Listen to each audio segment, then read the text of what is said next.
Hey,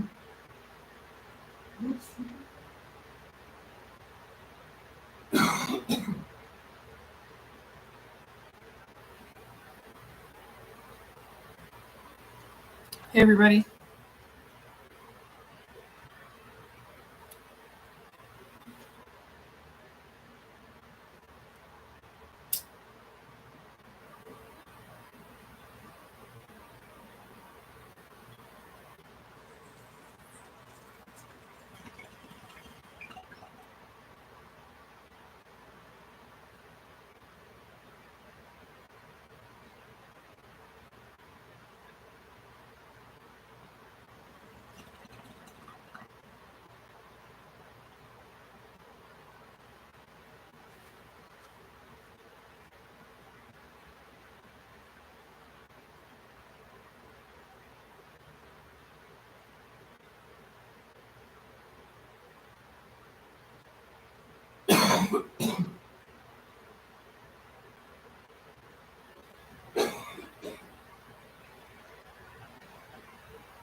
Hi, John.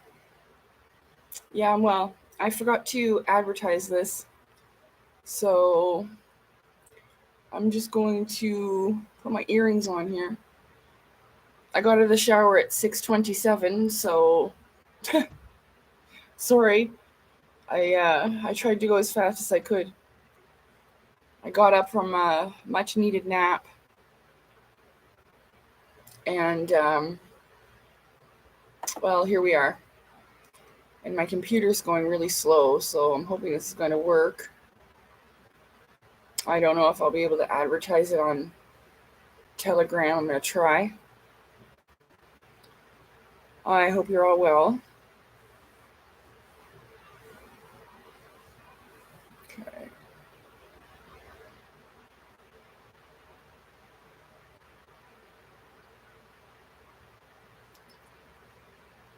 I'm just going to advertise because I forgot. Well, I kind of did in my video this afternoon, but I didn't put it like on my posts or anything. So hold on. We're going to start in a few minutes because I had a really, really cool, well, interesting. A lot happened yesterday, but well, like I said, somebody called the outer space police on me, and then I had to call the police on someone else, and inner reflects outer, I suppose. Okay, I'm gonna let everybody know that I'm live. Oh crap. Hi. Hi Drumans. Hi Mike.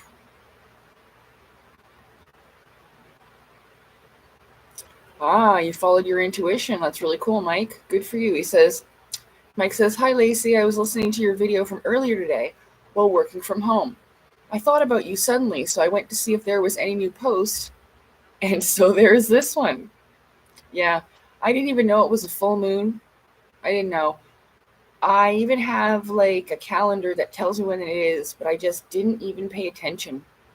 I wasn't even paying attention. I didn't know it was a full moon at this time.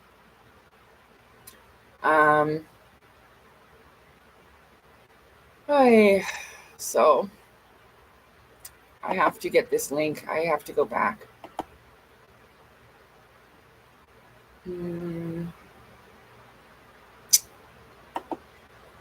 Hey. Sorry, everybody.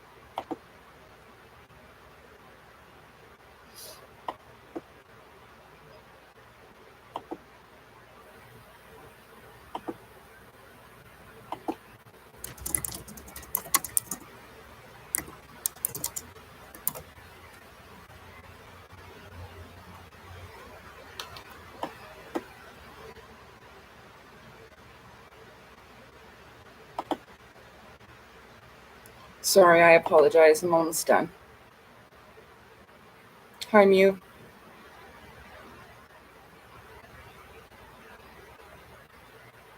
I gotta go grab my books too. They're all in one pile, though I had them earlier. I was gonna do a part 2 to the video that I recorded yesterday, but then I did not have enough space on my computer.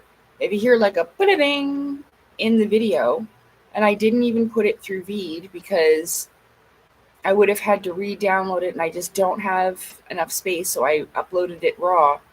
Unfortunately, in with Veed, I can turn up the sound and make sure to a degree I don't do all of the subtitles because it's difficult to edit all of the subtitles. AI does that on the program. It just like automatically listens to it and does the subtitles. But yeah, so the audio wasn't the best.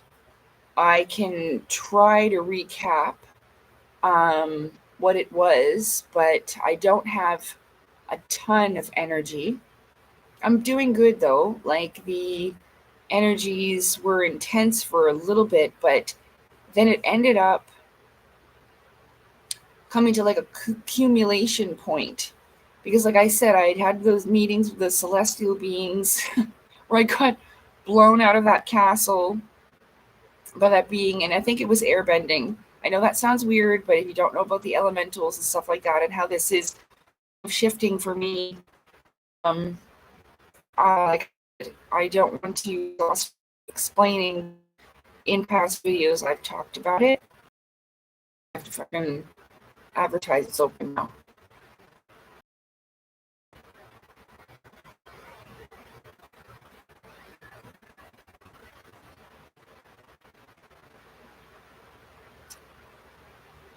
Okay, I didn't even check the comments on here since yesterday.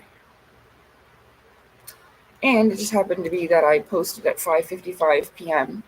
I didn't even notice. It was after I posted first on YouTube. Oh, no. I thought I copied and pasted it. Whoops. That was just the update on Telegram. Edit. I'm live now.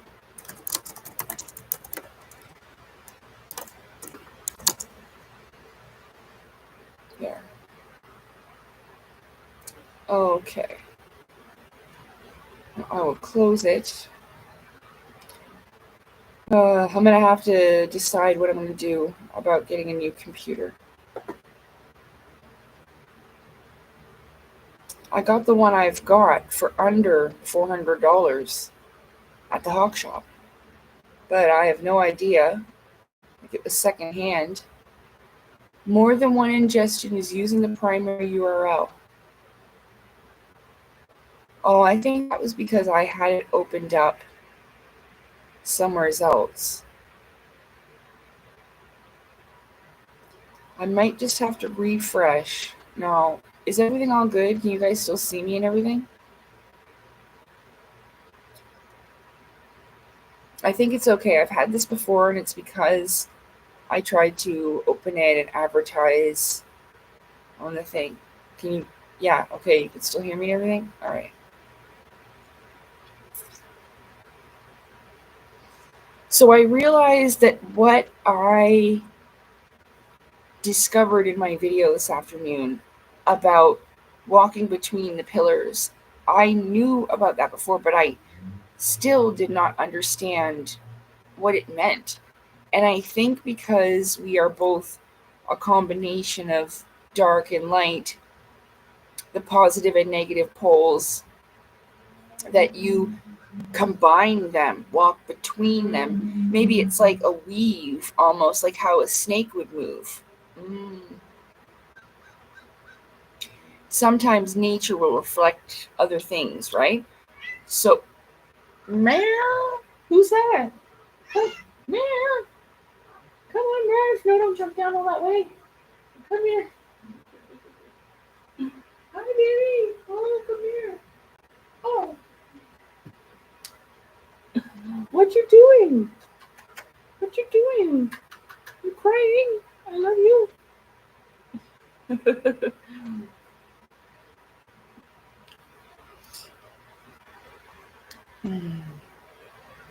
Audio and video is good. Okay. How's Marvin? No, she's good. Oh, I just got out of the shower. My hair is still kind of damp. I didn't even brush it. She's good, thankfully. She's good.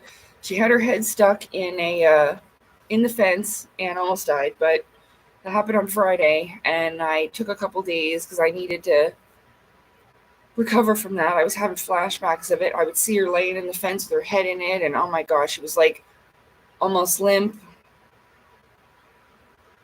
She probably struggled and then exhausted herself and was laying there. So yeah, she got her head stuck in the fence. I just went out there and I pulled it right off though. When I found her, I was like, oh my God, Marvin. And I friggin' was like, ka, with adrenaline strength, the strength of the mother. You know what I mean? Like how moms can lift cars off their babies and stuff like that because of the adrenaline. Yeah, I just tore the fence up. But yeah, sometimes when Marvin wakes up, it's like maybe she's had a dream or something, you know? So I know I'm a little bit all over the place, but clearly I have smoked weed. I went a couple of days without it because, like, I didn't want to go anywhere. Thanks, Germans. Yeah, it's good. I get so worried. I've had so many upsetting, like, traumatizing, eventing, like, vet visits. And it just brings all that up. So I'm doing good though. Like I'm okay right now talking about it. So, but let's see here. Okay, so like I said, if you read the description of the live, I'll just try my best to get through this. I also only had like a little bit to eat today. But it's okay because I kind of did like a not on purpose fast. Like it just kind of felt like it was a time to spiritually fast. So I was drinking enough. I had a little bit to eat, like some fruit. I had a peanut butter and jelly sandwich. Last night I had bacon and eggs and toast for dinner. So like it's not like, but I haven't eaten today. So I may start cooking during this live stream because I might do, if we have time and no interruptions, then I might go maximum 3 hours like usual. I'm sorry that I cut off the live stream last time.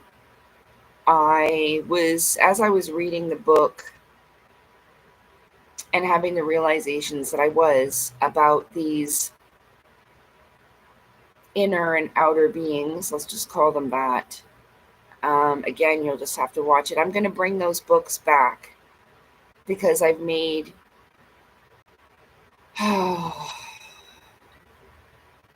some good. It's all good. Like it's good. And it needed to happen, and it's what I wanted to because I knew there was something wrong with me as well. Like it's a shame that I've had so much, for lack of a better term, damage in my life done to me, mind, body, soul, right? It makes things difficult. But what's happening is that because of that, sometimes I think I fade in and out of things, or rather maybe go back to the shadow and then into the light and things like this. If that makes any sense to you. I didn't really understand the degree in which I was being affected by things. Especially, I knew that like the lower self or the Asura was, there's always something else. Like even though I knew that it was helping me bring the information that I brought. It was the guardian of the gateway and whatever, guardian of threshold rather, and things like this, the lower guardian and whatnot. It's been a journey with it, but I always knew that there may be some type of thing being played upon me as well. Hi, CJ. Good to see you. So am I making sense so far?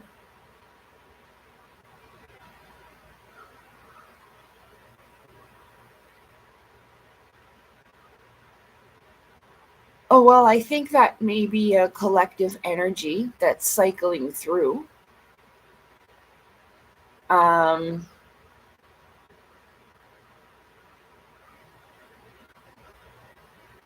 Does that link with the police you mentioned? In my physical life, no. In my spiritual life, yes. Did I answer that right? I really want my tea, so I'm thinking about that. Did I answer your question? Did I? So, like, it did reflect out into my physical life, but the two things aren't related. Hey, Shinobi, my goodness, I haven't seen you in ages. Welcome back. It's good to see you. It has been a while. I hope you're doing okay also. But to go back to what CJ said, sorry, CJ. What are you really sick with, by the way? Just if you don't mind me asking. You know what? I'm going to tell you. I never, ever want to do something like this life again, especially in this age, okay? I really, really, really don't. Okay? Okay, it's just a flu virus. I know it really sucks, but your body is cleaning itself out right now. Think of it as an opportunity, like your body is getting rid of toxins and things that aren't good for you. Think of it like spiritually and all of that as well. I do in that time. It kind of makes it a little bit better. But that sucks. I hope you feel better soon. Get your tea, can't spill it without it. You're right. Shinobi's sick also. See, the flu, honest to goodness, I don't know if you've ever heard this. I did not make this up, but back in the day when I was into like the light worker things and people channeling how the awakening was progressing, they said things like the cycles where the flu comes in, especially with the changes of the seasons, which is also a changing of cycles, right?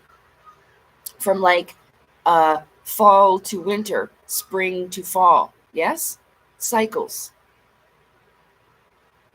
So the flu, FLU, frequency light upgrades.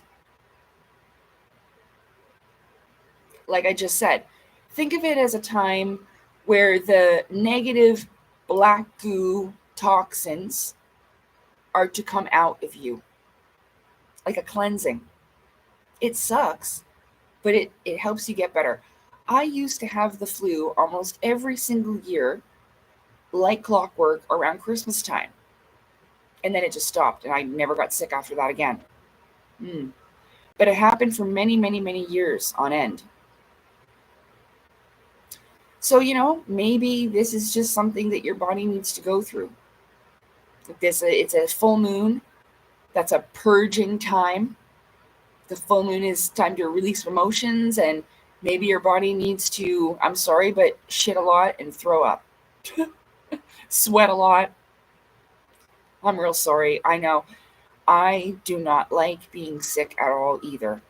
But what I was saying about this life is that I definitely don't want to do it again, especially the way it is here where, they've set it up where you have to trade work and time for money to provide your sustenance and pay your bills and just kind of make your way in life. If you want a trip. You have to pay money for it, and they determine how much it costs and all of that, you see. And I don't think anyone likes the system.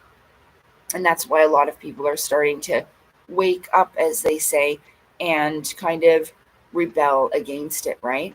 So I think right now it's kind of in the greater picture of things. Maybe, oh, because the calling is like sometimes known as the great cleansing. Oh, goodness. But I can't say it doesn't reflect. And, oh, geez. Right, so I sidetracked. So yes, this life is very unpleasant. I try to do whatever I can to make it bearable and pleasant as possible. This channel is one of those ways, you know, sharing the other part of my life. Like I said, we have a material, physical life. I do share some of that about that with you. Sorry. And then the spiritual life. And I share that about a lot more. But I think it's because I feel that because this spiritual sleeping life has been ignored for so long, it is literally half of our life. We are awake during the day and we sleep during the night, you see. So just like the sun and the moon, we have two different states of being. The thing about this age and why it's so difficult, we may be, yes, half and half, right? So our life being alive is half awake and half asleep. We're still alive when we're sleeping. So this is our other half of our life. Crap, I keep getting sidetracked. Let me go grab my tea.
Okay, so I'm just going to consult the oracle one more time here.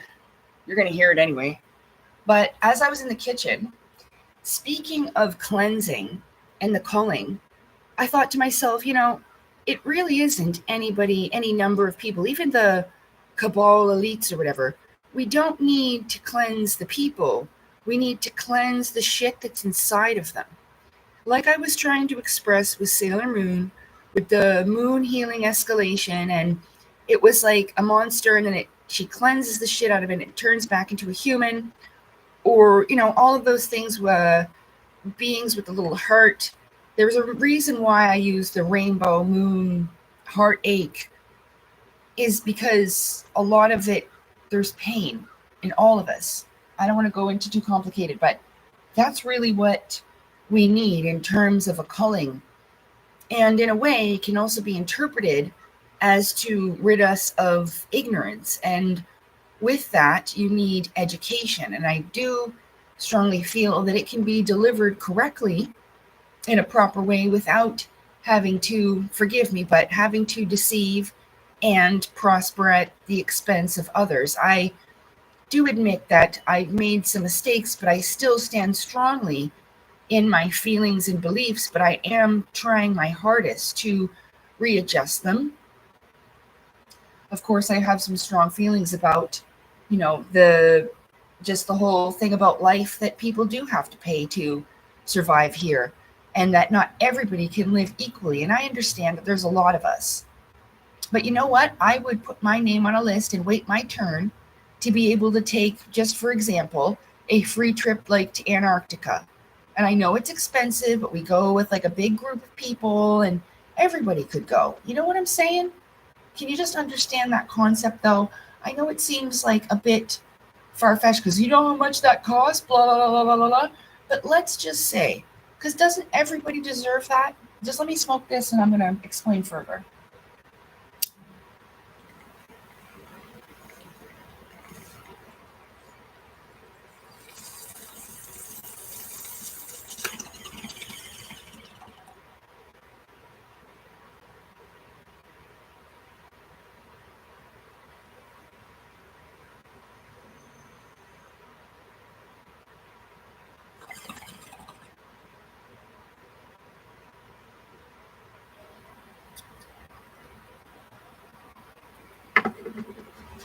Okay, I'm not even going to bring it back to the kitchen, whatever. Just put it there. Because I want to say that before I just get distracted by the chat, I apologize. I want to tell you that I remember, and I even was still getting upset about how Corey Good at one time got donations, and people were thinking that he had PTSD. I know, I remember, because I thought he did too. But there were other people, I read the comments, people, oh, Corey, I'm so sorry that happened to you. Thank you for protecting us. Like, oh my God. Anyway, the point of it is that he got paid donations so that him and his whole family, his wife and his kids, could all go to Disney World. And you know what? I won a trip to Disney World. That was given to me by the divine creator. And I thought to myself, maybe that's a way that the divine creator made it happen for Corey and his family. I don't know what he experienced in his past. And if he doesn't want to tell us, it's really not our business, honestly. Just because I'm so open about it, some people don't want to be. And we don't really have the right to force them. But I'm glad that deposition came out where he said that he had that PTSD from a traumatic childhood, because it made me feel a lot more at ease, like I didn't do anything wrong. You see, after I watched that, I realized, because for so long, especially, I thought, why didn't anybody ask me to be part of the secret space program? And I tried not to be like arrogant. It kind of hurt me. See what I'm saying? Okay, let me read the chat here. Let me see what's going on here. You seen the kitty cat? Oh yeah, she's sitting at the window. I was thinking that she wants to go outside, but I can't let her out like I used to. Not since she had her head stuck there. It gives me anxiety. I have to get up and check every few minutes. And even like, say now, if they're out there, I'm looking every few minutes, or I'm out there with them, So I was out there with them the whole time the first couple days, but today, like, I was walking in here and I would do my thing because I did a lot of housework today and stuff like that. Okay, let me just read this. Take days off when you can. Does that help in memory too? Like past memories? I would say so. It's almost like, because I don't know exactly how the decalcification of people's pineal glands happen.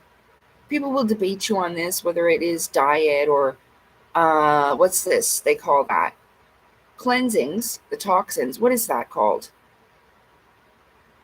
A detox, a herbal detox. Like, it's kind of doing this physical thing to you to cleanse that out, but that is what you're doing. And you're also cleansing your mental space, your emotional space, but also your physical body. Because if you don't know about these herbal detoxes where, well, you poop a lot. And sometimes you'll throw up, depending on what you're doing. I have kasha. You just puke. And that is not something that I thought was funking. A bunch of people sitting in a hut throwing up in buckets did not look fun to me. But that is a spiritual, shamanic, cleansing and healing type of experience. Let me just say, Shinobi says, I used to soldier through work sick, but now I think, take some time off. Yes, and this is about thinking about yourself and self-care, which is important because that's the only way you'll get better, is that you allow yourself to rest. You don't get no medals for being a hard worker, and you definitely fucking don't. Oh, it's the first time I said the F word, I think. It's been 32 minutes. But yeah, you're cleansing the toxins, and in a way that was happening to me too. Like even during my nap this afternoon, I don't remember at all what happened, but I feel like because we are refreshed by the spiritual energies when our spirit goes into the spirit realm. Like when I talked about the spirit hospital, I go there a lot when I was young. And it actually is a dimensional plane that I learned just over these past couple of years. Where these spiritual medical doctors are and stuff like that. And I connected it to the spiritual hierarchies. Yes? Okay, hang on. And then it says, CJ says, exactly, Shinobi. I take your days off when you can. I tend to soldier through work today, but realized I should have stayed home. Yeah, see what I mean? Yeah, but sometimes we don't have that option. Like, times are so hard right now that you can't afford to take a day off. I know. Okay, hold on, Neomodium. I see I'm almost there. Let's see. Take some days off to recover. Yeah, good. Yeah, I do always have a good group of people here. I just want to thank you all for being here. And thank you for your support. Anyone who has donated to the channel, I don't think I say that enough, but I greatly appreciate you. And I'm sorry that I can't thank you individually. It's because I had trouble in the past by connecting with people through the PayPal messages, and then they would contact me on Telegram, and then found my personal email, and I had to change that. And okay, so I'm deeply sorry, but I am very, very grateful. And it is helping me, but it is still very difficult. Yeah. Okay, let me see. Oh, thank you so much. Yeah, the cat trees, they're quite high. I have 2 here, and then I have 1 in my bedroom. But they have fun on those. They run up and down them and all around. Hello, Gold King. Hello, Neomodium. Hello, welcome, Donnie. I'm sorry, I was just catching up on to the chat. She should be right there. There's Marv. There's Marv, right there. She wants to go outside, like I said. Thanks, John. It's great to see you all, too. Okay, let me see. The governments of the world are hiding something in Antarctica. I would agree. I would agree. Like on the channel, like, I don't want to go all over the place because I do have something to say. Like, I don't know, like, okay. I've said this, I don't know if I told this channel this publicly, but just one moment, Gold King. But I realized something, not just over the past 24 hours. This was before. I sensed this was happening, but couldn't gain much control over it until I had that time where I said I had gained some clarity. I hadn't smoked weed in a while. I know I made a video about it. It was really around that time. It was when I lashed at that fella that I liked. And okay, so what happens? Do you remember in the movie They Live? That guy puts on those glasses where he sees things like as they are, right? Like it changes reality for him. And it says like obey and blah, blah, blah, blah, blah, and that. But for me, it's almost like without me being aware of it, like I'm not doing it purposely, but it's like almost they get slipped on and are sunglasses that make me see things as they are not. Does that make sense? Or do I need to go further with it? I just want to see if you're following me with that. I'm not trying to treat you like you're an infant or you're stupid or anything. I promise you that. I just feel like sometimes because I'm high, I feel like I don't make sense.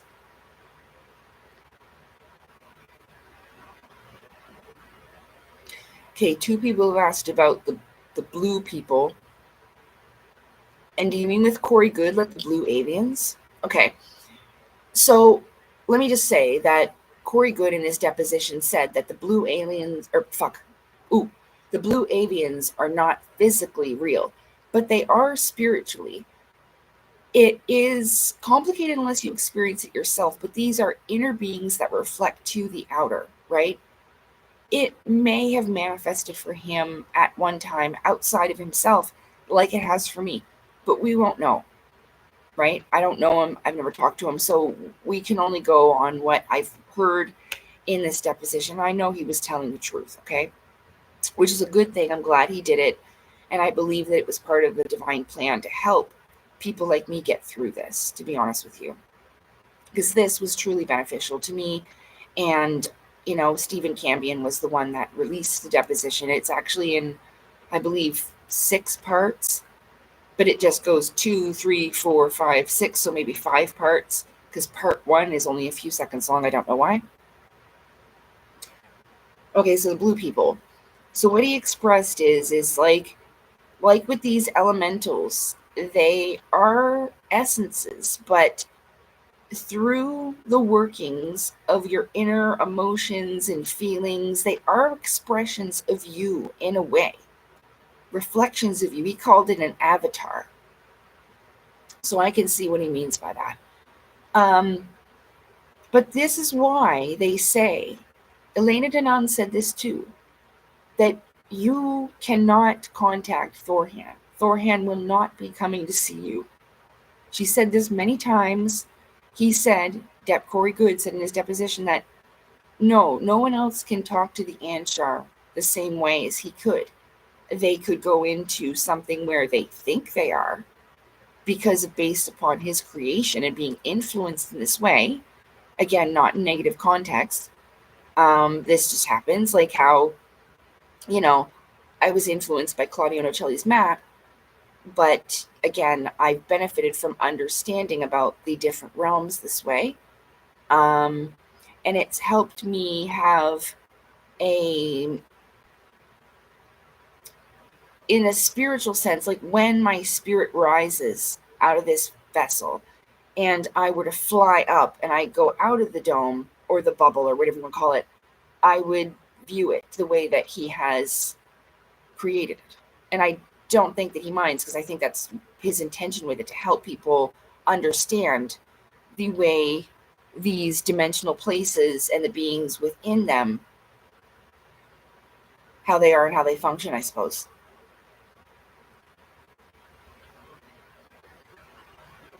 So, I mean, with the blue people in like the movie Avatar, is that what you're talking about, Drumans? I don't know why the messages get retracted, but you don't need to do that.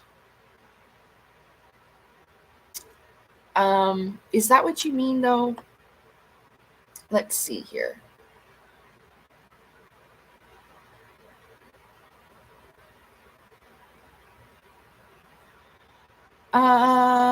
Let's see. Donnie says, I was out of my body in my room. Okay, so when you say out-of-body experience, let's just be really clear. Do you mean you were asleep and you woke up in your spirit body, realized you were still where you were sleeping, and you saw yourself where you were sleeping, which is totally weird, by the way, and you saw a person leaning over my head above me, I bumped into it and moved it onto the floor. It didn't speak. It didn't see me looking at it. I was watching the watcher. Yeah.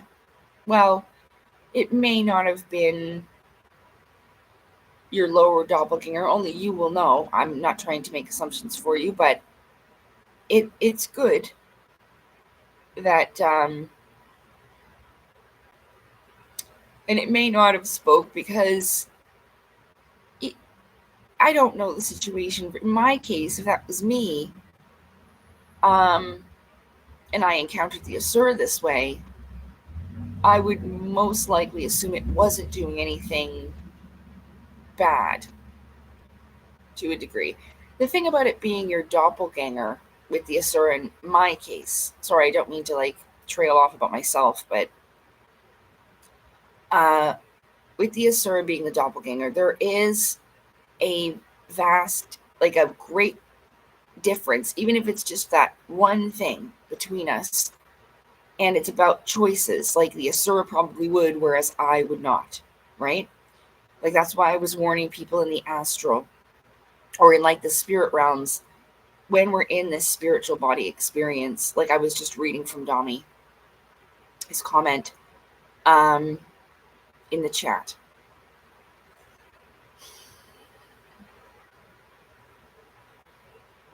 We are alike in a lot of ways. This is why the Asura is very intelligent, but I am also.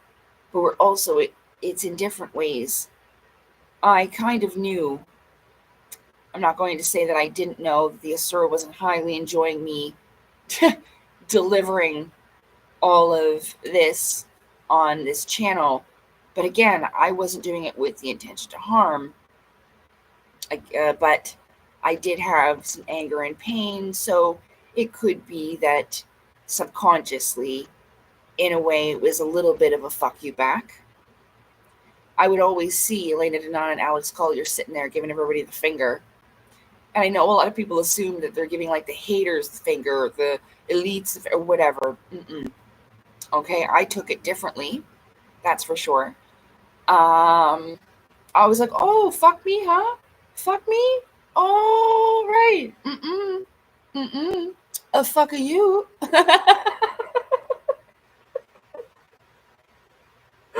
So I'm really sorry about that, but that's probably going to come back on me. Like someone's going to be, fuck are you? You see what I'm saying? It's just how karma works. Like, that's why I feel it's so important to be open and honest and things like that. And then, you might be able to avoid blowbacks like this, but karmically, I did make a mistake. I did do wrong, but I am to a degree. Like like I said, I was seeing things unclearly. I was confused. I thought that we were in danger.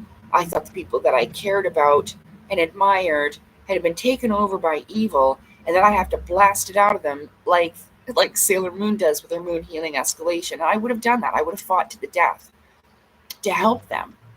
I know it's very complicated, but I was also hurt, betrayed, confused. So I was really going through it.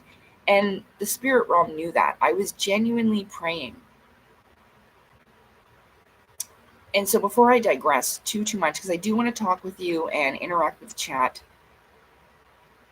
I finally encountered the people in this out-of-body experience. Let me see if John or Dami even answered me. Hold on.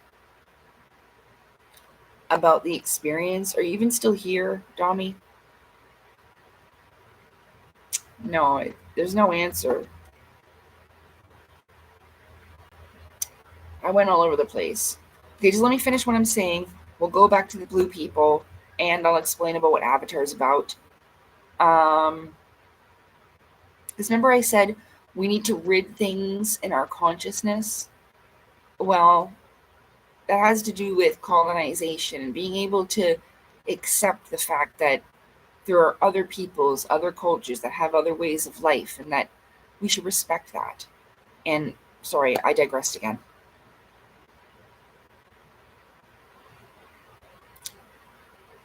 So with Dami mentioning the out-of-body experience and me explaining that, to me, when someone says out-of-body experience, this is like what happens to me, because I have had an experience where I've gone out of my body after I've gone to sleep, and I could see myself sleeping in the bed. I watched myself get up out of the bed and go to the window and look out the window. And that's the experience where I've seen all of the UFO type ship crafts in the sky, okay? I had this experience, but that's what I now think about when someone is referring to out of body, because your spirit has gone out of your body. It could be like in a near-death experience, this might happen also, where your spirit will travel.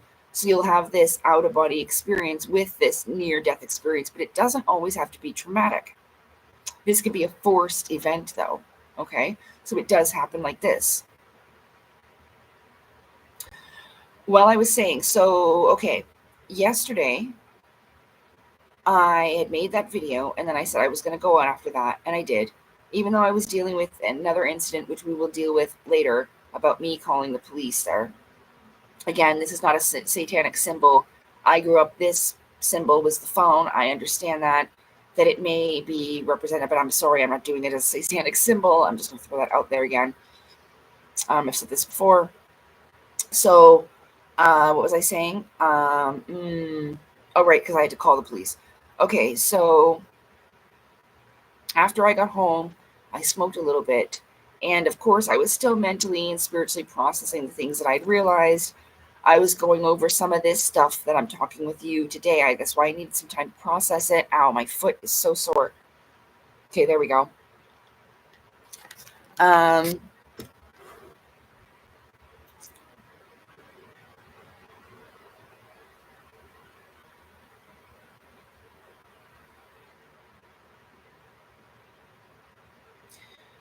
Well, the blue represents spirit, remember? And that's what they're trying to crush, the spirit. That's why they're pushing AI. They don't want people's connection with source.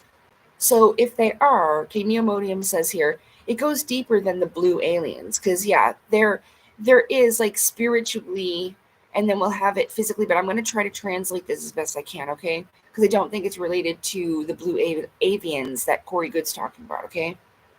With Avatar, though, if you're talking about the blue people in Avatar, just so that everyone's caught up and we're clear, and so am I.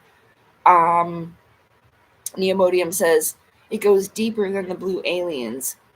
The Mayans died. Oh, you mean like died as in color, not died as in expired and passed away. It's okay, though. Mayans died their sacrificial victims blue, because it's to the spirit realm, right?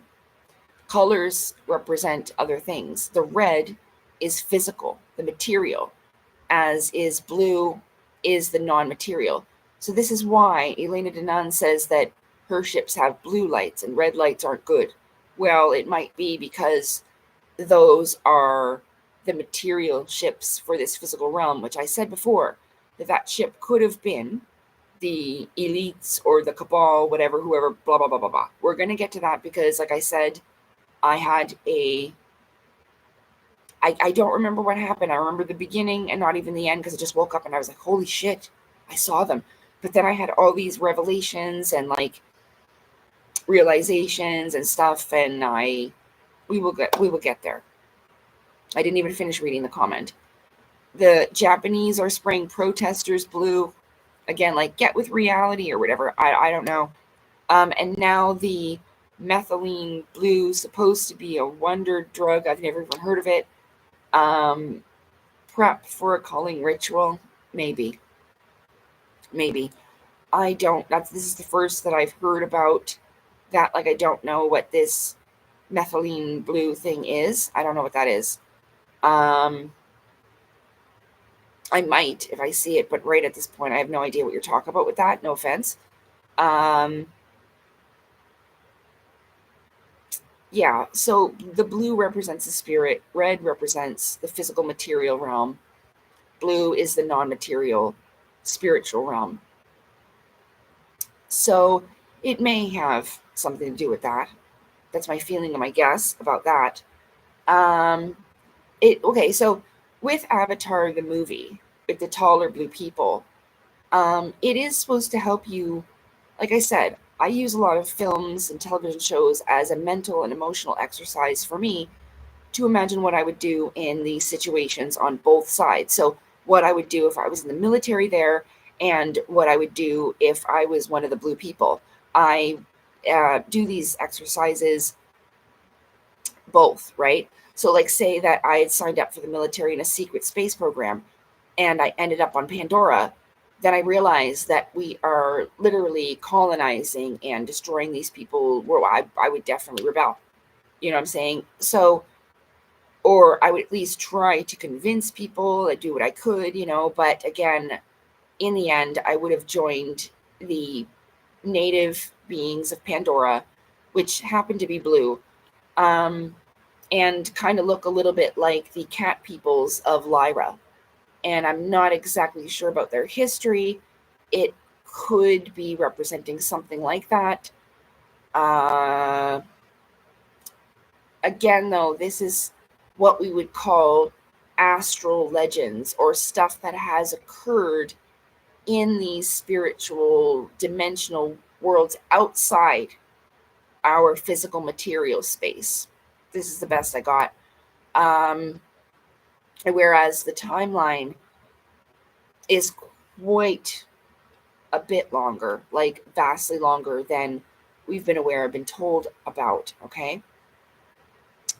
Avatar with the blue people, tall blue people, um, could have been reflecting, like I said, many things. I think that for our consciousness, they even in one of the newer movies, they are harvesting these beautiful, intelligent whales. And one of the females has an extremely, I felt her, like, she has an emotional reaction when they kill her friend that has been with her, this creature, how they bond with the animals in nature there. And they kill it, and the baby dies too because the mom can't take care of him. And it's horribly sad. And they're harvesting something within it that gives us, like, it's like a cure-all, or it gives us longer lifespan or some shit. And so the elites, or one of this, what did I call that? Private sector space things, like with Elon Musk, but him just as an example, there are more of them. Could,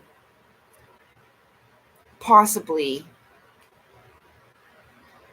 been going to other places and doing that, but they may not, but it could be representing that. Or it sounds a little bit like, what the custodians do in, say, Claudio Nocelli's interpretation. SpaceX, yes, thank you. I can't even remember what those things are called, because, like, I, with as much respect as I could give it, don't give a shit. Yeah. They visit us once in a while, it seems. Who? These spiritual beings will. Because, like I said, the Asura was in my room. Somehow, some way, it has manifested physically outside of me, and I saw it with my own eyeballs to think it was a freaking alien. So, I mean, I can only go so far, and I try not to go out of the area of my experience and observation and assume too much.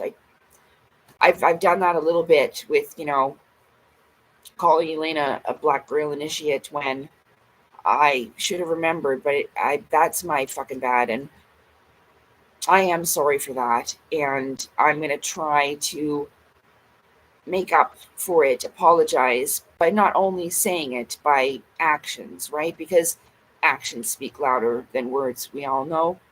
So, Matthias, welcome. How is it? Nice to see you. It's going good. I hope you're well. It's good to see you too. I haven't seen you in a bit. But things are good. I had a little bit of a turbulent few days, but I made it through and had some revelations that were good in the end, kind of a little bit of an epiphany. You've missed a bit if you just joined us. You can always just, we're almost at an hour, but you could catch up. I don't really have time to catch you up, but welcome. Or the energy, really. It's about the energy. Where the heck was I?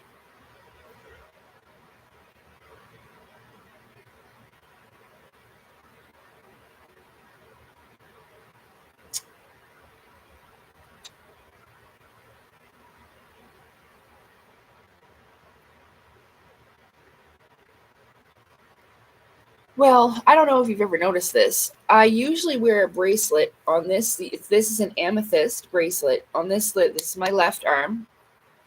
In my photo shoot, I'm also wearing a bracelet on the left. And that is symbolic of a containment of the lower self and the left side or the left path. Yes? The dark side or whatever, right?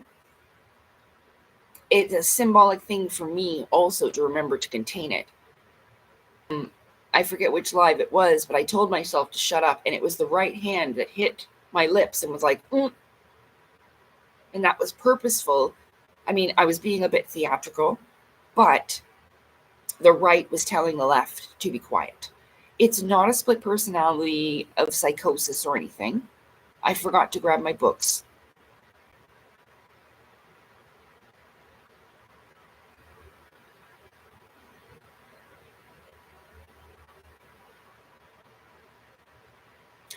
Have I missed anything? Does anybody remember exactly where I was? I've probably gone all over the place. I was talking about Avatar. I was talking about how they harvested those whales for the immortality stuff. And that they would do that. They would. That's what these people are like. I think that it needs to open us up to the mentality that people like this exist. They don't need to look like monsters or aliens. They're, like I said about my adopted mother, for example, like some monsters are in human flesh. And I realize, like I've talked about this before and explained about, that I'm trying to have as much forgiveness for her as possible, that I realized that she had her own pain and her own darkness and her own stuff to process and her own cycle to go through, and that I was even put in her life to help teach her unconditional love. Clearly it didn't work, but it was gifted to her regardless. So with that, but most of the time evil hides within us. Like I said, it doesn't matter what it looks like on the outside. It will express itself from the inside to the out, right? Right. Out of body experiences, with the spirit leaving the body. I was leading up to talking about how I met with the people, because regardless of whether they look like aliens or humans in whatever sense you want to think about it, or spiritual beings or whatever, they are still people and individuals. So,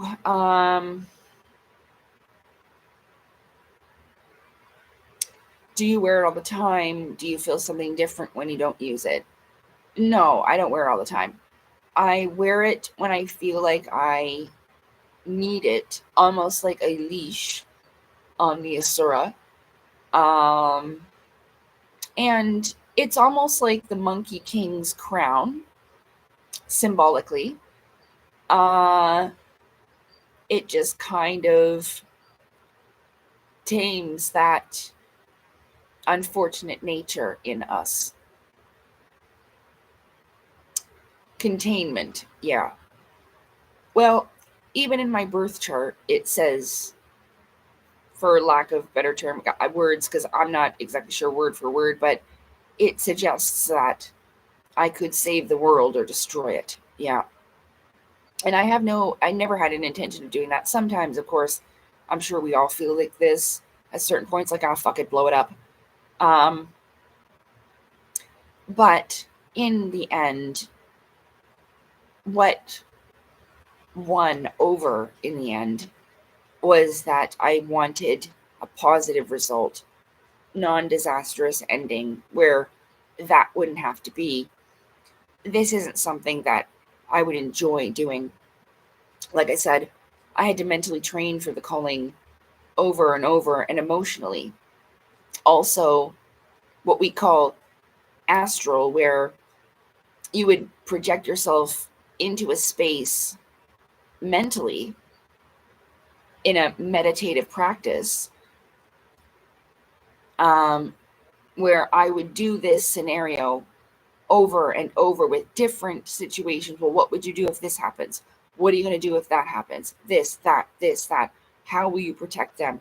How are you going to shield that apartment building if they try to blow it up? Blah, blah, blah, blah, blah. In instances where they would use a false flag, extraterrestrial attack, how would you deal with the military individuals that were ordered to do that? Even if they agreed to do so, they are human lives. You would need to, I can't tell you all details in case it happens, then these people that I'm going to go up against will know my offensive and defensive tactics. You need to realize that it may sound crazy to you, but I've always known that I'm just crazy enough to make it happen. So, and you kind of have to be.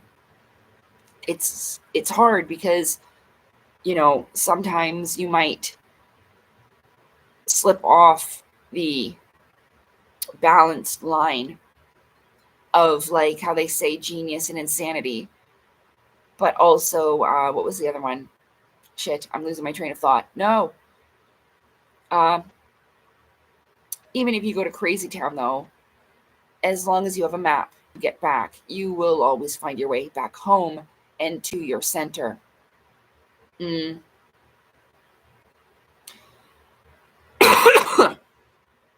So, even though sometimes those glasses that are put on me because of the pain and the trauma and the confusion and ignorance, because I didn't study enough, because of the CPTSD, again, I'm not trying to make excuses. If it sounds that way, I'm sorry, because I'm not trying to do that. With that, it causes me, like I was saying, it's not only about me not wanting to get hurt, but preventing that other people. And again, going all over the place. I'm getting tired. Again, though, with these mental exercises, going back to Avatar with the blue people, it was emotional. It's to make you feel and think and grow. Some people may not take it this deeply, but I've done this with a lot of films and television series. I just remembered one that I forgot about, but I heard the theme of it. I'm like, oh my God, I haven't heard that in forever. It's called Magic Knights Ray Earth. It's actually an elemental TV show as well, where one girl has the water element, one girl has fire, and one girl has earth. And they also represent the three goddesses, like the Trinity. It's actually quite symbolic. I might use it in an upcoming video where I do an edit.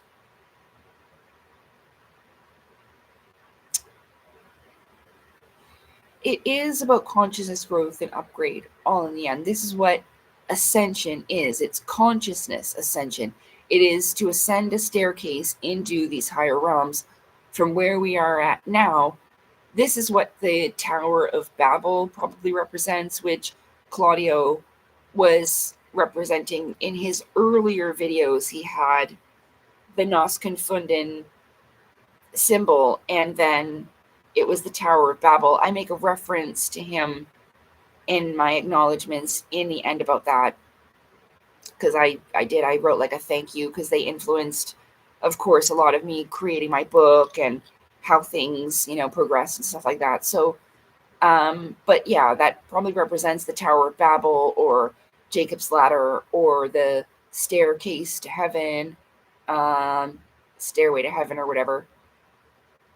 But yeah, it is a visual material representation of something that is non-material and spiritual. Does that make sense?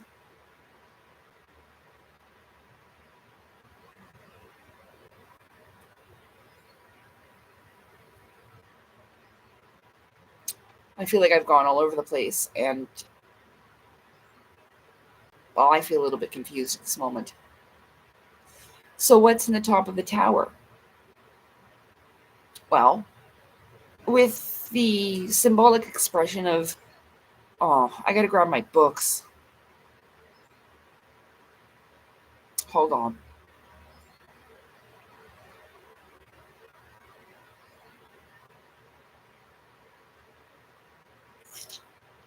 Well, if we're in the middle of it right now, right? Ascension is taking steps like the levels of initiation or grades in soul school. It reflects out different stages of your spiritual progression. Like, for instance, if you think, oh, I've never been evil, not yet. The 108, again, is an expression of the times we go around the great wheel or the cycles of reincarnation. We have to play every role. You will be everything. You'll be rich, you'll be poor, you'll be pretty, you'll be ugly, you'll be fat, you'll be skinny. Do you see what I'm saying? You will be good, you'll be bad. You'll be an asshole, you'll be really nice. You'll be really selfish, you'll be really generous. Or a mix of things in between. Until I feel that you've gone around the wheel enough times that you kind of integrate, integration, all of these archetypes or personalities or characters or roles that we play. And once you go through them all, you might be able to, as these creators do with their stories and creations, characters, emotions, feelings, backgrounds, they think a lot into it, just like how it reflects out how I feel that the divine creator is the greatest author, and that the divine creator wrote every one of our stories, thought about who our parents will be, what our lives will be like, what our personalities will be like, what destiny and role are we going to play in life, or what possibility of it could be with just your initial starting creation point. And maybe the divine paints your canvas, excuse me, paints your canvas as your life progresses, or your lives progress. Maybe it is a tapestry of you.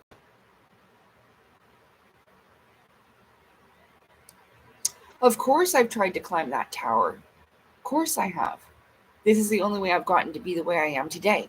And this is why I'm sharing this with others, to help them, to encourage them to climb it too. I mean, I can't force them, I realize. As much as I would want everyone to join me, it just doesn't work that way. And that's what it means about cycles. And we are going through one right now. It does. Now, I'm not saying that the calling is a for sure thing.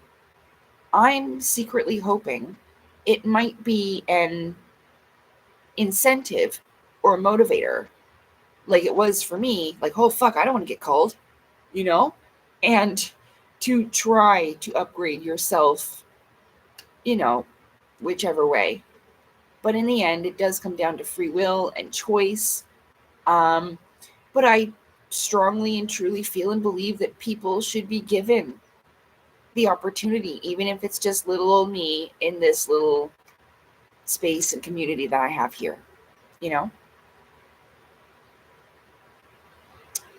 What's the top of the tower? Like I said, I was trying to say when I was going to go grab my books, but I still need to do. At the top of the tower, it's where the gods are.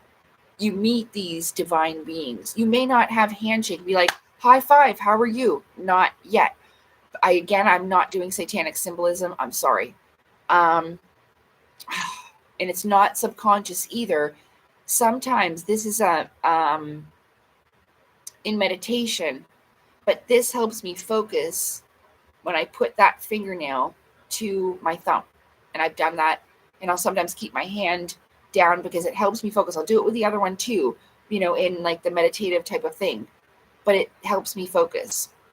I'm always aware of that though. To be like, oh, hand sign. Ooh. Because, that's what I was like at one point.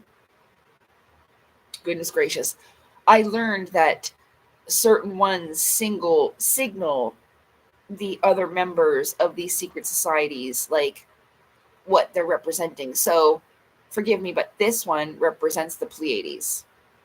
Like kind of this too, like I love you, but this part is the Pleiades. Yeah, I have a picture of that where it expresses all of these things. I posted it on my Telegram. A lot of people I don't think, use that for various reasons or whatever. But that was the only place that I could post stuff like that, blocked and things like this. I mean, I'm not really all that keen of dealing with anything that has to do with Facebook. I tried to share my content on there and blah, blah, blah, blah. It's another story. But yeah, the gods. Okay, I'm going to go grab my books. I need to change my leg position because my knees are sore anyway. Out, I'm sitting on my legs. I don't want to flash everybody my crotch. I hope I have not done that yet in a dress. I don't think I have, but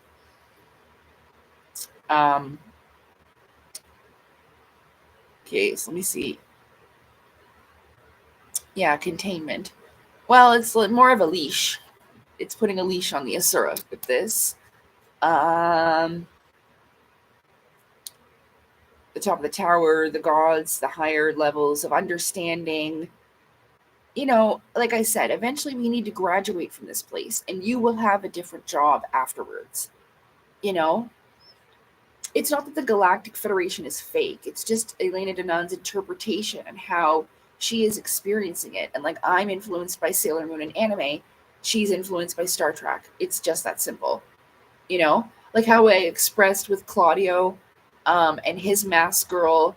And then I know of Knights of the Zodiac and Mask Girl. And I'm not going to say it for sure, but it's a possibility that he likes that or he's seen the movie. Because Saint Seiya is quite an older anime. So is Magic Knight Ray Earth, though. They kind of have a similar art style. They may have been around at the same time, but don't quote me on that because it's not like I'm an expert. Okay, gonna grab my books. I'm gonna consult the Oracle, and then we will continue. Ooh, ah. Yeah, I gotta stop sitting like that. It's making my knees hurt and my legs. Oops, did you see my thing? Oh, I hope not. Not like my thing, but like my Oracle.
If you don't know what I'm talking about when I say consult the Oracle, I'll say it this one time, but it's the bomb, okay?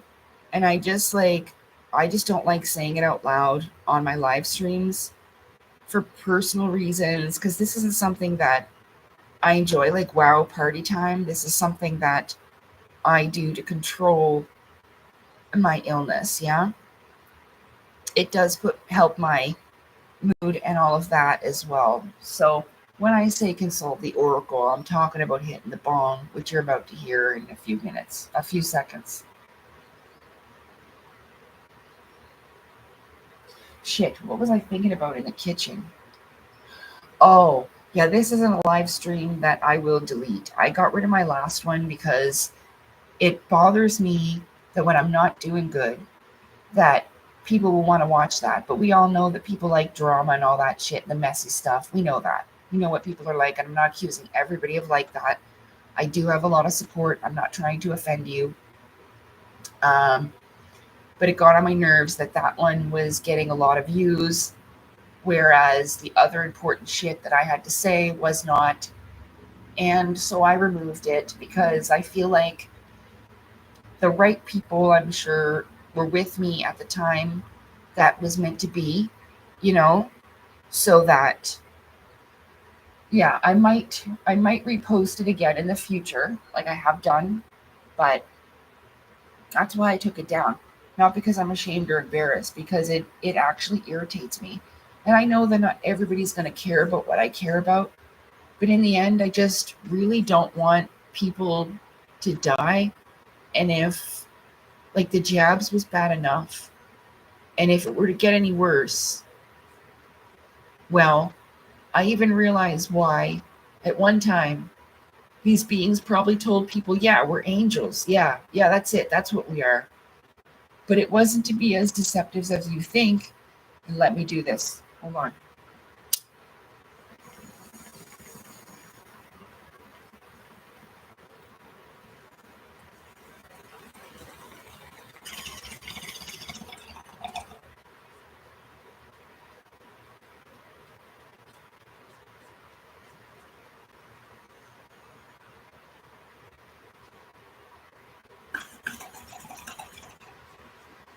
Oh, Marvin, I know you want to go outside, baby. I'm sorry. I'm sorry. I don't want you to get hurt, honey.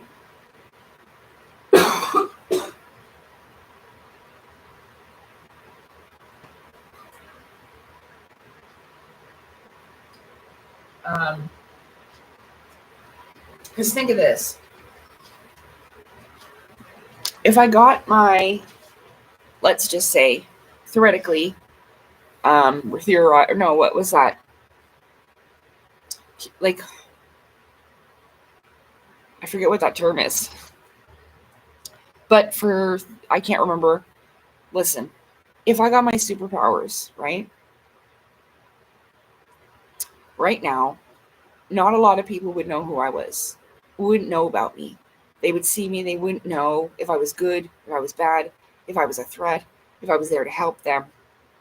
So I've had this thought before where if these beings come down, like with, for example, I read that comment from that fella where he had said, when I was investigating the ice wall at first, Claudio's work, and I had found it on Night God 333's channel, and I was watching that live stream that he did on it, I had copy and pasted the comment because this guy told a story where his cousin, everybody thought he was crazy, his cousin. Now he was like, I feel bad. I got to go apologize to him and talk to him. Because his cousin was telling a story where it was that he was walking down or driving down the road. I can't remember the whole thing. I've copy and pasted it though, but the fact is he asked these two people that were in these tight-fitting jumpsuits. I don't remember what color. Maybe they were blue, but I don't know. You got to read the comment again, but I'm not going there right now. Anyway, she says to him, the male was offstandish, but the female says to the guy after he goes, you guys don't look like you're from here. Where are you from? And he meant like they look different, okay? And she could feel it. He knew. They're very telepathic and empathic. So she goes, we're just from another bubble, which is something you don't understand yet. But she didn't mean it rudely, but she said that to him. And if that hadn't happened, and he hadn't made that comment, that really impacted me. And I mean, regardless of whether it's a true story or not, because how can we prove it, right? The message was in the moral of the story, right? Like, they just come from another bubble, which is something that I didn't understand. And many people may not. Can I say that this is for absolute fact, this is the way it is? No, I can't prove it. But for me, it helped me organize things in my mental space to allow to cure the confusion and have a greater understanding of these other worlds, higher dimensions and lower dimensions, and the beings there within. Yeah? And that's what I truly want for others, because at one time we walked hand in hand with the spirit realm, but now we are not. And to a degree, I'm sure that they are sad and maybe a little bit salty that we forgot them. You know, our ancestors, our spirit brothers and sisters of the universe. And it isn't our fault completely. The materialistic realm has been hammered down hard upon us very cruelly. But sometimes through pain and suffering, and again, I'm seeing the temperament of a sword being on the anvil, and the divine creator is creating you to be a weapon of truth, love, and justice in the world, like it was for me. It's just a process of going through fire and water, you know, stressful, pressurizing times. Then, like now, I have a time of cool down. But on Friday, there was a lot of stress and pressure through life with what happened with Marvin. Again, it does reflect because I was attacking my allies, which I didn't realize, and I couldn't see them as allies, and I didn't understand what the fuck they were talking about because we were very different in our approach to things, let's just say. So I expressed this before.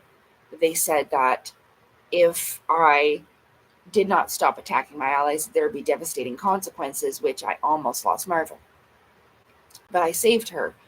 And I believe it's because I just needed a warning, which helped kind of initiate a process of realization, which I needed to come to, which was very important. Yeah, absolutely, T1. That's what I've always called you because I have a difficult time saying your name. I hope you remember that, like the T1000. But T1 says, deep down, people like the messy shit because it's a reminder that there's someone else like them out there also struggling. Yes. And that's exactly why I would watch something like that. I don't watch stuff like that and enjoy someone else's suffering and pain. In a way, I do realize that it is comforting. Like, for example, I watched this fella's video and I hurt with him. I listened to the whole video. I didn't speed it up. I listened. I experienced it with him. I sat with him. It was this fella. I'd never seen his channel before. The video was called She Died, ... And so I clicked. I'm like, who died? You know? I had no idea who it was. A pet, a family member, whatever. Could have been an animal. I didn't know. He was outside. I thought, oh shit, maybe he's a horse owner. One of his horses died. No, it's horrible. His daughter died. She was 3 days old. They knew that there was a possibility. His wife was really sick, but they had a lot of faith. And he was going through like one of those tough times where you're like, why, God? You know? And I definitely know that I have been there. Why, Divine Creator? Why is this happening to me? Like, I've been doing so well, and then, you know, Marvin almost died, or, you know, this fella's baby died. Horrible. That's so sad.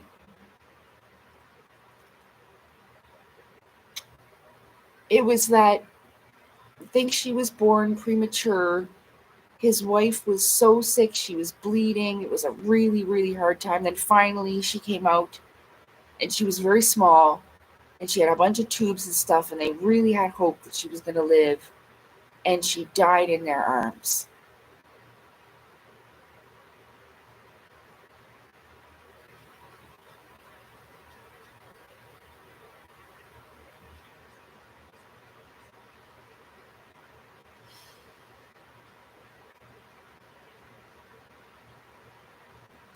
They have other children. And he said, her brothers and sisters were so excited to meet their new little sister. He said that he was sick with the flu, so he couldn't even spend enough time with her. She was only in the world 3 days. What a awful, awful thing. But hear me out.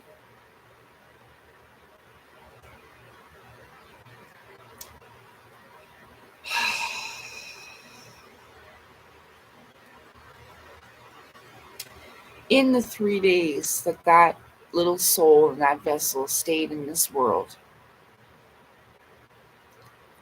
she had so much tremendous amount of love. Everybody was so happy she was here in that 3 days. And I'm just going to use this as an example, because to say that I'm absolutely correct is just forget it. So, but say this, for that 3 days, because my birth mother didn't even hold me when I was born, okay? That little baby had more love, and people wanted it to be there and wanted to hold her and love her and wanted her to stay so bad. She had more love and all that in those 3 days that I've ever gotten. You see what I'm saying?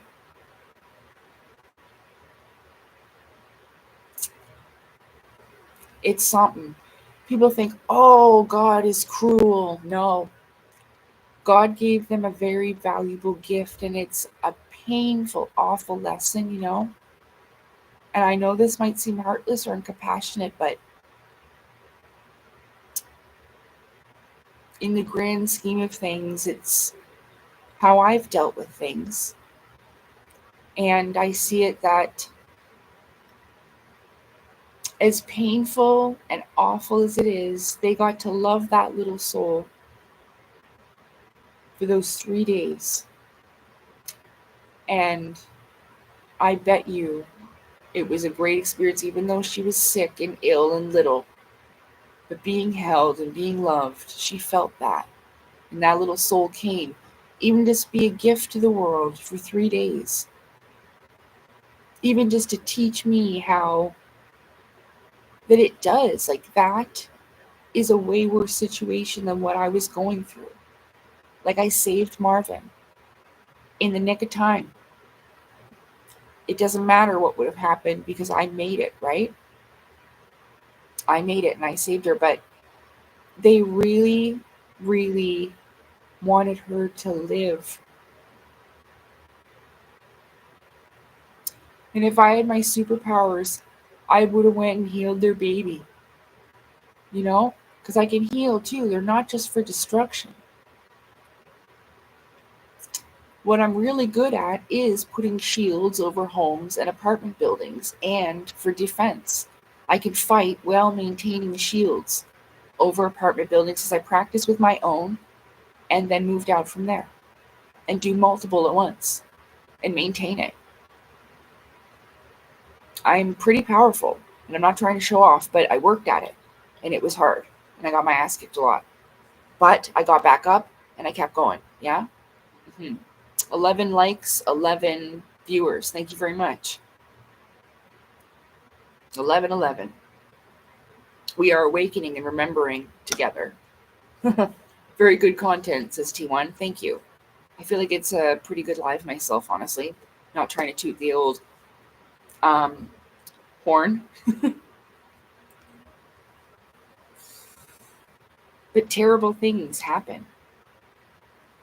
And they help us grow and develop into who we're meant to become. And if anything, I hope and pray that helps that fella understand the divine creator, that they did the creator a favor by giving that soul love. And maybe that was its one cycle that it needed to be able to achieve its destiny. We don't know, because we are not God. But, or the divine creator, Yahweh, however you want to identify, the great spirit, the most high. Okay? Patience. Patience is love.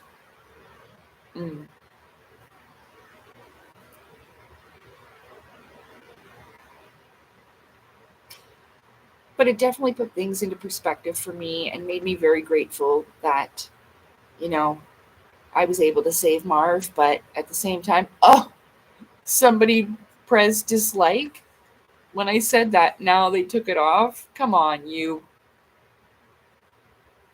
So it wouldn't be 11:11 anymore. Why would you do that? That's funny. A hater's in the room.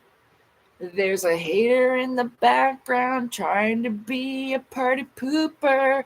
Whoa, you pressed unlike. You're a little baby. Where I don't want it to be. 11:11. No, you're a baby.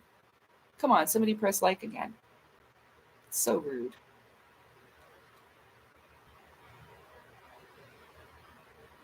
See, it doesn't even work to sing for your supper, does it? Oh well.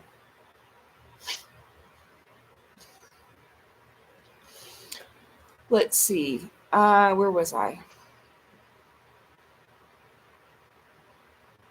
I can feel things very deeply, but then I can also come back to balance, I can go back and experience that pain to a certain degree, but not have to go all the way with it and feel it all over again and cry and I hope you realize that. Hello, Dummy. You're back, eh? Where'd you go? Oh, good. Somebody pressed like again. Good for you. Thank you. I did talk about your out-of-body experience a little bit. I don't know if you heard it or not. But welcome back. Oh, I forgot to get my books, didn't I? Yeah, I did.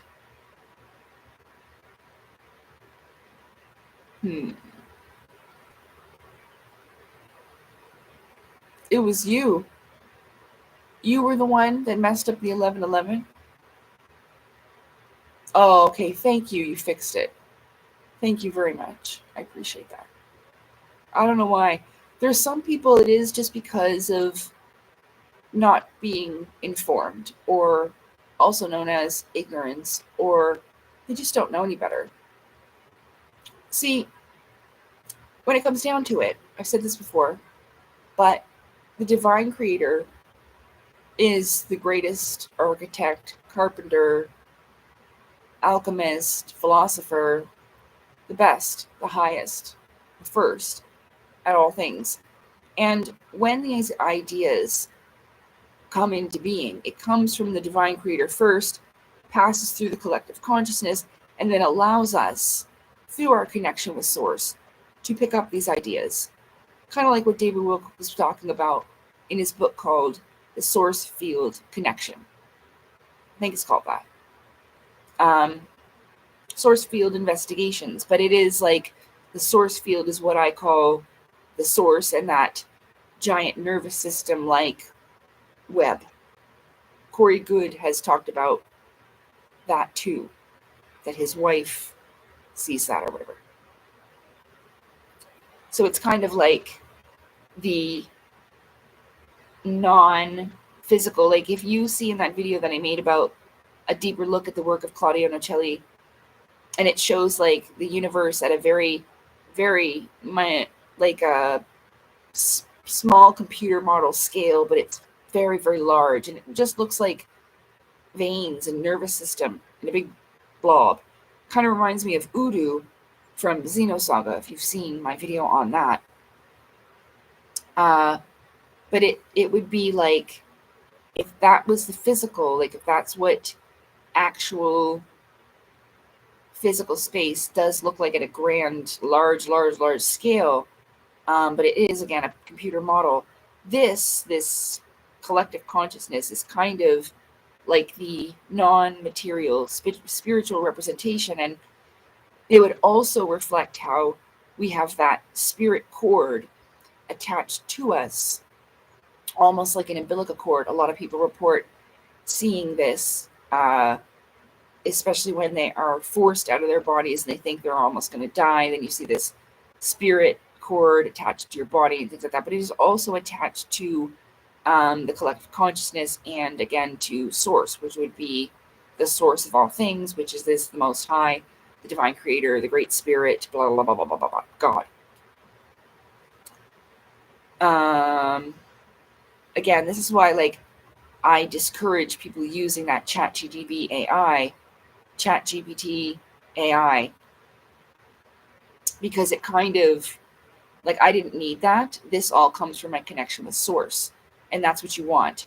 You don't want to have to rely on the AI as some type of go-to when you want to discover the mysteries of the universe. You want to do that inside of you so that you will never need any outside source. If the AI is gone, you will not be a helpless baby in the water, like, oh, I don't know what to do. Yes, I'm not trying to be rude again, but I'm just trying to express myself best I can.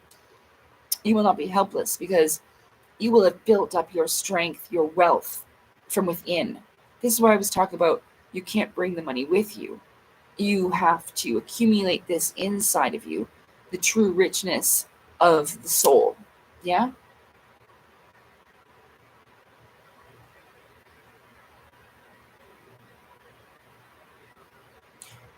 Were we on that space before being on a physical body? Yes.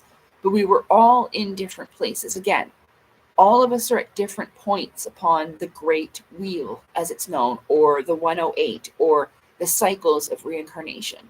And so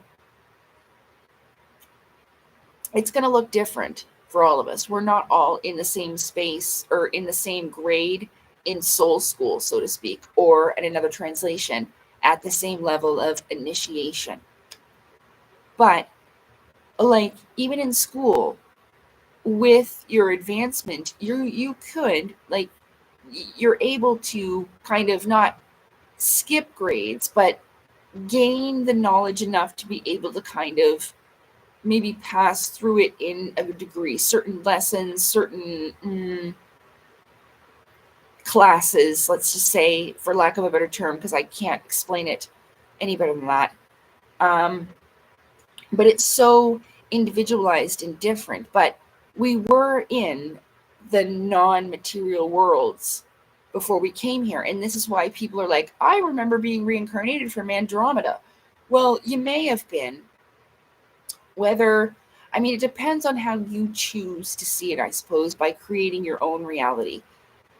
Like with Elena Denon, she sees space as like how it is with the solar system and explains it like I flew to Neptune and, you know, there's beings on Jupiter and da da da da da, as if like, well, I mean, maybe we are, in a sense, on a spherical globe, but it reflects spiritually infinite flat. Again, I haven't seen it, so how can I be sure? Just because I've decided that if I flew up right now with my superpowers and eventually I might hit the dome, I would go through it anyway. But when I got out, I would see the other domes and I would not be able to, honest to God, like I can see Claudio's map in my mind right now anyway, but I would not be able to name everything, but I can definitely remember where the lands of Mars are, the Anunnaki lands, the lands of Venus. There's a few lands. Oh, God.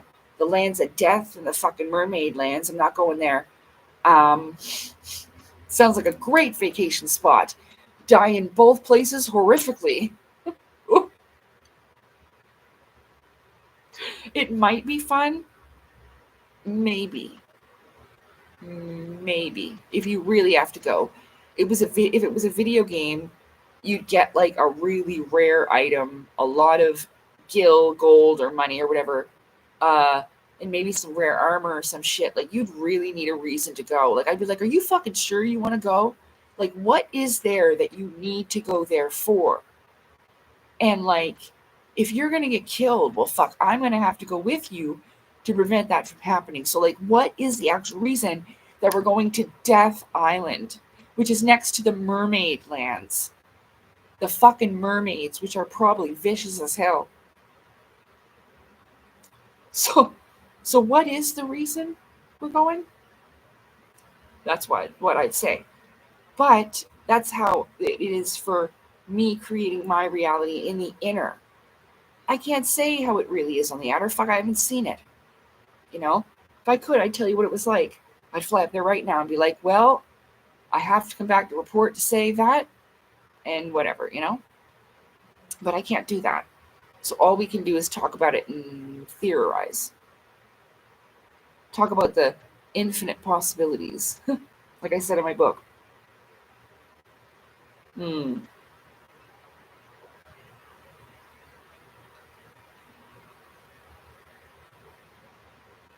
Well, let me finally tell you what those beings said and what happened in my out of body experience that I had yesterday in the spirit body when I took a nap after I got home from going to the weed store. So I got home, I smoked a little bit, and I was just tired from the day. So I took a nap, just like I did today.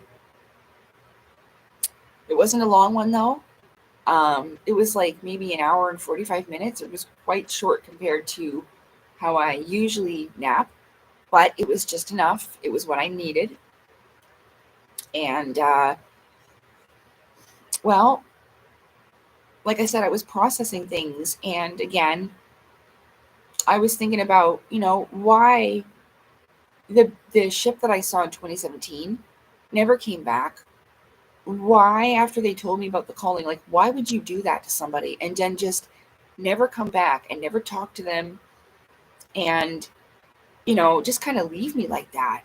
Like, excuse me, like, fuck you. Like, can we talk about this, please? Like, I was kind of at that point, if it wasn't obvious, uh, because I could only comprehend it so far.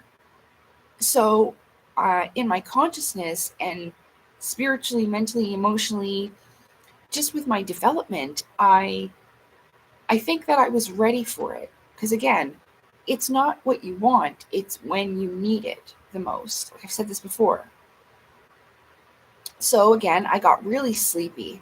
Like, I know I was tired out from the day, but I just got, like, it felt like someone was calling me again into the spirit realm where I'm just like, and I need to go and lay down. Like, it's like I need to go to sleep. So if you've experienced something like this, I don't know if it's been like this for anybody else, but hopefully so. But it's like I'm being called somewhere else.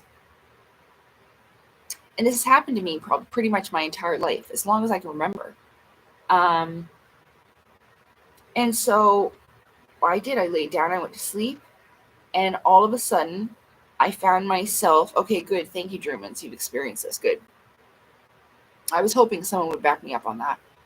Not that I'm worried about it, because I know that it's true, but it's difficult for others to believe, especially when they don't have experience or any kind of educational knowledge about it. So I found myself in this space where I popped up again. I'm like, oh shit, like I'm lucid. I'm in a dream. Oh, and there's like this space in front of me, like the building or whatever.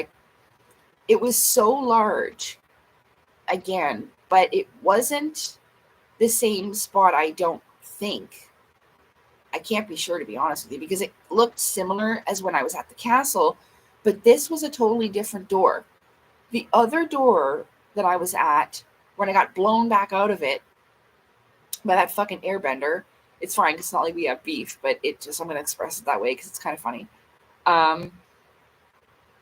After I had that meeting there, and I only remember the beginning and the end of that one, but the door was small. It had an archway above it, and the doors, like, not like small like Thumbelina, but regular size.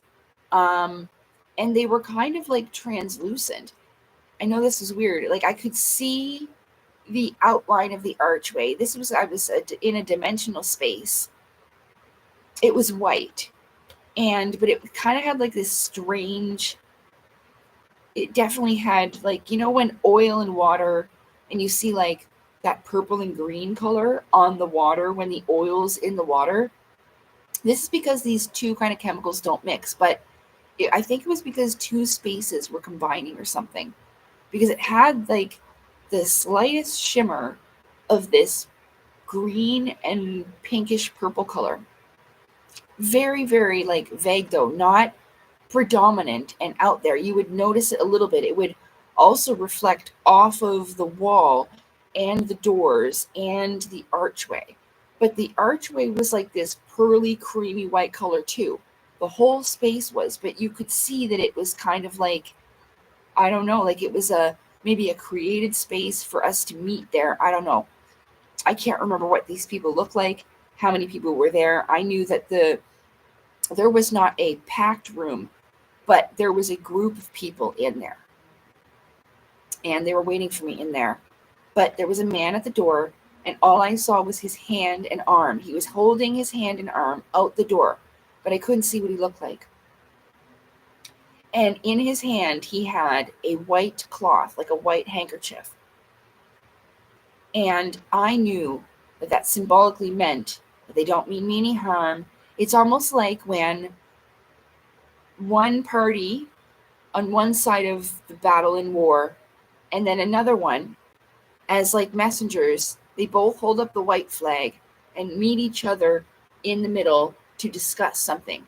No one hurts each other. We might even leave our weapons behind.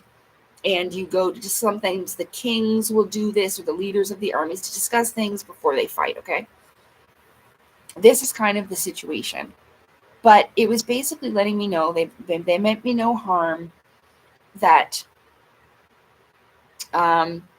this was like a truce, a meeting to kind of settle things, to discuss things, for them to fill me in, to end the confusion, and put things back on track.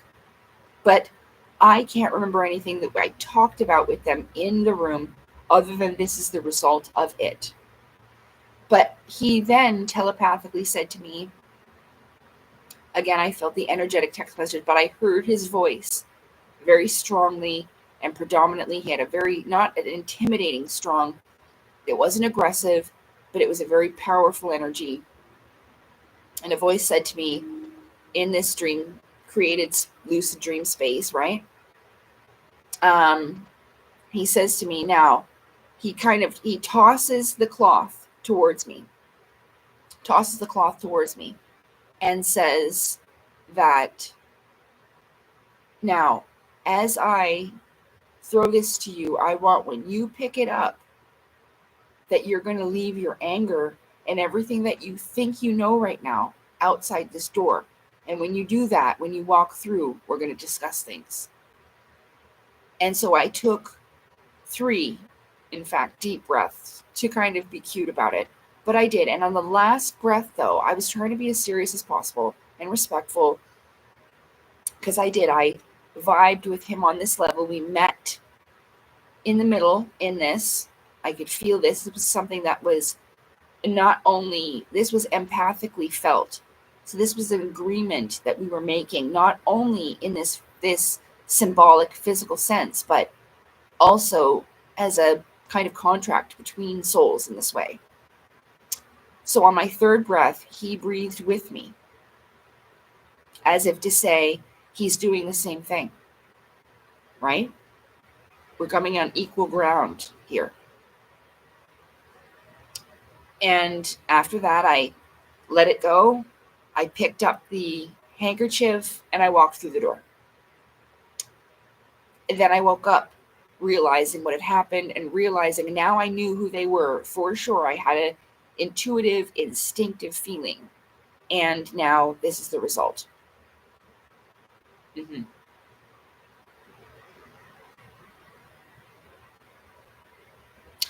Custodian means caretaker. Do you know that?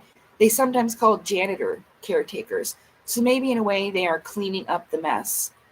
I know a lot of people don't like to hear this, but this is a prison for a reason, and you, my friend, are an inmate just as much as I am. And it may not be that you are as innocent as you think, because you're probably here for a reason, and sometimes it is necessary to reflect on it that way. You need to clean out the junk inside of you. So I want to throw that out there to give you to think about, because I have quite a bit. I even wrote about it in my book.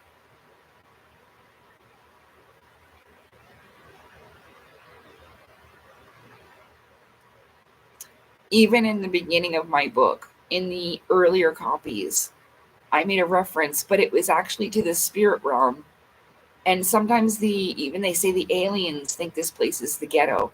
It kind of is, because we are at a lower space in consciousness, and that's why they lock their doors and keep going, because they won't be able to relate to us in consciousness or understanding anyway.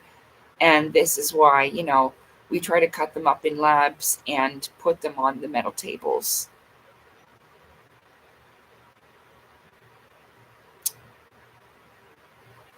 For lack of a better example. Yes, a German says, a prison built from our own shadows and choices. Exactly, it's a karma thing. I mean, heaven on earth can be here too. Like, you can have dharma and have like the best life ever, I guess. But in this age, I don't think it's supposed to be easy for anyone, regardless of how it looks on the outside. I really don't. It's supposed to be shitty. But it's difficult for a reason. You can't rise and and ascend or build the strength or experience points, if this was a video game, in an easy time, because there's nothing to struggle against, But we'd build mad experience points in some crazy ass places on Claudio Nocelli's map. Like, I read some about these places. There's giant monsters in the ocean. Fucking great. Excuse my language. I'm really trying not to curse. I did, I think 32 minutes without saying the F word, so progress.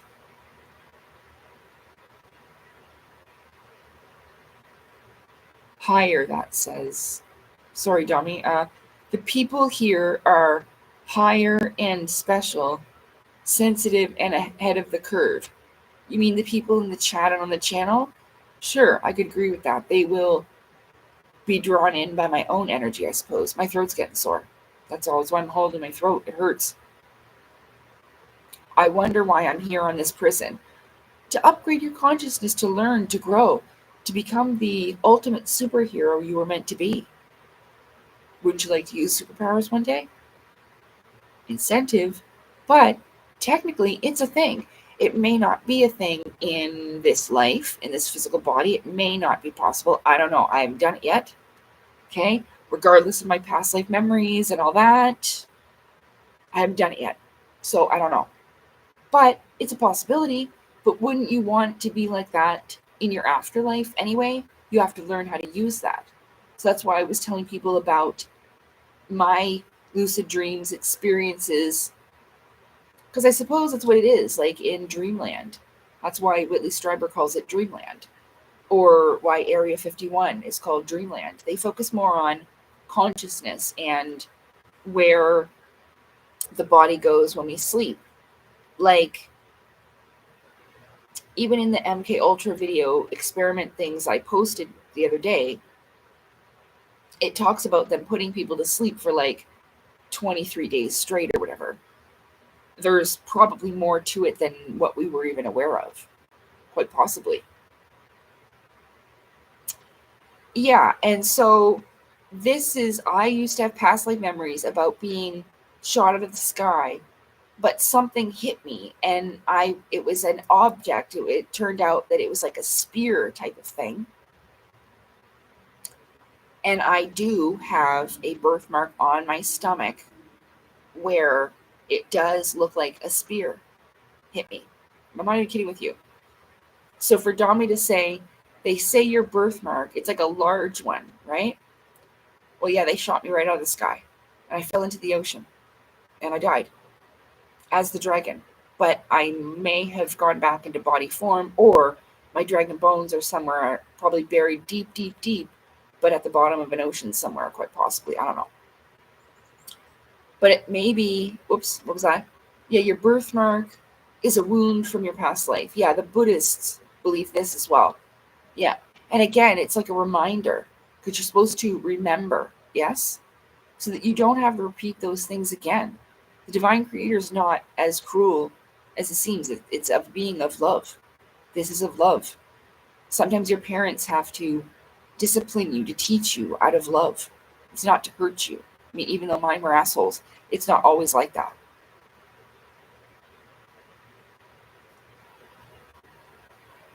It's true, Drumans. It could be that, I'm not saying this, but if you feel like that, it could possibly be that, because we all have to learn these things. Like, he says, maybe I betrayed someone, lol. Since this life, I'm getting really bad luck. I know, I feel you on that.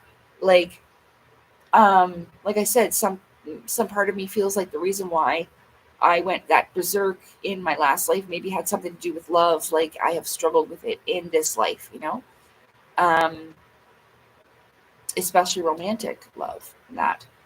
So,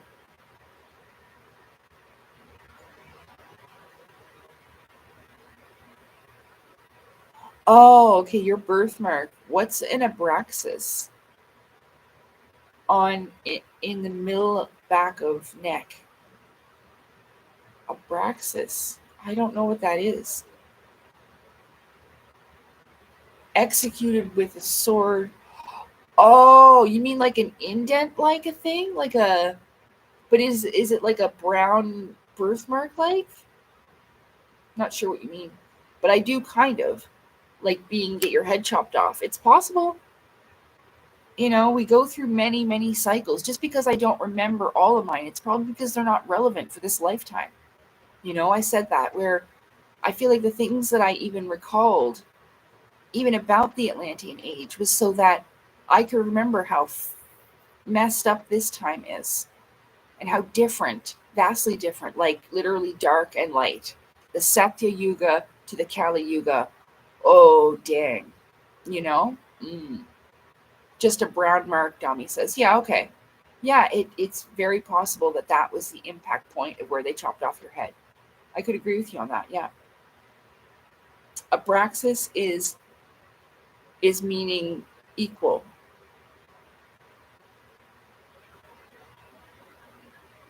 Hold on.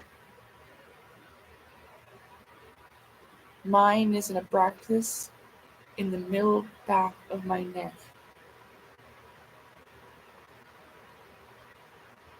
You mean like right where your neck attaches to your back? Or like an equal sign?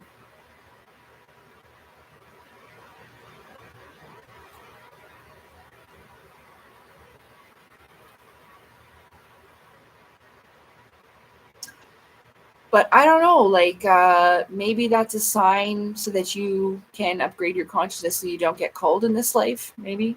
They don't do that again to you, execute you. Okay, yeah. Yeah. You meant where your head attaches to your spine. Yeah, I know. Well, infinity, we go around and around infinitely. We go up, we go down, we go back to source, and we will go through dark and light cycles. Sometimes you will play good roles, sometimes you'll play not so good roles. I'm starting to get hella hungry. The hunger just hit. So now my body is definitely telling me it is time that I need to either go or start cooking dinner and continue. It's up to you. I can go put my dinner in and we can continue for 1 more hour.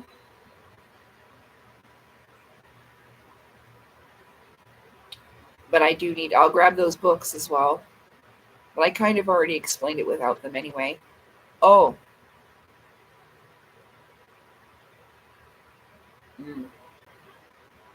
Okay.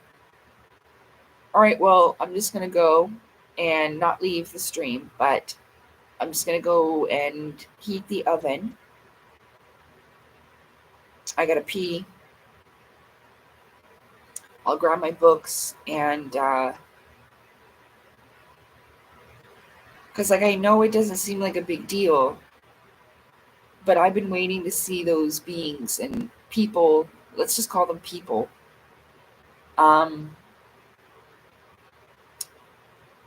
since that happened. Like, 2018, 19, 20, 21, 22, 23, 24, 25. 5, 6, 7. That's been 8 years. It's funny because your birthmark is the shape of an 8. It's been 8 years since, I've experienced seeing the craft in the sky and getting the message basically about the culling. So maybe everything's going to come around full circle. I really would appreciate it if one of these people of the higher society, civilization that we would think are the aliens or whatever, whoever was in that craft, I would like to meet with them physically, shake hands. It'd be great if it happened on live stream, to be honest with you. I've envisioned it that way, hoping it would happen this way. So I could, essentially, when it comes down to it, prove to people that I'm not crazy and prove to people that I'm telling the truth, yeah? But all things happen when it's meant to happen. Like I said about needs and wants, there could be divine timing involved where something like that could even be possible. But regardless, I just wanted to voice it out there, speak it up into the universe, like into the aethers. And, let them know for sure that that's okay. I mean, I've already said it out loud within me over these processes or whatever, but at least now we've said it. Right, so I'm going to go do my dinner thing. I don't want to flash anyone.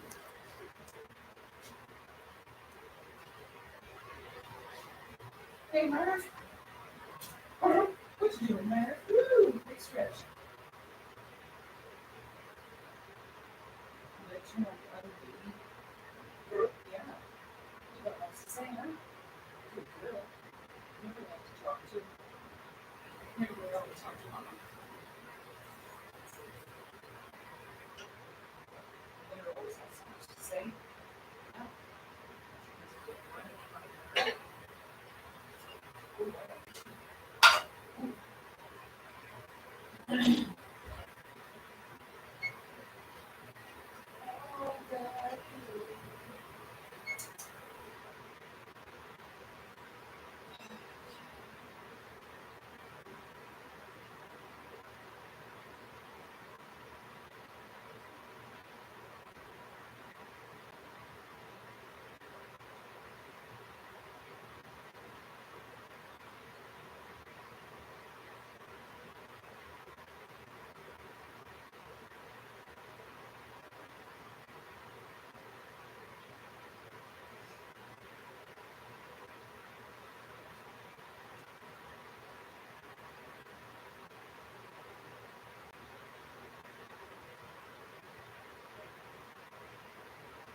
Oh, it's so excited right before Mother can go to bed. Okay, bye-bye. I know you want to go outside. But I have to be able to watch you when you go to bed? Come on, go to bed. Oh, you're mad, eh? I'm sorry. I'll let you inside as soon as I promise. Okay, alright. Was it these ones? I don't need all those. I mean, these this one. Yeah.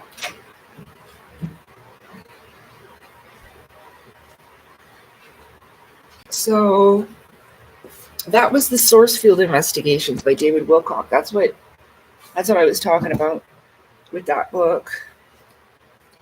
And that one talks about the hidden science and lost civilizations, you know. And I mean, like, yeah, he kind of messed up prophesizing about 2012, but he just didn't get the timing right, I suppose. And that can be, well, he was very depressed about it and let down. And I was hoping it would be in 2012 too. I'm sure we all were, but it was just like another cycle beginning for this process. And he realized that, I'm sure, later. So so again, that's like Mount Meru, right? And Jacob's ladder would be like climbing it, you know, but this shows how the gods descend down, to the lower realms. And this is representing like, I can't remember what it all says. If this is like, it's not necessarily hell, but that's why the material realm kind of feels so dense and shitty and heavy. It even has like a different color going down in the sphere, almost like representing maybe the waters below kind of deal. It is a darker blue, just I don't know for sure, but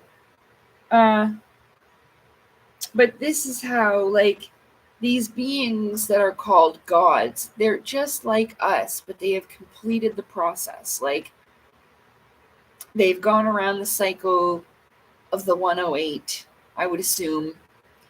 Or maybe they're not totally finished. Maybe we never really finish. I don't know.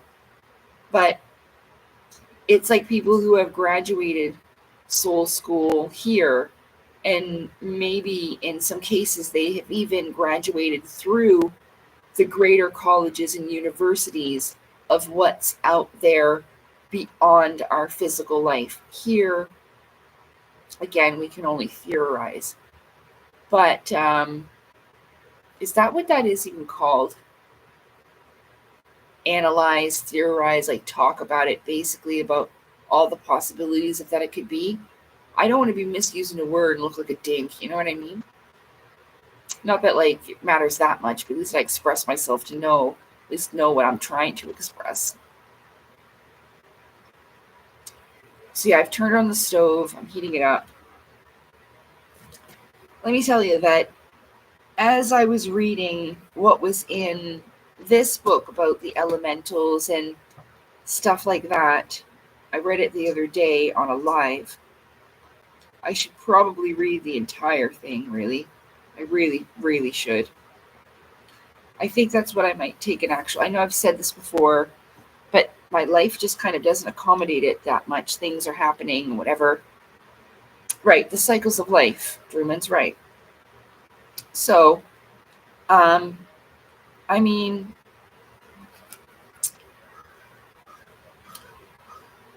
going back to like the reincarnation thing where I was saying some people might think, you know, they will listen to someone and they'll hear similar things about what they recollect or feelings that they have. Like, just for example, say that they say something like, well, I feel like I was reincarnated from Andromeda again, or the Pleiades, or Lyra, whatever, whichever. Well, it just means like another realm could have been from another civilization that lived long before. Again, the timeline's so much longer, and people on their own worlds went through a similar process, most likely, and they graduated from their own version of soul school.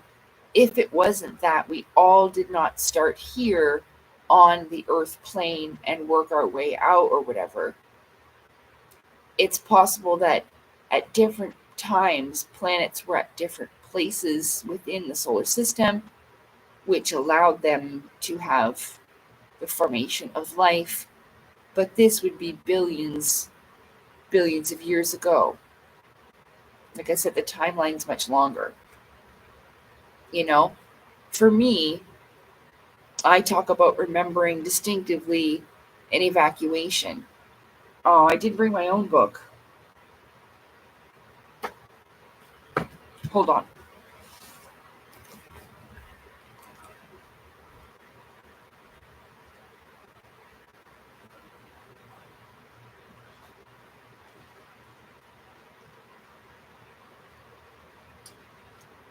I remember, and I had kind of a recurring dream. It only happened a couple of times, but I remember it a lot, where I was talking about this, and where this lady was holding me in her arms and running, evacuating. And it looked like Mars. I even have kind of like a pyramid types in the background. It kind of looks sandy. I express it in that story. And she was holding on to me. And at first I thought I was a baby. But then, as you can see with this part, that part there, where that heart is, that's where she set me on the counter, right underneath the cupboards, and just left and went into another part of this little spaceship. See, she's running to it. She's running to it, right? I can't even see. Okay, I think you can see it. So she set me on the counter, and with that experience, I could feel her emotions and feelings, and I knew that she was trying to escape. It was important that she brought me with her, and I was in some type of containment thing, whether it was a crystal. I have no idea what it was, but my energy, my essence, my soul was inside. I thought I was a baby because I couldn't move my arms and legs and she was holding on to me, but then I realized, that I was in something. Not that I was captured, but rather maybe they had preserved me in some way and brought me with them and put me into the soul cycle of Earth. I don't know how to explain it, but I remember this evacuation type of thing. And that when I was about, I'm going to say between 10 to as old as 13 or 14, again, like when I asked the Backstreet Boys about aliens, there was a reason for that, and it did have to do with my past life memories. Shit, I totally just lost my fucking train of thought. This is so important. This part's important. Past life memories. Oh, for F's sake. Asking the Backstreet Boys about aliens. Oh, right. So I was sitting in front of the TV at this family gathering. I can't remember when it was, but I do remember I was wearing black and white pants that I would never wear today, but I thought they were so cool back then. They weren't even mine. I borrowed them off of Jenny. I just loved them so much. But anyway, I was sitting in front of the TV. This was in the 90s, and they were talking about the satellites that they had sent to Mars. I think it was the Voyager one. This was in the 90s. I can't remember all the exact details. But I know because this is the truth. This happened. I fucking saw it on the TV. They were talking about the satellites. They were showing what the computer image of what Mars looks like, the red planet and all that. And inside of me, because of what I had already experienced, but I just knew. I knew. Intuitively I knew, and I could feel it. I thought that everybody else would know this as well and be like, oh yeah, that was really sad, but whatever. Not but whatever, but going back to what I was saying is that I turned around to my entire family as we were in the living room, and they were talking amongst themselves or whatever, but I was like, hey, Mom. I was like, there used to be people on Mars, but they blew themselves up. And of course, everybody laughed at me. And, but I may not have said it in that term. Like, hey, Mom, there used to be people on Mars, but they blew themselves up. And I thought, like, we would. The reaction I got was totally not what I expected to have. And, they told me, that's not true. I should write books and stories and stuff like that. But I was really confused. I didn't think it was funny. I didn't get mad at them or whatever, but it was a tad bit embarrassing, I will admit.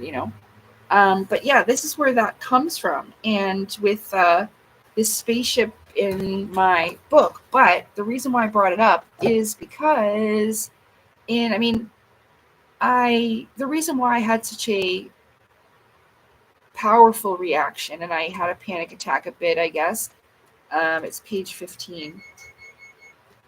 Chapter 3, page 15, The Red Planet Stained with Innocent Blood. Basically, I'm not going to go through the whole thing. I guess it's only just the littlest bit here. It says, the way to Mars is only one way for humans and for all those races that inhabit these lands, except for the custodial and Anunnaki leaders. But were they always inhabited by these beings? Because now Mars, as we know, is inhabited by, like, the Anunnaki, and that's why the elites and the cabals and Elon Musk wants to go there and shit, okay?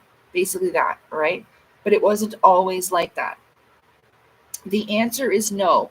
The original race of Martians was annihilated in its entirety, like what I just showed you in my book, The Evacuation. When the colonizers passed through their fields, membranes, or domes, as you prefer the term. That's why, like, I can translate it as well.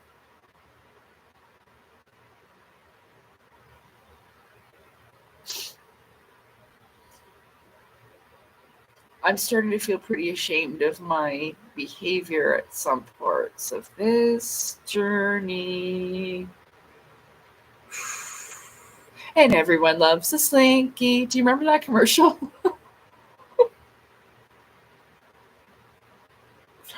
Oh my god, it's really not helping my case to not look like a crazy person. The time running is different from the known time.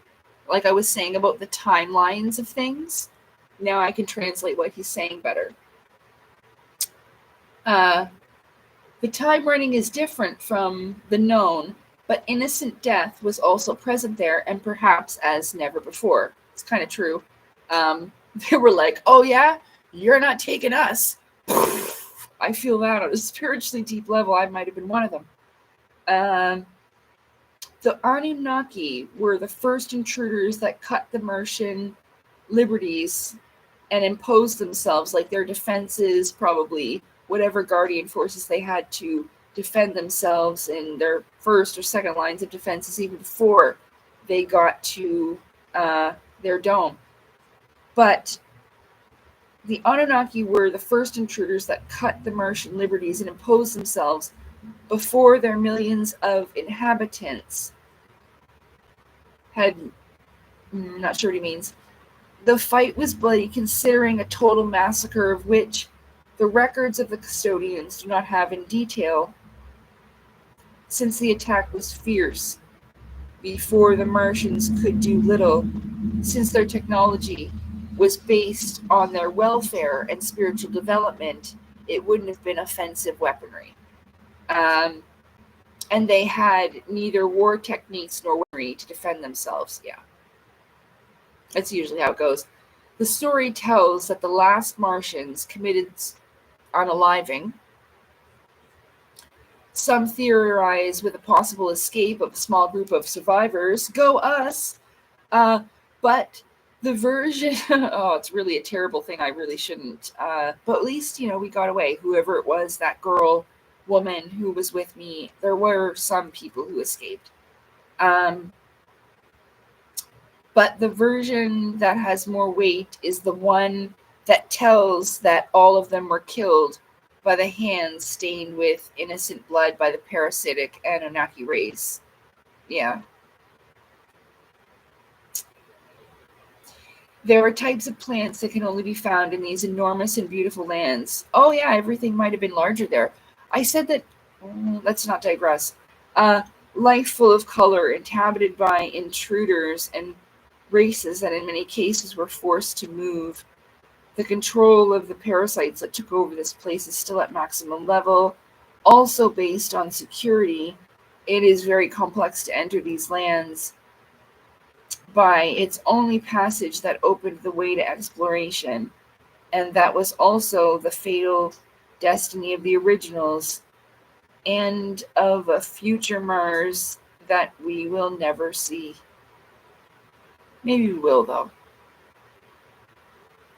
I mean, it won't be the same as it was ever again, just like the Atlantean age has come and gone, and, we can't get that back.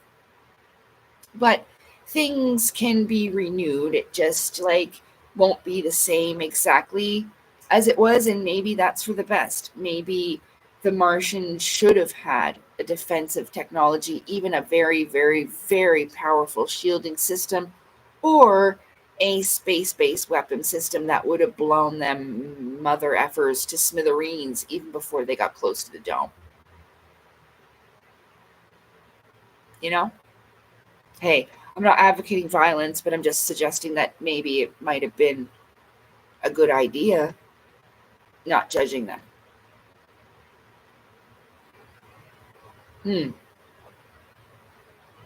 Again, wouldn't it be best to have a balance of both? It's better to have it and not need to use it than need it and not have it. Oh, when you need it, right? Right. Scott says, hi, Scott. Welcome, by the way. Never the same, similar, but more improved. I agree. Exactly that. Yes. And because, maybe it was like how the cycles, some things need to filter out, even in those times, clearly, as they say, Atlantis fell like many of the ages before, but they rise and fall just like the sun and the moon rise and fall in cycles, right? So civilizations will rise and they will fall, and other ones will rise and they will fall, just like the East had all their civilizations rise and then they fell, and now the West has risen and now it is in its falling cycle, so to speak. Yeah? Right. Lots of countries had this rise and fall, rise and fall. Yeah. Best defense is always a great offense. It's true. You don't have to annihilate them. You give them several warnings, but say, look, if you go past this point, we're telling you that this system is going to blow you to smithereens. So if you want to do this and you're going to try to harm us, this is what's going to happen to you. That's fair. But, to keep out things like that, because you got to realize there are people in this world, but also people out there, I would assume, that are exactly the same, that, focus on colonization, taking over, war, dominance. This is something that certain tribes used to be like as well. It goes back, it's a timeless thing that just needs to be worked through and cleansed out. Eventually, they learn the lessons, so to speak. And this is why, is that a mosquito? Better not be. And this is why one of the first things the Anunnaki had told me is, for lack of a better name to call them, the custodians or whatever, for the telepathic communications, that minimal that we have had over the years. Because, like I said, I haven't seen them since August 2017, in that I experienced them in that way. And like when I talked about that before, I felt them very strongly, their spiritual rank. I didn't know it at the time. I just felt the presence of authority, and that I was like, ooh. Because in some things you do not look your leader. I think I explained that in my previous video, did I not? It is considered rude even in military, when your superior officer is yelling at you, you need to keep your face looking and your eyes forward. You don't look at them. You know what I mean? This is a symbol of defiance. So the spiritual hierarchy kind of works a little bit like that. And in my energy, fell in line, so to speak, in a way. It's not that I was submissive to them or afraid of them, but at the time I didn't know who they were or what they looked like other than through feeling. So I naturally did what came natural to me and showed respect to like a superior officer in a way. As far as spiritual rank goes, I can explain it like that.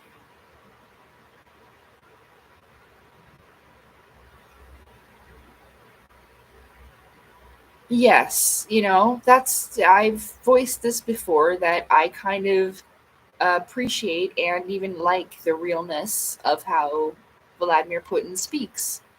Uh, and, he does tell the West this. It's true, Scott, you know?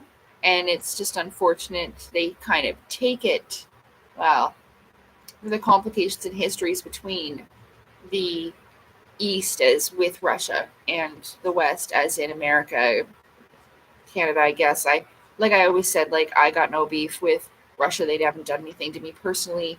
Um, so I remember them helping us in the World War, you know, especially two. So, uh, and, I know some very good souls from Russia. Yes. Like, I'm sorry, Scott. I don't mean to, but Scott's from Russia. If you'll notice on Telegram, sometimes he will write in his native language and you'll translate the comments. Sometimes it does this and it's absolutely fine, you know. Um, but yeah, and the demonization of Russia's terrible, making them all seem like the enemy. Yeah, propaganda at its worst sucks. Sorry, Scott. Anyway, I'll stop talking about it now. But uh, no, it shows respect. Something people are lacking this day and age. Well, yeah, respect too. It does. Yeah, respect, right? Yeah. But I do know this, even though I can't articulate it fully and completely, know that I do know how to recognize these things. Like, I may not have been able to uh, know what the ranks on the pockets of the Navy soldiers at the Fleet Club even meant. Sometimes I knew that some of the men were of higher rank if they were wearing a certain kind of hat, um, which is again how I recognized it in my lucid dream experience. But they didn't have a fancy hat. It might have been just regular uniform for those ones in that, with that dragon dream experience when I saw them there. But it doesn't matter, even if I didn't know what the ranking meant, I still treated everyone with respect as a child. Yes, sir, no, ma'am, yes, ma'am, thank you, sir, thank you, ma'am, can I get you something? Like, I helped them. Like, I was really nice. Like, it was a club. They would play pool. There was, I mean, of course, I wasn't around the alcohol anyway, but there was a bar area. There was a place to eat. My dad was making food, cooking for people. So not always in the kitchen. There was a bigger kitchen too. Um, like I said, he did a catering company at the Fleet Club, but it didn't matter. I showed respect to them regardless, But it's about knowing that within you, and that's probably something that I've carried with me um, through my lifetimes.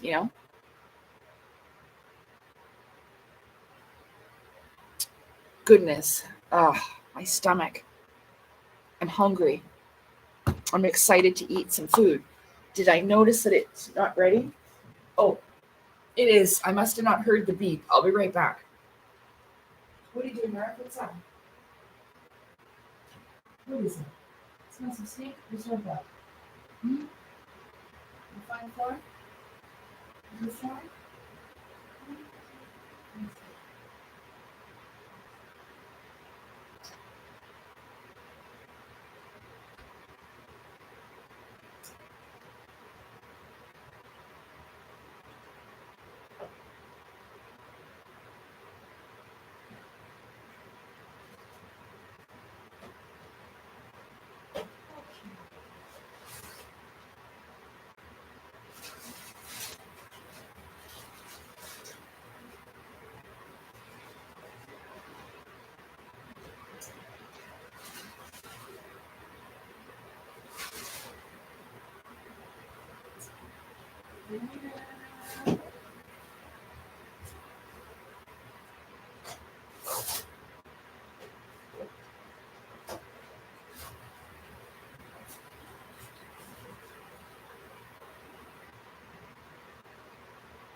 I was just in the kitchen thinking about the person that spiritually called the outer space police on me, which led to all this occurring, which I appreciate. Thank you.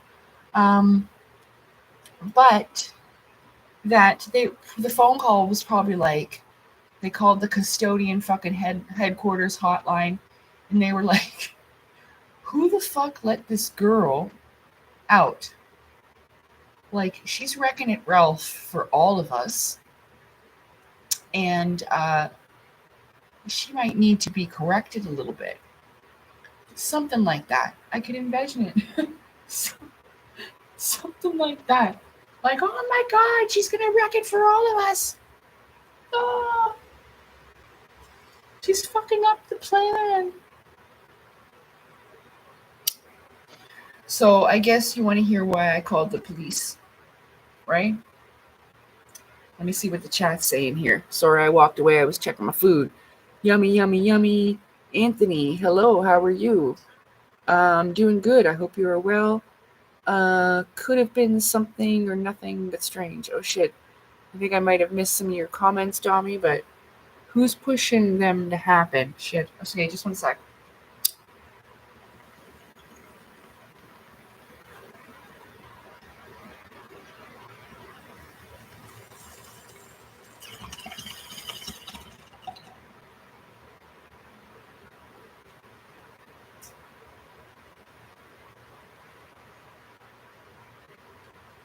Whoa, shit. I almost stepped on my own toe.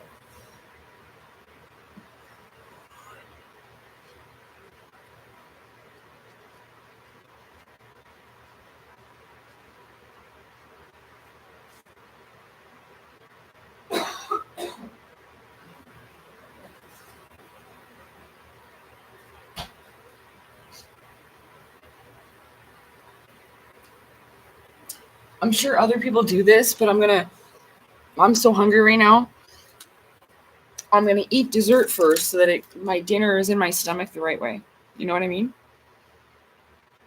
Okay, let me see what I missed here as I was talking on. Let's see. Oh,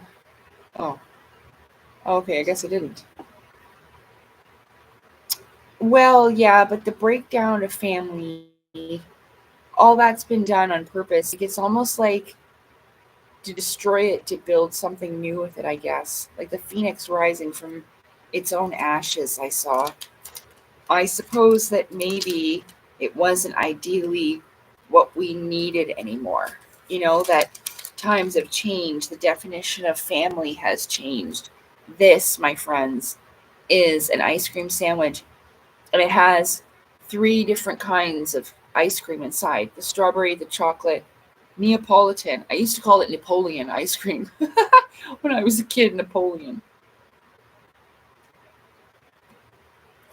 Mm.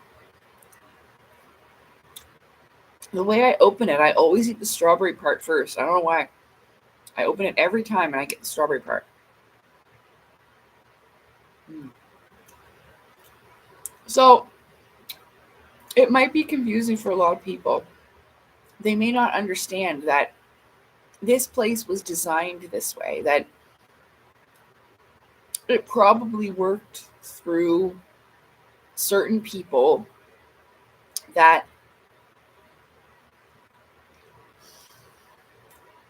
we may be all different.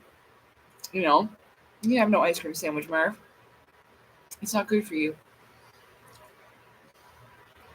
Here, it's cold. It hurts your tummy. There you go. Taste it on my finger. There you go. A little bit of ice cream, a little bit of vanilla. A little bit of vanilla. No, it's too cold. Or I've seen cats like roar really loud because it hurts them because it's cold. Mm-hmm. I love you. Okay. So what I was saying about it's difficult because it's not like I'm defending the things that happen here. It's not that these people at the top are responsible for all of those things, and even these elites and the people that are doing the terrible acts that we hear about, even if, like I said, 1% of that is true, well, they're also here learning lessons as well. And I said before that, it may not work out the way that they're thinking it will, some of them anyway, because if you're doing deplorable acts, you will have to pay for that. It's in karma. And I was talking about that in the beginning of my book, that there are forces that, of course, don't want this. They want to keep us in prison because they benefit off of it, right? So it's just there's so many different, basically, characters or personalities in different groups that it is very chaotic and difficult to control. But even within the Gods of Eden itself, it says that eventually, at one point, what's going to happen is that both sides will have to sit down and make negotiations, even though it will be difficult, like negotiating with your Nazi SS guards. It is possible.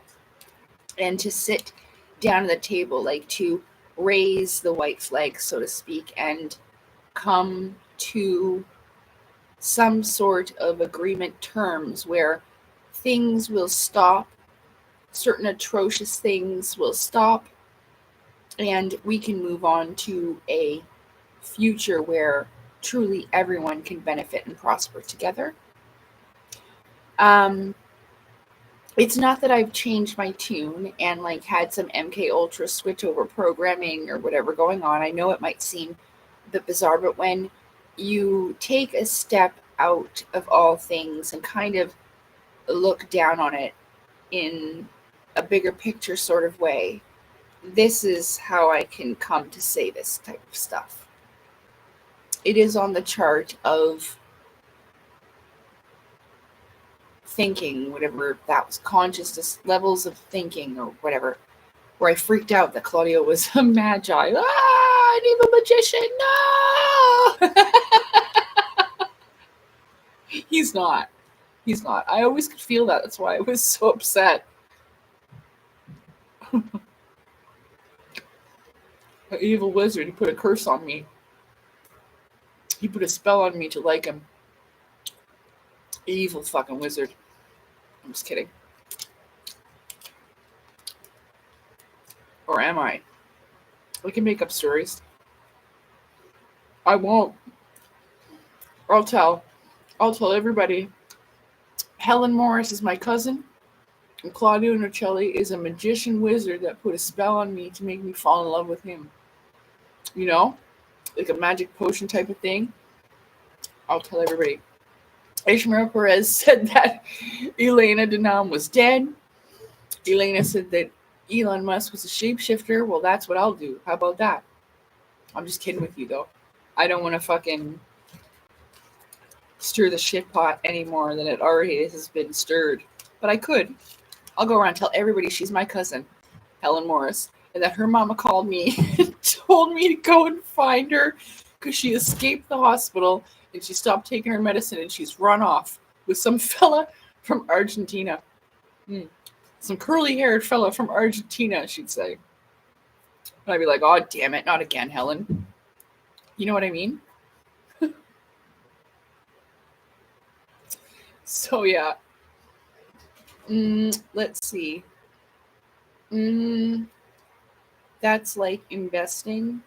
Not sure what you mean. People crowdsourcing an idea.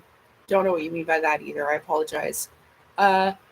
True. It's all planned in light of the bigger picture. Yes, Scott. You're either lost or with many has in the past or moved to the higher. Yeah, enlightenment revolution. Well, I mean, it's kind of like losing the video game.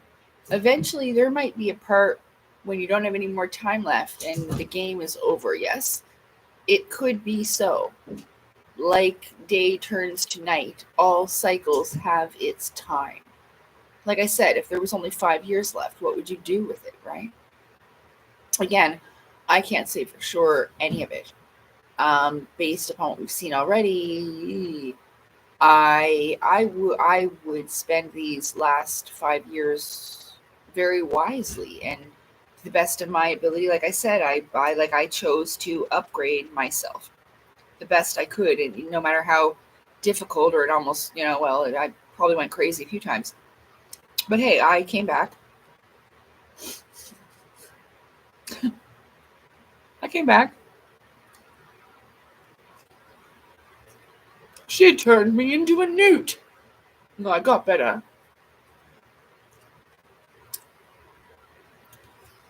But it is a process, and these cycles just cleanse these things out, almost like a washing machine. You got to go through different cycles, and maybe the laundry detergent to wash things clean was this fucking crazy ass system and kind of Truman show that they've put on for us here, yeah? To help us clean things out of our system. Ouch. I don't know if that was a mosquito or what.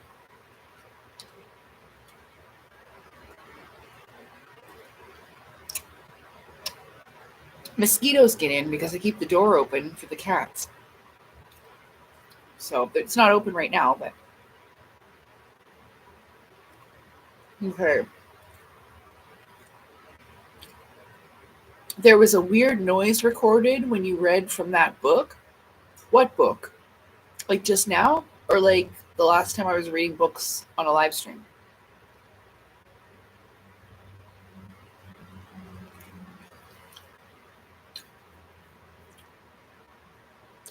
P-A-R-T, where? Because it's... Oh, party. Why? Because it's fun. You mean P-A-R-T-Y? I get it. Yeah, because it's fun. Like Jim Carrey in The Masks did that. P-A-R-T-Y? Because I gotta. Just now. Like with Claudio's book. The book I was reading from, this one here. This is The Lands of Mars, 178 Worlds Under the Great Dome. Claudio wrote that, but it's from the Nos Confunden series. There he is. He looks like he's like in his 20s there. He's young. He looks young for sure. I don't know how old he is, but he looks young. He's probably older than he looks, just like me. I'm guessing.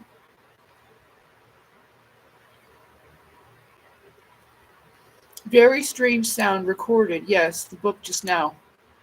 I don't know. I'll have to listen to it later. Thank you for pointing it out.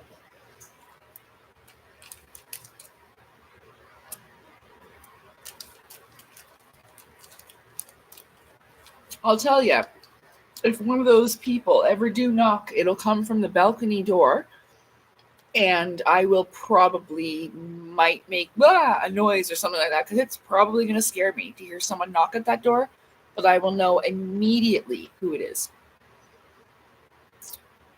Just saying. I want to prepare you, because I may scream, like, you know? It might scare the shit out of me.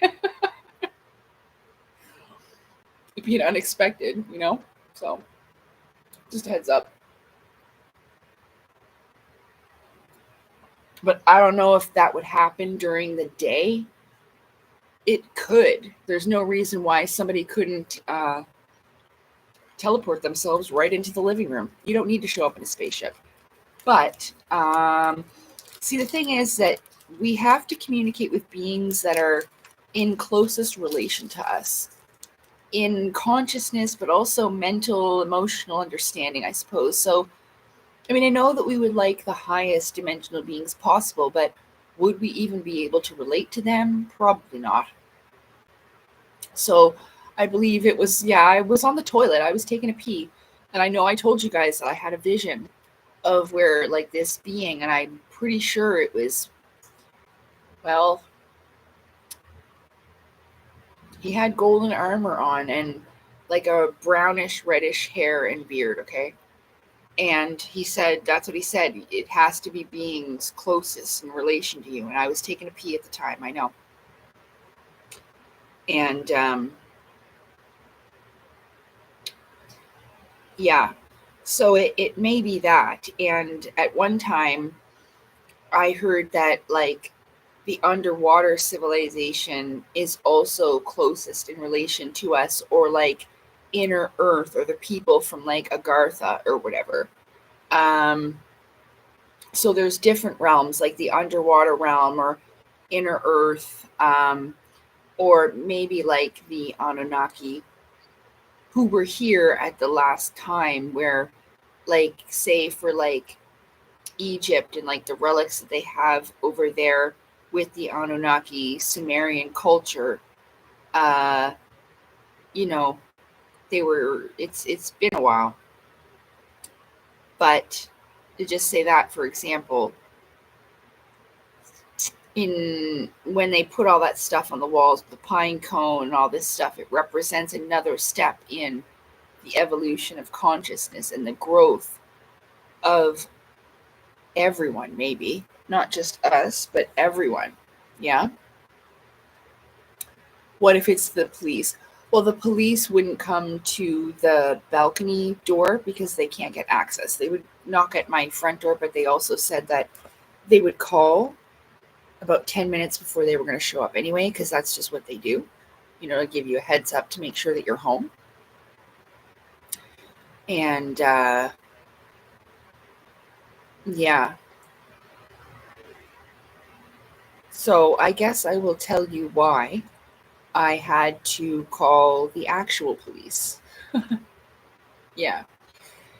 Do I have chocolate in my teeth anywhere? I hope not. Okay, I'm going to throw this out because it's making my fingers all gross. It has ice cream inside. I do want to consult with the oracle. I know. But I don't really change all that much. Like, I did that video that I posted and I wasn't high.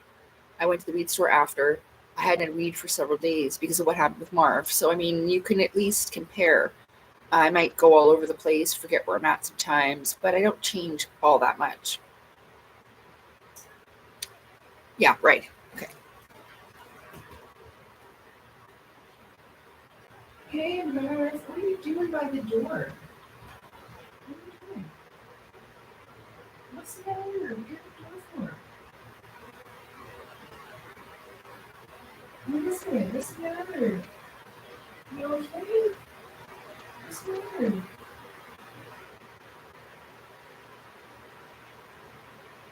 Is there something going on across the hall? Please tell me no, there's not. Hold on. It's okay. But, let me see.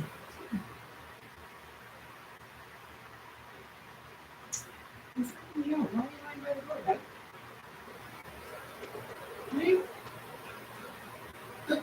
You okay, buddy?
Salem was just lying at the door, but I don't know if you can hear like the animals from Ding Dong across the hall. That is partially the reason why I ended up calling the police. It started with him, and I've called the police on him like twice now, that fucker across the hall.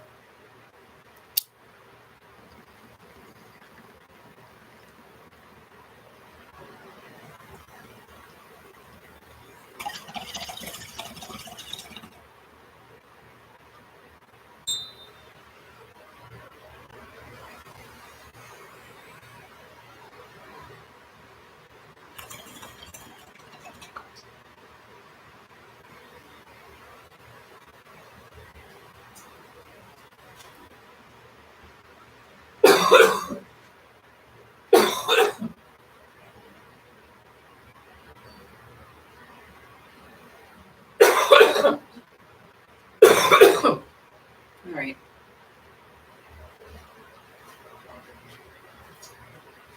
So I was going through it the past couple days, right? And them bags hold pine cone, a bag of tools, knowledge of building a civilization. Right. With the Anunnaki. Right. You're right. That's underwater bubbling. Yeah, I went to visit the underwater kingdom just then. That was me, and I'm back. So yesterday, or was it yesterday? Pretty sure it was yesterday, you guys. Fuck. Because it all happened like when I said, "Oh shit, man, I can't even remember." Sometimes like Yeah, because it was yesterday. Because I got home and I took my nap. Yeah, okay. Sorry. So, in the morning, it was in the morning, like it was like 11:30, 12 o'clock, okay? I was outside, yes, I was having a cigarette. I haven't done it that much, but again, I didn't have any weed. And so I went out and I had a smoke and I was sitting outside with the cats. I had a little bit of anxiety letting them outside or whatnot. But whatever, we were outside. I was getting some fresh air inside. It was a nice day. Well, who comes around the corner with a big ass, dirty, nasty looking mattress, but ding dong across the hall? I didn't recognize him at first because, like, he's grown a beard and he's lost weight. But, like, he could have just been working out, though, because he looks quite fit. Anyway, he's carrying this big, dirty ass mattress. And what does he do with it? I watch him do it. And I'm like, and I even said out loud, not directly to him, I was like, no, don't put it by the window. I don't want bed bugs in my house, you know. As I'm sitting there with a cigarette and my tea. And I said it loud enough he heard me. But then when I looked over again, he literally put it right next to the window. His big dirty ass, like, double mattress. Had to be a double. Like, it was a full, it wasn't a king or a queen. It was definitely like a double, like a size that I have. But he puts it right next to the window. My open window with the screen. He always has bed bugs, this guy. Constantly. Gets them over and over and over again. I had other neighbors like that in my last building and it drove me insane. Oh. Anyway, so I was like, great. Now I've got to call that number and I don't know who's going to answer it. I was dreading the fella that I didn't want to answer it, and he did. Because, yeah, it started with Ding Dong putting his mattress there, okay? Oh, yeah. And then as he sits it right against the window, I forgot this fucking part. This is what set me off. He heard me. He puts it right against the window and then turns to me and goes, fucking smiles like a jerk. Like, take that, bitch, get bed bugs. I took a few minutes because clearly that set me on fire. And I called the number and I said, hi, it's Lacey from apartment such and such. I said, oh, hang on.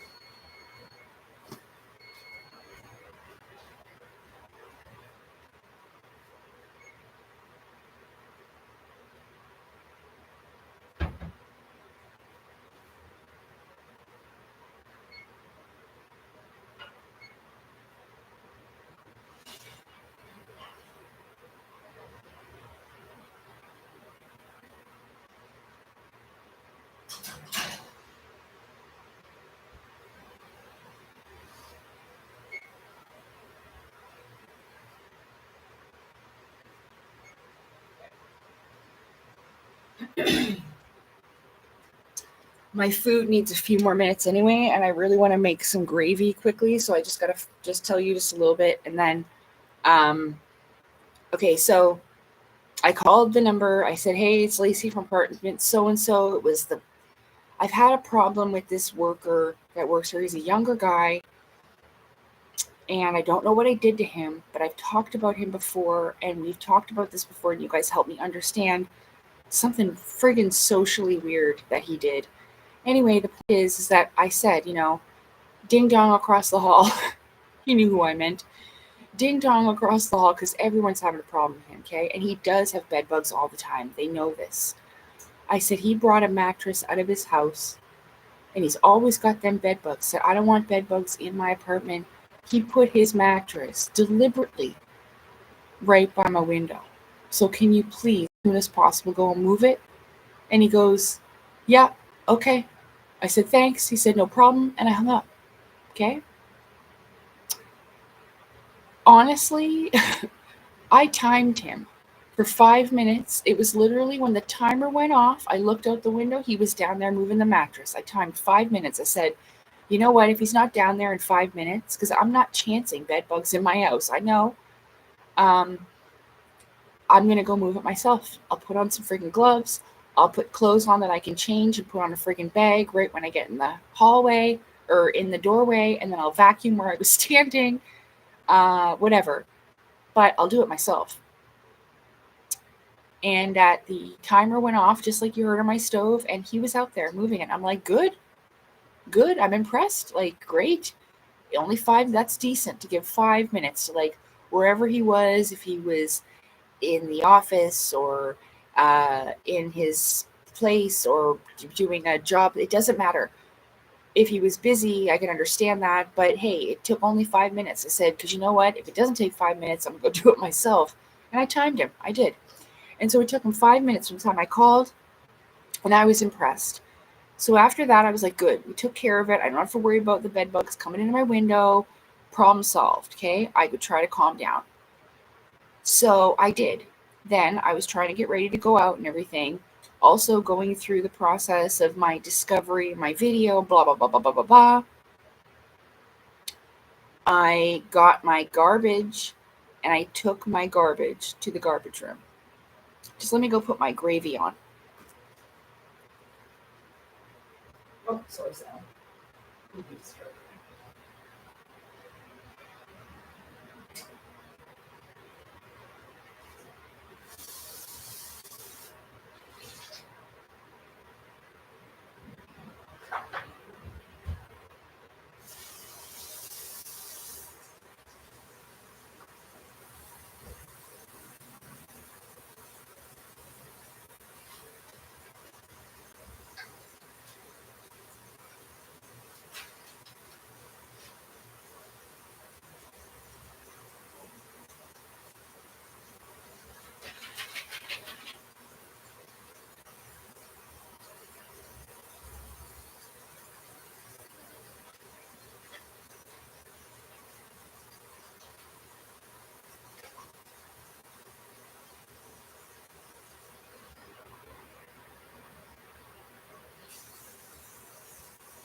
Okay. So I went to take my garbage out. And when I went into the garbage room, because I've always, for the whole year that I lived here, I've always, like, there's 2 doors. And when in after hours, when the office is closed and maintenance is shut, they lock the door there. So you just put your garbage in between the doors, which I've always done, right? Cool. But, like, I've thrown my garbage out the entire year, walked through the door and put it in the bin myself. It's kind of like, even been like, okay, well, I'm going to even go out in the hallway, not worry about running to ding dong across the hall, and take your garbage out, you know? Because remember that fella followed me to the garbage room one time across the hall and, like, checked my garbage after I threw it out? Yeah. So I did, and I threw my garbage in the bin, and yeah, the bag ripped, and I dropped the bag, It was a bit heavy. But I mean, like, I've done it before, and I just picked it up. I didn't make a mess, okay? It wasn't a problem. I swear. It wasn't a problem. I was a little embarrassed, though, because I, like, broke my garbage bag, and it was in front of him, you know? But, like, I've gone in there with the other two older gentlemen that work here, and they've had no problem that I've been in the room. If I inquired about, like, once I asked them about a bike, if it was really broken, and it was, because I was going to see if I could have it. And then I got 2 chairs for my balcony, and it's decent enough. Now I have something that when Marvin's on the wall, instead of jumping down on her joints, there's like a chair there. She can jump down, have like a kind of in between. Oh, hold on.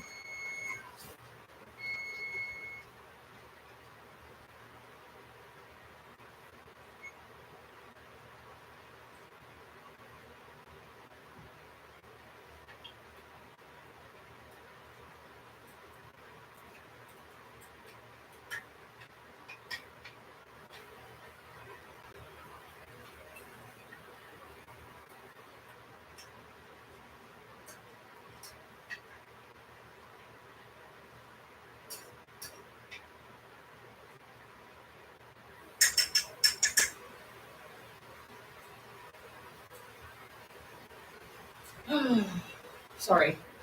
I have to keep an eye on the gravy and everything, and that was the timer that I put the extra time for my food. Okay. So it was never a problem that I went into the room. Even one of the men said, like the older gentleman, when I asked him about these chairs, he was like, yeah, you can just go right out and get them, like right through, and there's like a little ramp thing, but I wanted to go out and bring them and put them on my balcony, and then I washed them all down and everything like that, okay? So I didn't, but there's never been a problem that I was in that room. Never did they ever say that I was never allowed to throw my garbage out, okay? But wait, after I throw the garbage out, made sure I cleaned up any pieces that I dropped or whatever, threw it all in the bin. Like I said, I was impressed that he only took 5 minutes to move the mattress. So I'm like, okay, I'm going to try and fix this. Like, I've been trying to fix it because, like I said, I've been having an issue with him ever since I moved in. Like, he has some type of weird vendetta against me, like I did something to him, and I don't know what it is. I'll explain more after I finally finish the story. So as I'm leaving, I say to him, like, by the way, I said, thank you very much for moving that mattress as quickly as you did. I appreciate that. I said it nicely. I meant it genuinely because I did. I told you I freaking timed his ass. Put 5 minutes on my stove timer. Okay? And he was like, no problem. And he had his back to me the whole time. He didn't turn around. He was doing something on his phone or something. I don't know. And then I turned around to leave, and he's like, oh, yeah, by the way, you can just leave your garbage in, and he, right attitude, like he just switched it. Like he needed to be the boss, or for some reason he felt like he needs to tell me what to do. And I'm telling you, I wasn't like rejecting authority or disrespecting his authority as an employee or anything like that. He's done this so many times. That's what he did at the elevator when I yelled at them about the fucking fence. Well, what's wrong with your fence anyway? Like, after I've written 5 letters, sorry, I got something in my eye, 5 letters, and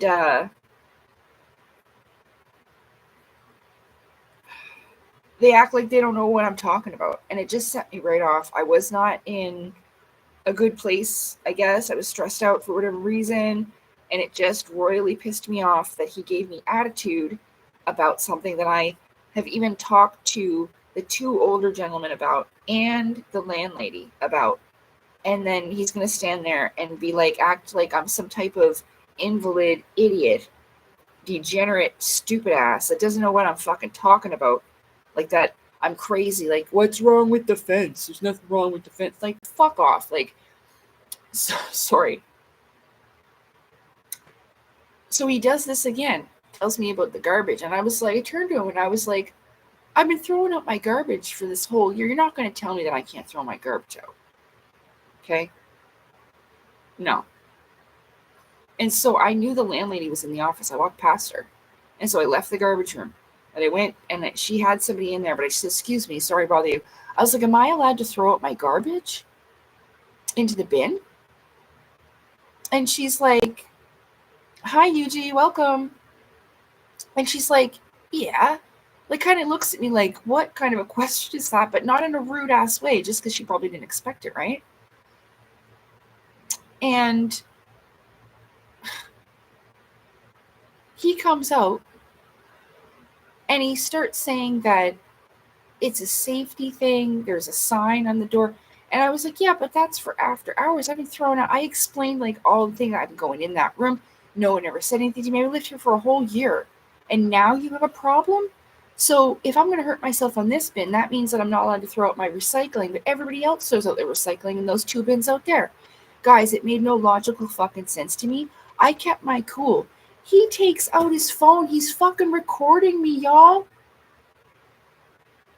He's recording me. He tried to instigate something to get it on his phone.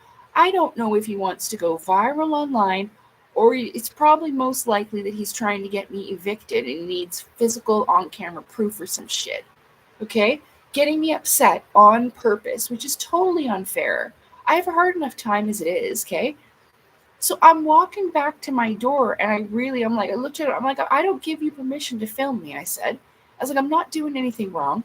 I just threw out my garbage. You're instigating a situation, and now you're filming me as I'm standing at my apartment door? I was like, I'm not going to be acting a fool. You take care. And I went inside. But you know what? I was like, no. So that's it. After this entire year, and all, because when I was having a problem with those workers, remember they had sprayed Marvin with the hose on purpose through the window. They soaked the whole curtain. The windowsill was soaked. This wouldn't have happened by accident. Marvin was wet on one side. They soaked her and sprayed my little baby girl kitten out of the fucking window with a hose. If my curtain wasn't there, they would have soaked my computer. And it was open. I was watching a documentary and everything. But I realized, I'm like, why are you wet, Marv? And then I realized everything was soaked. I looked, my blue curtains all wet. It went through to my moon curtains. They friggin' used their hose, these construction workers, to fix the balconies. And they weren't Canadian. They were foreigners. Actually, they were Ukrainians. But let's not judge them for being from Ukraine, okay? But they were Ukrainians. And they were so fucking disrespectful. They were using my balcony as like a smoke break hangout talk place. I got out of the shower one day. I'm in the kitchen packing a little bowl for the oracle, yeah. And I'm in my robe. I just got out of the shower. I turn around and one of those guys was knelt down smoking a cigarette, literally staring at me like a fucking pervert, smiling like a creep. And I lost it. Like, what the fuck are you doing staring at me? I wrote a note. I slapped it on the balcony. They all scattered. Like, perving on me. For real. Having a laugh about it. Yeah. Fuck, I was mad. Every time I contact them, and I have the texts to prove it. Oh, Chris. Oops, I'm sorry. The guy says, oh, that isn't my problem. Write a letter about it. Bullshit like this. And I told the older gentleman that he was treating me like this. And they're like, oh, that isn't right that he's doing that. He should have dealt with that situation. Yeah, he should have. That's what they're for. And like, I'm a single lady all by myself. They're out there perving on my balcony, having a cigarette on their break, drinking whatever drinks they had or whatever.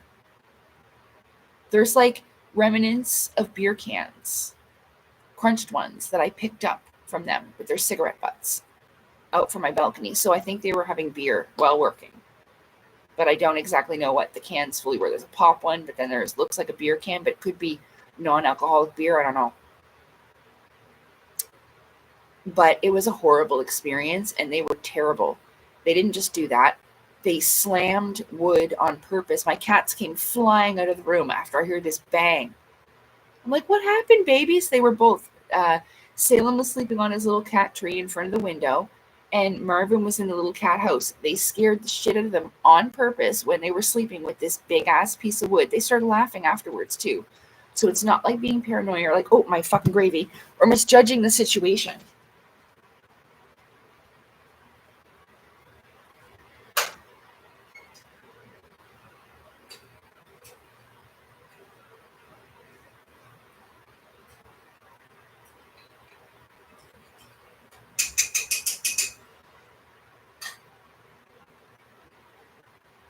Okay.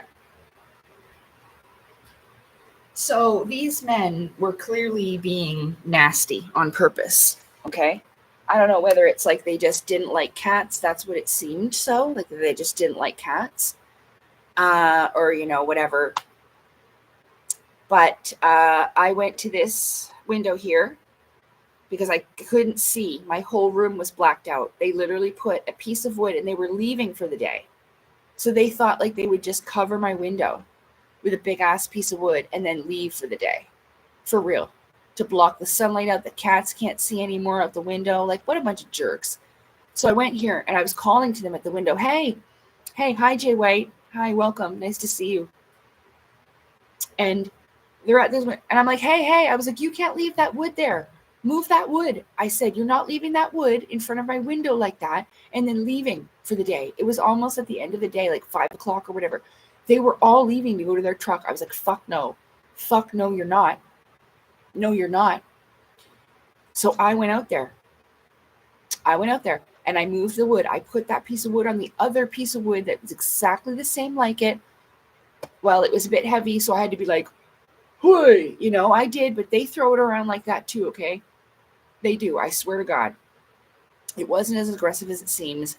It was a big, thinner piece of wood, but it was still heavy for my little skinny arms, so I kind of tossed it, okay? But it wasn't damaged at all.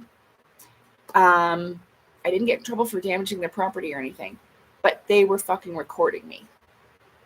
Yeah. Later on, I seen them talking with this fella, all laughing and whatever, and showing the video. It sickens me.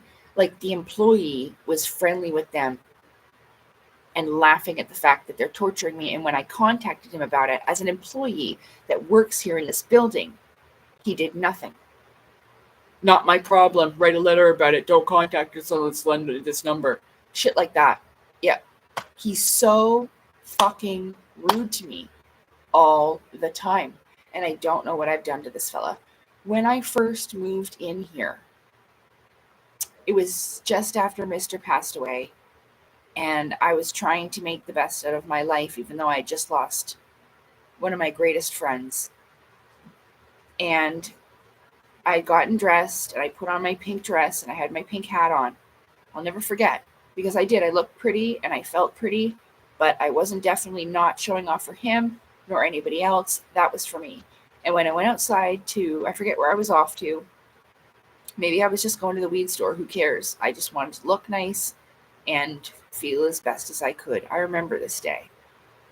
I was waiting for my taxi outside, and he happened to be out there. His girlfriend was like a fucking mile away across the parking lot. Of course, I'm exaggerating a little bit, but she was far, okay?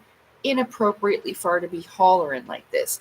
He starts hollering to her, making sure that he indicates that is his girlfriend, that he is in a happy relationship.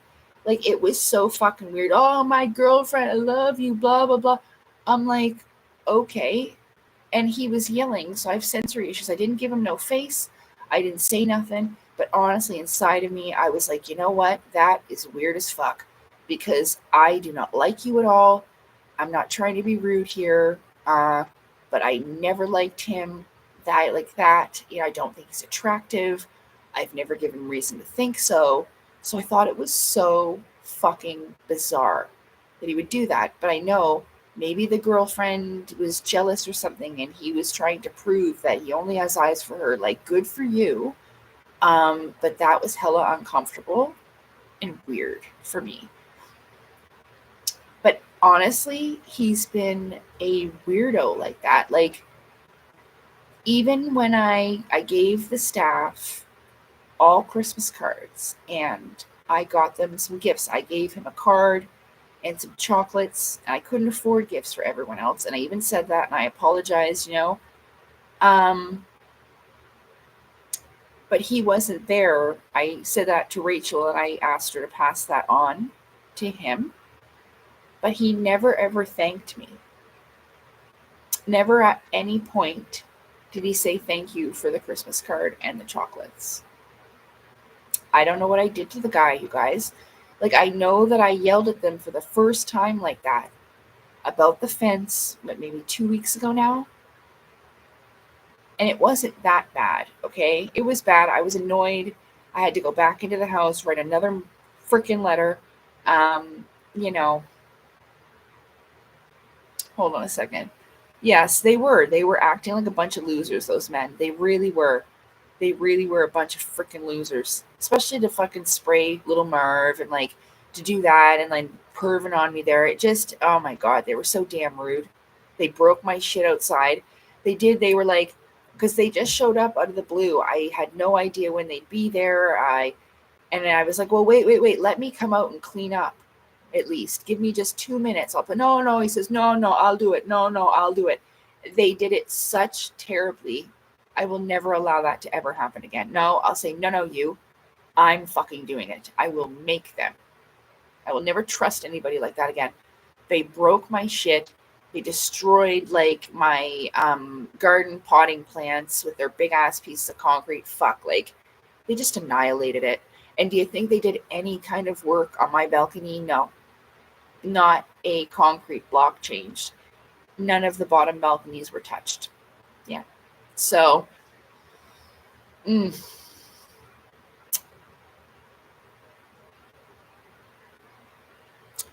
well, the thing about it is, Jay White, is like this fella too, okay? The guy that works here, the younger fella.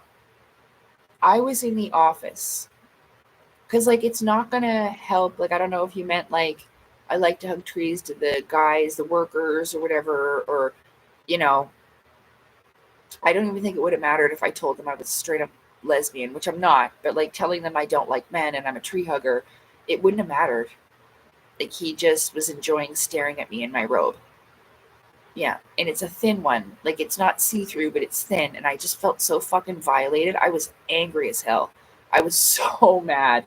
They're lucky that they put a screw in that balcony door that I couldn't open it. I felt like a goddamn werewolf in a cage, and they were lucky I could not get out.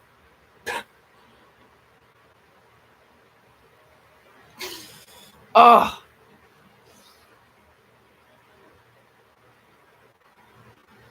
So before I continue, yeah, oh, to the guy yelling to, I know, it was so weird. Do you understand what I'm saying? Like, if that's a social thing, like I understand, okay, you have a girlfriend, but look, bud, like I don't like you like that, and I'm not interested. You socially awkward weirdo, you know? I think that I'm socially awkward, but that when he's yelling to that girl, she was so fucking far away. Like it was weird. Like, you know what I mean? So goddamn far.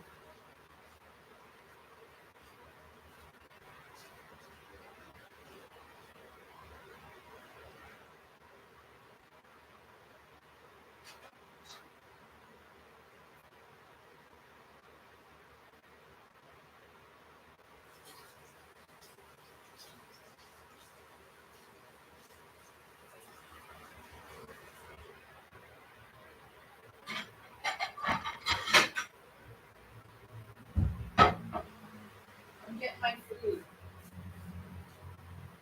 Oh, they're not really cooked. No. It's all good.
All right, here I am.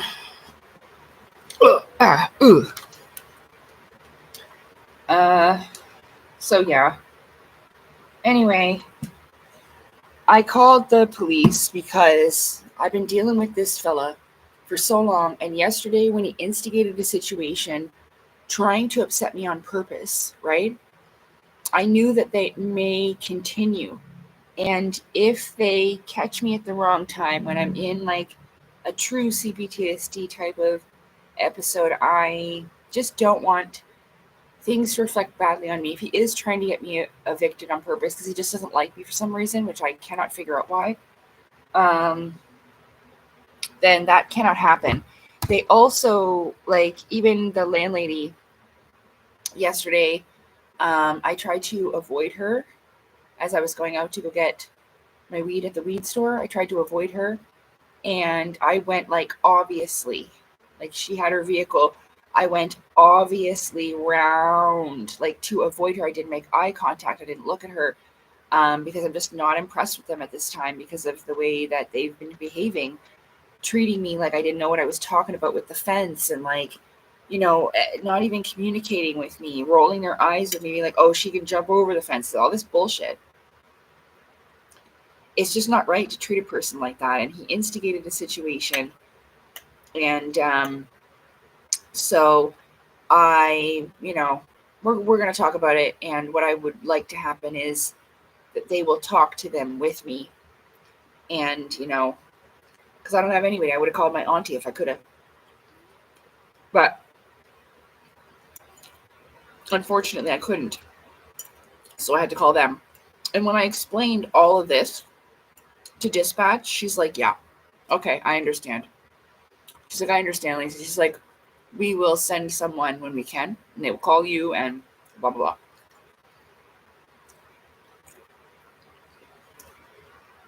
So if he's got a fucking problem, we're going to fucking fix it.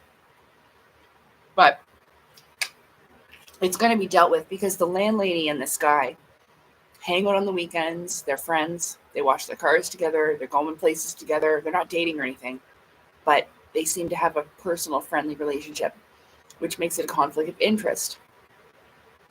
When I tried to tell them about my illness before, I was in the office. He was in the office as well, in this little closet part. I don't know what the hell he was doing in there. Fixing something. I don't know what that is. It's like a little storage closet or something. He was getting some tools. I don't know. He was in there. And so I was explaining to the landlady finally, because I had a freak out in my apartment. It didn't affect anybody, but the people in the hallway could hear me crying and screaming. Remember when I said that the friggin' smoke alarm went off for the first time and scared the shit out of me? I did not know where the noise was coming from. I was unplugging everything. I didn't know what the screeching sound was. It just fucking scared me.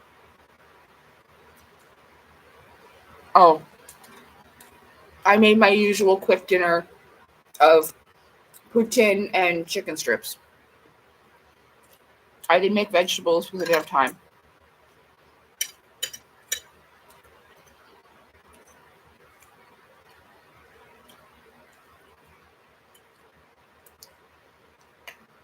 I usually would have, though, and I kind of regret not, but whatever.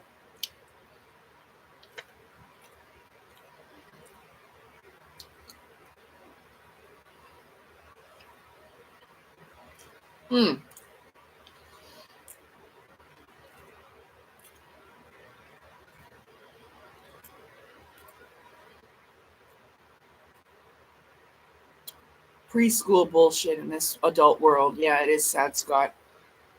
YouTube is, yeah, unfortunately.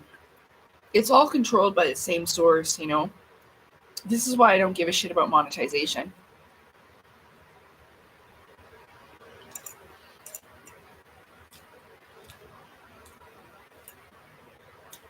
Or selling my book on Amazon. Like, I don't know.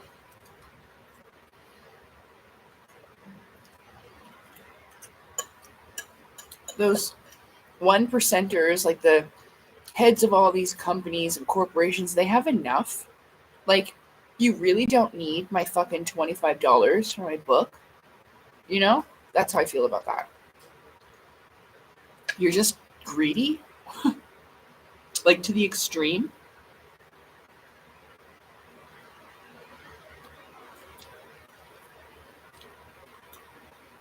And one of the first things those beings, for lack of a better term, the Anunnaki said, they're like, just because you can do something doesn't mean that you should, you know?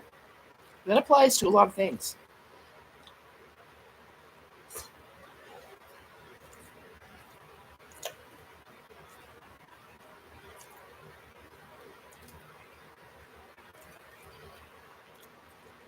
Yeah, a lot of people take issue with the fact that I eat meat, but I figure if it's a combination balanced approach with most things, then it's a balanced approach, but also a personal choice. I don't judge people that are vegetarian or vegan, and I would expect to be given the same in return, you know? It's a personal choice. At one time, I was vegetarian. I could probably go without never eating meat again. It's just I have a problem cooking for myself and all of that. So, I'm glad you agree. So, and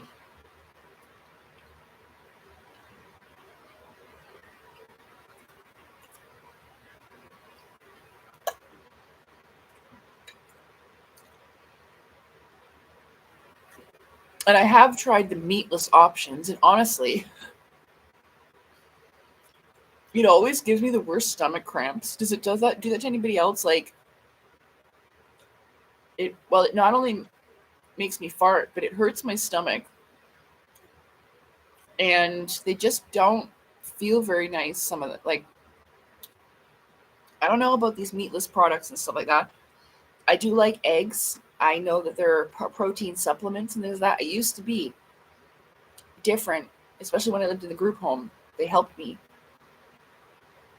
but it's just my life circumstances and my energy levels, and I know it sounds like excuses. I do need to try harder, and sometimes I don't eat meat at all, and I substitute it. But now I am.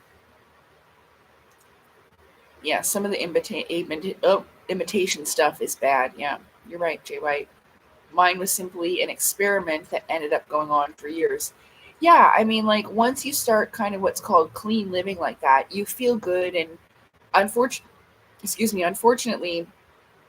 I ended up getting pretty unhealthy because I didn't know how to balance things and get enough proteins and the vitamins and nutrients that my body required after removing so many different meat sources. So, at one point I was just eating, I know, but battered fish. Not fish sticks per se, but like a tiny step up. So it's all good. But some people can't get past that and been like, oh, I can't watch you eat meat. I'm leaving. You know what I mean? Again, it's all about perspective and your perception of things.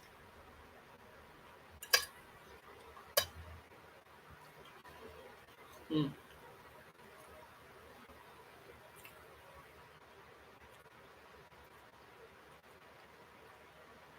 I remember a time when I read that because that word always reminds me of Claudio Nocelli. He talks about perspective a lot. And um, there was a time when I didn't really know what he was talking about. So I can even experience my own evolution or change of mind and heart, I suppose.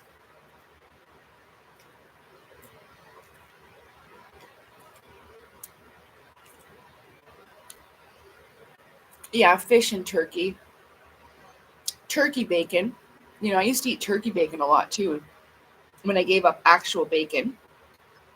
I eat it again now, but I do like turkey bacon. Thanks, Scott. It's certainly tasty. I do like this meal. I would have preferred to have like broccoli and or corn or like whatever, carrots, something. But ow. In my last stream, someone's like, damn, Lacey, I didn't know you were packing all that. I was like, packing all what? And I still don't know what they're talking about.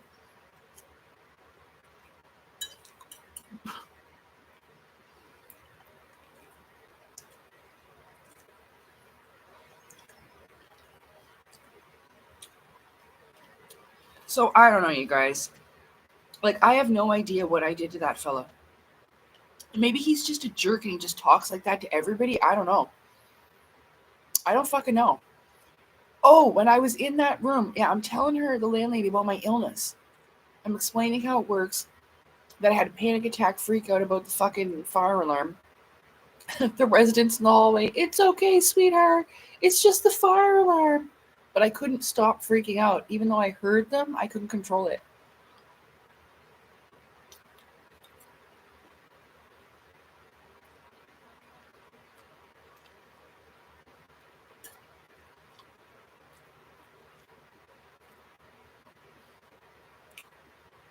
Like in my old building, that happened too when I first heard the fire alarm.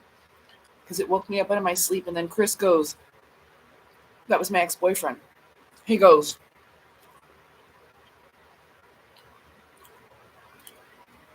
there's smoke in the hallway. The building's on fire. Get up. That is not the way you wake me up, okay? I was trying to get both cats in the cat carriers, get the dog ready. I was trying to escape with all three animals. I had one of the worst panic attacks then too. And I finally, at like the 4th floor, because we were going down the stairs because the elevators didn't work, I had sat on the stairs and I was just bawling my eyes out. You know, I was bawling my eyes out. And Chris was trying to get the animals out with that and everything. And this lady, this older lady that lived on the 4th floor, came out. She heard me crying. She came in her apartment into the stairwell. Her name was Sally. And she's like, sweetheart, what's wrong? And I told her like what was going on and that the fire alarm scared me. I woke up. And she held me, you know?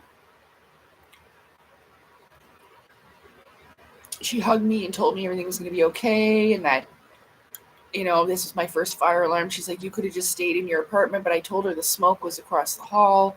It had ended up, this man had drank too much alcohol and fallen asleep on the couch and set his stove on fire and burned his kitchen down. But it didn't get out of his apartment, thank God. But he was literally like not across the hall this way. He was the apartment right there. So, I mean, afterwards, it didn't affect me as much. It would make my heart pound. But, because I never heard it before. And they woke me up out of my sleep. And that's what, you know, my ex-boyfriend said. Not the best thing to tell me. You got to be gentle. Like, it's okay, baby. There's smoke in the hallway, but everything's going to be all right. Get the animals. We'll get everybody out. Okay, you're not going to die. Everything's going to be okay. No. Get up. Idiot. Well, you know, he probably just didn't know any better. He should have, but didn't. So anyway, fuck. I was in there telling her that I was having a panic attack about it. And explaining, you know, basically how I just did about how my disorder works or whatever. And he's in that little cubbyhole office room or whatever next to whatever that cupboard thing is. And closet. And he comes out, he's like, guys, he goes, well, I don't know why you're in here telling us about it. Why do you go tell the doctor about it?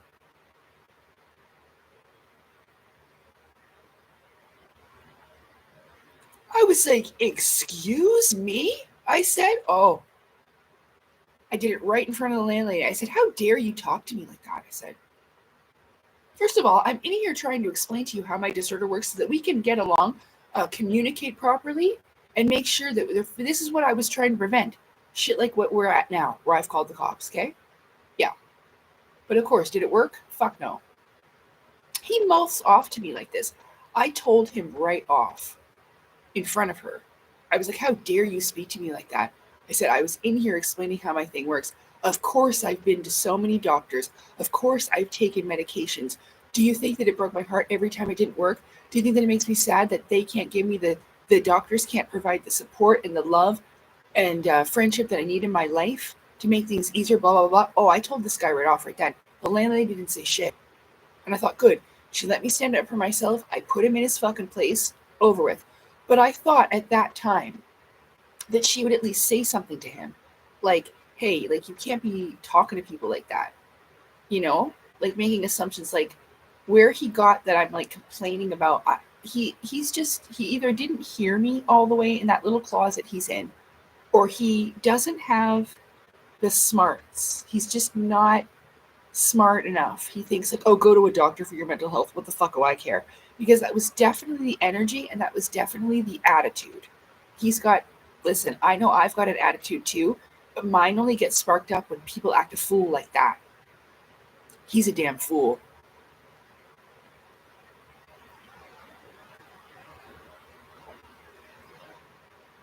So anyway, it's like now ever since he's done that, it plays in the background of my mind that he disrespected me that way. And when they treated me like that at the elevator, acting like I'm some type of fucking idiot about the fence, that's why I yelled that day. I'd had enough. And it wasn't even that bad. It wasn't. So now he's trying to catch me on camera to, try to be like, oh, yeah, she's like this, and blah, blah, blah, blah, blah, blah, we want her out, blah, blah, blah, blah, blah, blah, blah. Yeah, okay, bud. Because I'm going to be telling everybody, like I have just tonight, what you're doing, what you have been doing, your weird ass fucking behavior. You're not getting away with that shit. You're not going to be instigating me over the motherfucking garbage so that you can get some goddamn video to try to get me evicted or go viral or some shit. Bitch, please. You know what I'm saying? If this is the ghetto, we're all G then, and bitch, please.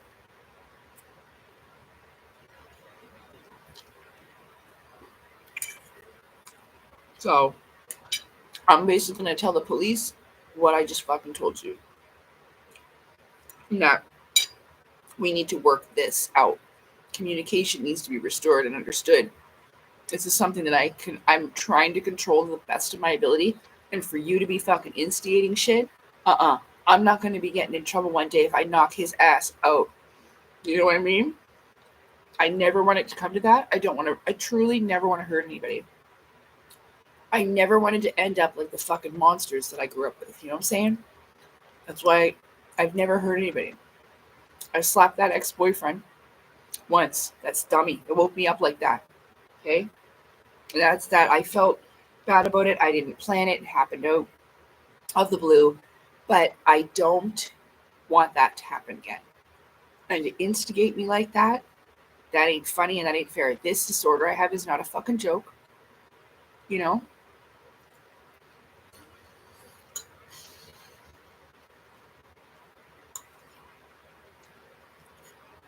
So, yeah, to protect myself, and like the landlady, like I said, she fucking laughed at me when I walked around her like that, and then she talks at me as I'm walking away about the fucking fence. Oh, well, if it bothers you that much, the owner said that the fence can just be left there. I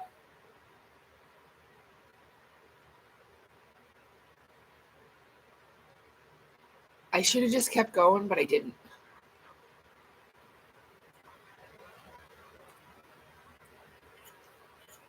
As she was trying to talk to me, I even went, no, and I kind of flicked her away, like, no, don't do it. They already disrespected me so much about that fucking fence. How many times did I had to go to them? They treated me like I was a fucking stupid ass. And I hate that. Oh, crazy person with mental illness. The fence is fine. The cat jumps over the wall. It's just unbelievable, disrespectful shit treatment, you guys. Fucking shit. Just because I have an illness, don't fucking treat me like that. I'm not trying to play victim here, but don't fucking try to tell me. All I wanted them to do was lower the fence. They didn't need to reconstruct it or add any wood or do fuck all. Just lower it. The idiots that put it back on did not put it on right.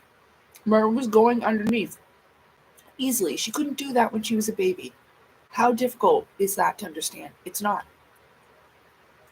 I just wanted them to lower the fence. It's not like they needed a fucking math equation to figure it out. When they were standing there, what's wrong with your fence? What's the problem with your fence? I fucking idiot. Oh. Attitude. Talking to me, like, because I turned to them, I was at the front door, I turned to them and I'm like, are you guys going to fix my fence soon? Because after 5 letters and no one said anything about it, you think, you know?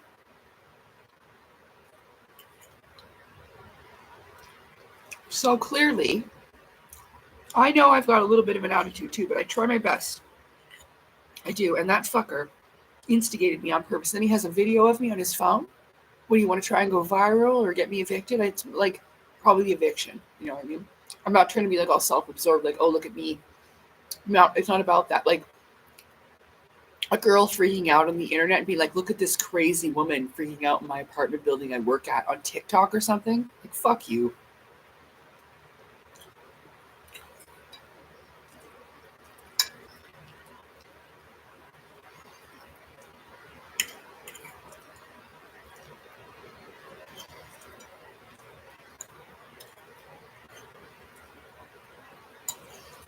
Because people are like that.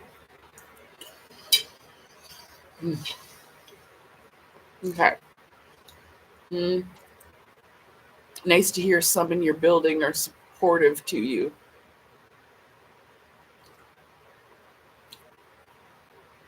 You were just explaining not looking for diagnosis or treatment.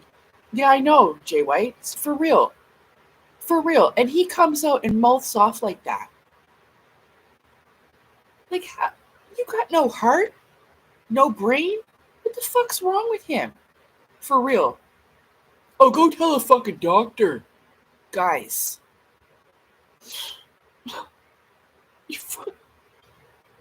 This is exactly what I was trying to prevent. And it's like the two of them didn't even fucking listen to me. Okay. I told you, now let's... She laughed, though. Like, I'm trying to avoid you like the goddamn plague. Leave me alone.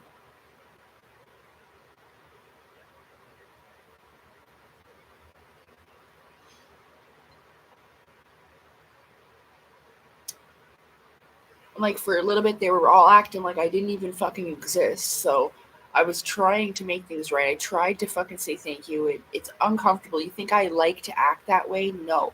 It does embarrass me a little bit. And I do try to control it. It's... fuck.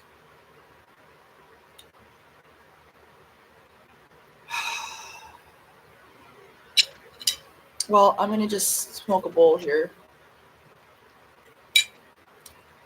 and finish my dinner.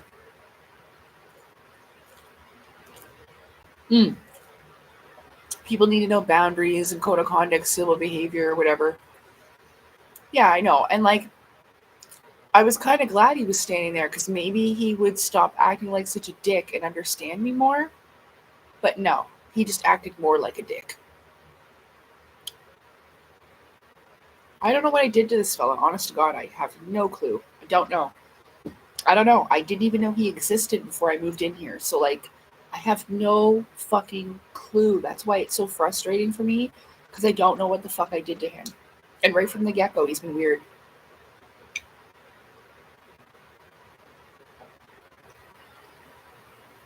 But there's no fucking way that I'm letting him have videos of me. Like, I literally said out loud that I do not give you consent to videotape me.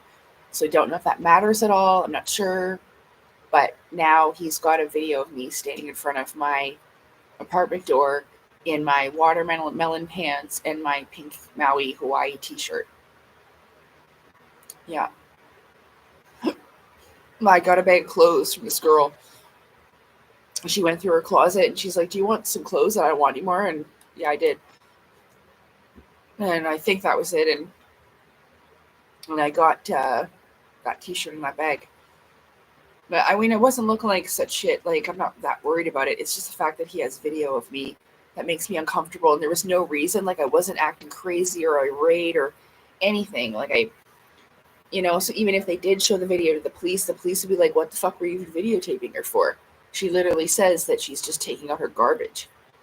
Yeah. I was like, I was just taking out my garbage. Like, I don't know what your problem is. Like, yeah. So I'm confident about it. So like, I literally was just taking out my garbage. And he decides to mess with me. And I just thanked him for helping me out by getting rid of that fucking mattress. What a dick.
What's on my leg? Oh. A piece of cheese fell on my leg and it was stuck.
So anyway, yeah.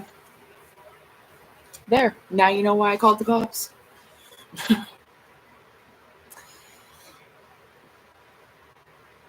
He's so fast now with the tech. Oh, I think the average human is burnt out. Well, it's true. I know that. I know. But still, we all got to try at least a little bit. I know I need to try harder too. But for real, like, especially when it comes to stuff like that, like, I don't know.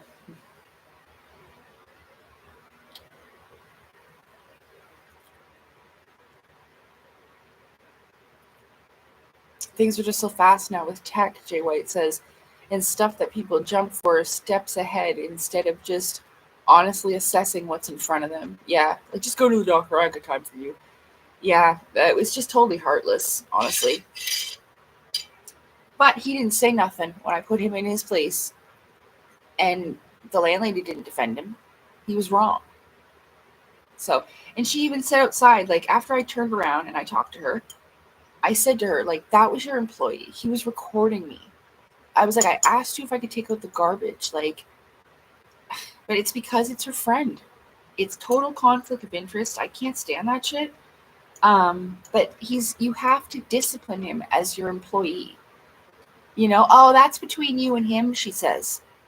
What? What? Girl, that's your employee. Oh, well, I wasn't holding the phone.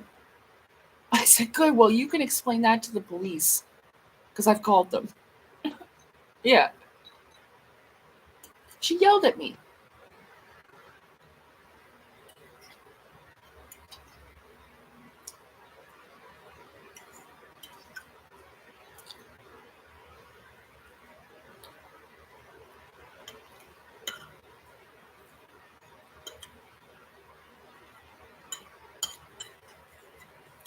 Well, you know what? If they're going to stop me from throwing out my garbage, No one's allowed to throw out their garbage, and no one can be thrown out their recycling in the bin anymore by themselves. The maintenance people will have to do it all. Because if it's a hazard for me or I'm going to get hurt, then what is the difference in me putting my recycling outside in the bin, right? Right? Two can play this game. Yeah, I don't like that. Afterwards, they're like, oh, now we're fixing the fence. The carpenter will be at your place this week. I've already fixed the fence. I did it myself. Okay? And now, you know what I'm afraid they're going to do? Fix the fence by taking away that little cubby hole that my cats have to look out, just to upset me, to punish me in a way or whatever, some bullshit. So I was like, no, I don't want anybody to touch the fence. It's fine. Nothing needs to be done to it. Don't, just leave it alone. I fixed it myself. Thank you. I said it nicer like that. But she tells me that no, like we had agreed. We're not going to talk to each other before. Because when I tried to explain to her about the fence, and I even had that altercation with them in the hallway, I texted her, I wrote a letter, I said her name, and I said, you told me that I didn't have to write any more letters, that this thing about the fence would be taken care of. The maintenance guys were just like acting like they had no idea what I was talking about. Blah, blah, blah, blah. And then she just totally told me, like, basically that she's talked to them and they all think that I don't know what I'm talking about. And now they're going to fix the fence. You know what I mean? Then she says, oh, well, if it bothers you that much, the owner said we could just leave it as it is. And then I get a text message that says at 2:30,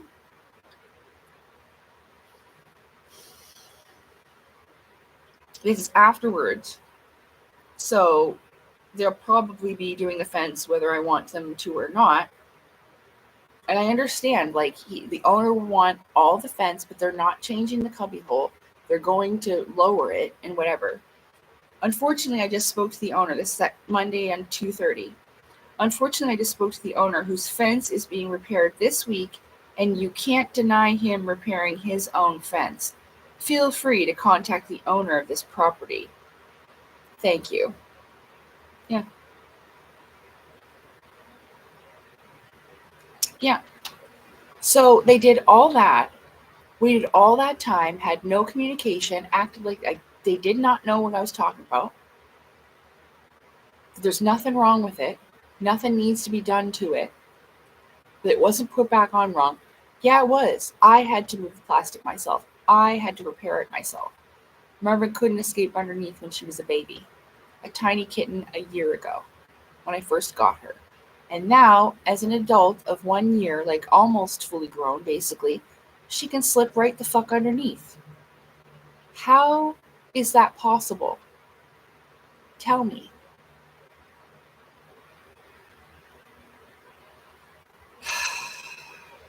It's just an overall stupid fucking situation that I do not want to deal with. Unfortunately, this happens to me a lot. And I know because of the way that I behave sometimes, it makes me seem less credible or blah, blah, blah, blah, blah.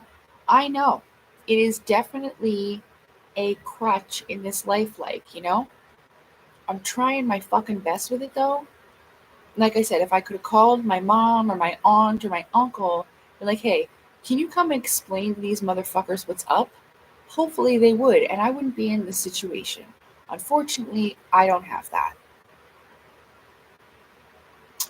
So I'm hoping some resolution. Like, instead of being police officers, like this time, can you be like peace officers and help?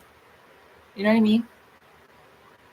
Like, you don't need to prosecute crime, but like, can you be like a mediator in the fucking situation? They do that shit, I'm sure. At least they should. They did it to me with me before when I called them about this woman who was fucking following me with her fucking dog. She was following me at least 2 times a day, walking her dog, her crazy ass little dog, muzzle, was always trying to attack my dog. She was staying like maybe 10 feet behind us, but it was like she'd see me leave the house with my dog and she'd rush out with hers to train her dog. She was trying to train her dog by following me on my walks. Yeah. I tried to tell her, I said, I don't like this. I don't want you doing this. I tried to deal with it. One morning in the winter, it was like 5:30 in the fucking morning, and Dixie had to poop. She's letting me know I gotta poop, and okay, let's go out to poop. I woke up, she had to poop. We went out for a walk so she could take a shit. I'm out there and she's hunched over taking a poo, and I notice that she keeps looking over. Like, what's the matter, Dixie? I said, I look over, there's that lady. I didn't even hear her. Dog wasn't barking this morning. She probably been doing it. She'd been doing it for a while now because she was doing it in the summertime. Once she had 3 dogs with her. 3 little yapping dogs. I turn around, I see her there, and you know what? It was 5:30 in the morning. It was cold as shit. I was pretty cranky, and I just let her have it. I yelled at her at like 5:30 in the morning at the corner of the busy road when all these cars are driving to work.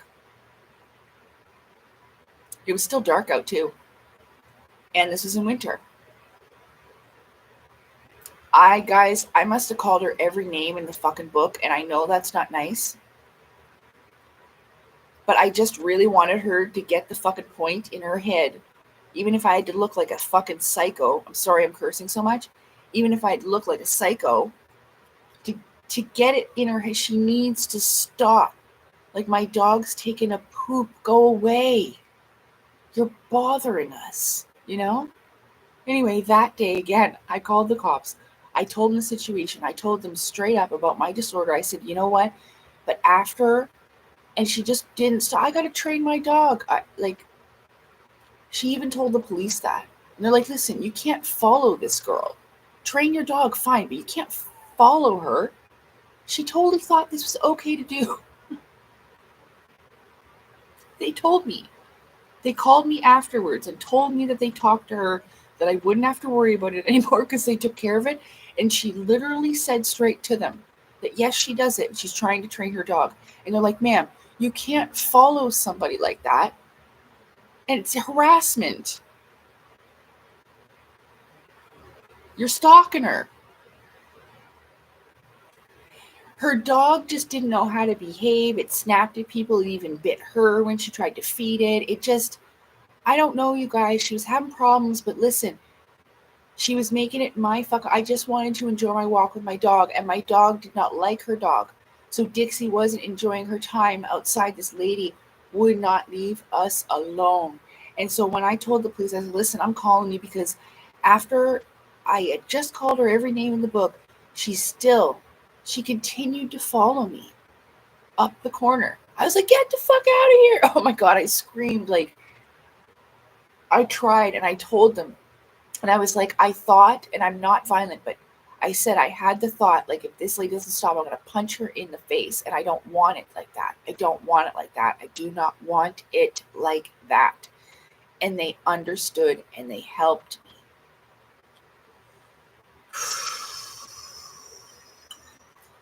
I tried everything I could with that woman.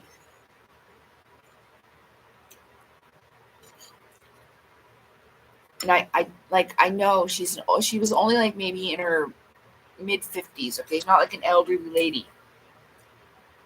But oh man, and she would yell back at me and like come try to get in my face. Listen, you can't do that. I mean, when I slapped my ex-boyfriend, I didn't think about it. It just happened like that. It was something that I regretted immediately after I had done it. But hear me when I say this, that I didn't haul back either. It was regular, like at hip length, and I just crack. But with only that, he stumbled backwards, banged into the door, and almost slid down and told me that he knew right after I did it. That's why we were still talking and blah, blah, blah, blah. We were broken up at that time. We were already broken up. But the situation, he's like, I knew the fucking moment you had done it that you didn't mean to do it. And that's why I'm still talking to you. For real. Because he told me that a whole side of his face was red and swollen. I hit him that hard. But listen, I did not know my own strength. It came over me without expecting it at all. And even afterwards, I went, oh, because I hit him and I didn't expect it. So that's why. I don't want that. And I mean, he really pushed me that day. He was lying to me. I knew he was lying to me. Intuitively, I could feel he was lying to me. His story didn't make sense. And finally, he admits he was lying the whole time after stressing me out for like 3 fucking hours. Yeah. I smacked him. I did. And I feel bad about it. It's regrettable. Yes? Yeah. But I did it, and that's the only time I've ever hit anyone ever in my life. I did not fight back against my parents, okay? But yes, I've hit someone. I smacked him. Yeah. And I had no idea how strong I was, you know? So, but that's the truth. So, you know, I don't want that to be me. So, and I didn't have violent feelings, right? I didn't. Over the garbage thing when I was standing at the door, it wasn't like that. But he's going to be instigating situations. It could get like that, you know? Yeah. So, I'm doing the smartest, safest thing I can think of. And I have a good feeling. Salem! Hey, Salem! Where are you? Oh, there you are, buddy. The camera sometimes messes me up. Hi, fella. Hi, fella.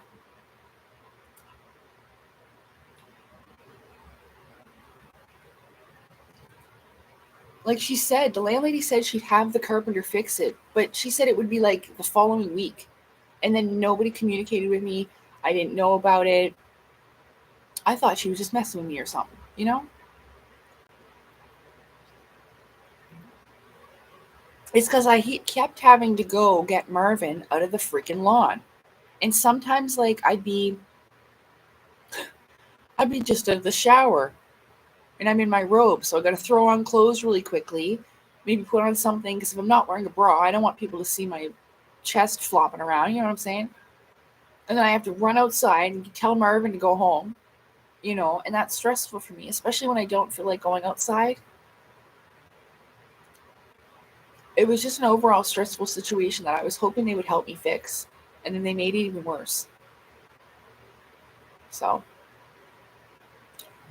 I'm not the easiest person. I really wish that I had like a husband so that my husband could have dealt with it for me, you know? Or even if an incident did happen, well, he could be like, well, what did you do to her? You know? Because hopefully my husband would know me the best and be like, well, I know what my wife is like, but what did you do? Because she told me that this happened. You see what I'm saying? So that would be nice to have. Not that I don't want to be a problem for him. That's not it. But I would have hoped like he would be like my companion, my partner, my husband in that way. You know what I'm saying? Yeah, but you know, I don't have that. I almost did. I was engaged when I was in California, but it wasn't for love, and I'm no offense to him. I'm glad that we didn't get married because it wouldn't have worked out.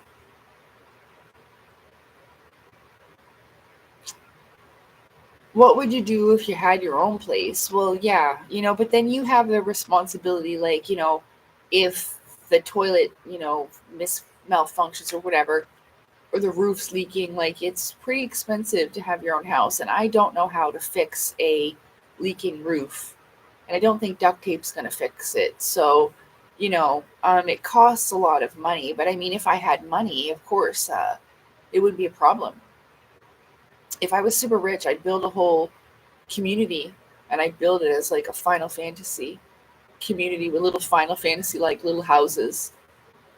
And I might even make it kind of a place where you come and rent it for a couple weeks or a couple months or whatever. We'll see. But I'd create a little place, a nice little healing vacation type place. I could live there, but I'd also run it as type of a business resort type of thing, a healing place.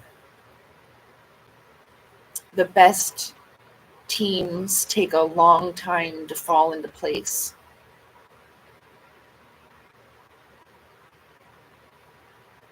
Hold on, maybe I missed something. But with Facebook, Insta wank, yeah, they are a bunch of wankers on there, aren't they? Um, and other of the like people like to shoot off their 2 cents. Oh yeah, I know. Some people do just like to be heard, Scott. Some people come and say the stupidest fucking shit on my channel, and then they'll come back, and I'm like, why the fuck do you keep coming back? Like this happened recently. I'm like, you're a fan. Get the fuck out of here, then. You know what I mean? Fool. But hey, we can all be a fool sometimes. Like I'm like Queen Fool of late, so it's fine. I know, I know what it's like. We can all act a fool sometimes. Yes, whether it's marriage or a sports team. Oh, yeah, yeah. Um, in some cases, yeah. Sometimes you can just have an instant connection with someone and a knowing. Like you just know somebody really well. Sometimes happens like that too. But you're right, it does. It takes time and practice when you get to know somebody, you know, but love is love. Sometimes it can take a long time and sometimes it could take a short time, and two souls can meld into as one, as they say. But what the fuck do I know? I don't know much about that, about love and relationship like that. A little bit, but not to the degree I'd like. And whenever I even start to find some of that, I tend to royally fuck that up too.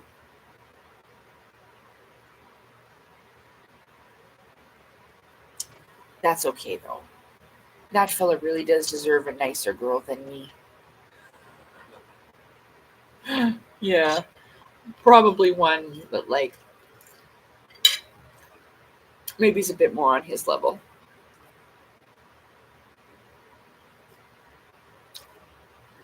But he was great though. I wish I got to get to know him a lot better, but I mean not sexually. I just mean more like in person and like we only communicated through email, so but whatever. It wasn't Claudio. Yeah, two is always better than one. I mean, I would have loved it if it was Claudio, but I would have devastated to fuck that up. I probably already have said like fuck you and all kinds of stuff. I didn't mean it like fuck you like that. I meant fuck you like that. Just kidding.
I'm just laughing now about how, and I don't mean this in a rude way. If I didn't explain this enough before, hang on, I'll sit down and say it so you can see my face.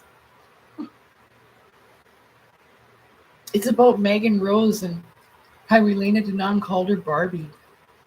But like, I swear to God, hold on. I just don't want you to see my thing. I swear to God, she does look like equestrian Barbie, but not in a bad way. Like equestrian Barbie, like she's pretty and she wears the riding pants and the boots and the helmet. And sometimes she's in a pink little t-shirt. I swear, it's not an insult that I'm saying that. Megan Rose does look like equestrian Barbie, though. You got to get it right. Not just Barbie. Equestrian Barbie. And Ishmael Perez does look like Ken. But you got to get that right, too. He looks like G.I. Joe Ken. Like those dolls that I said before. It's not like a feminizing, girly, like insulting his gender way.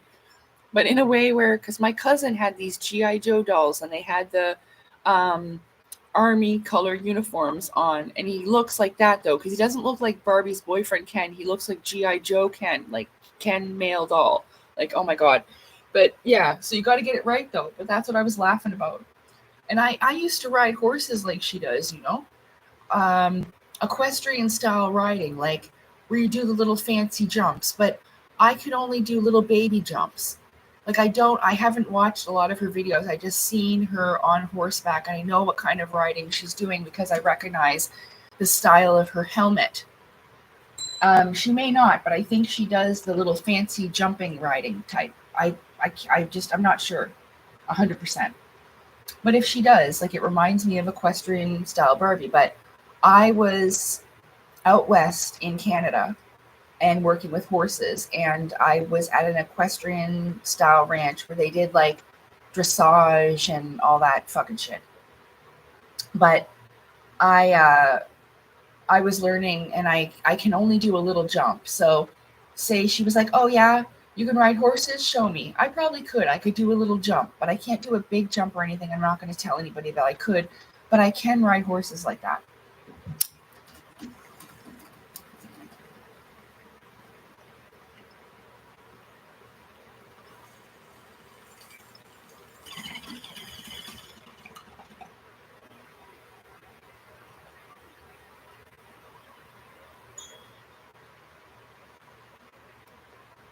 To be honest, I don't like it as much as Western style riding.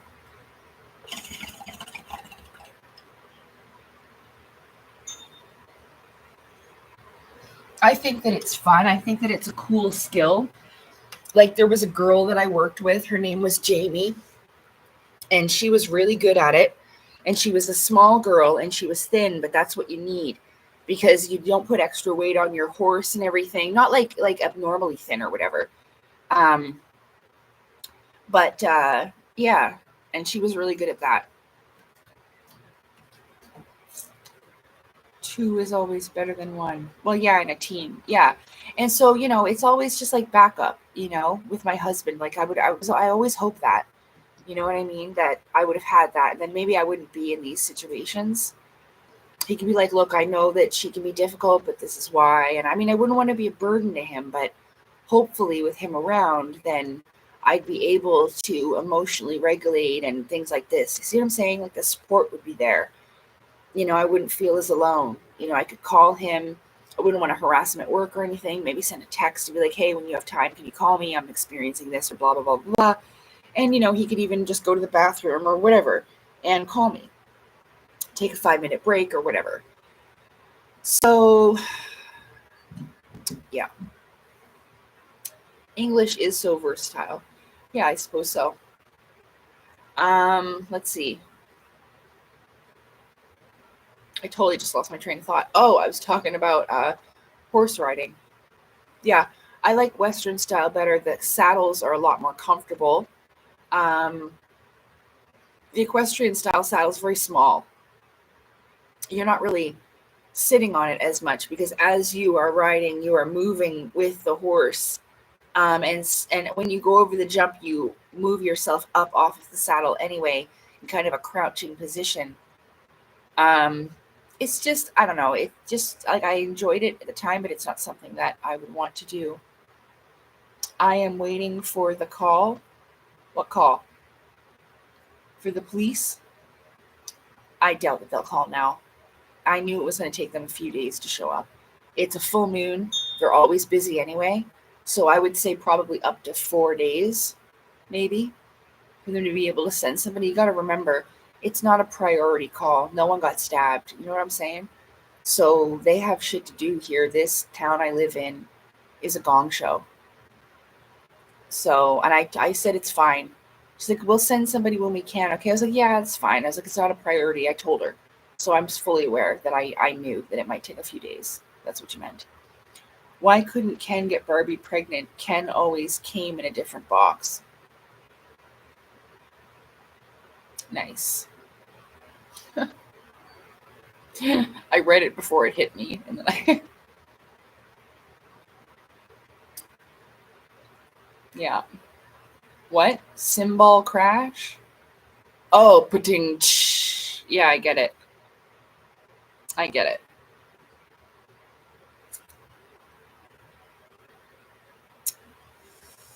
But yeah, you know,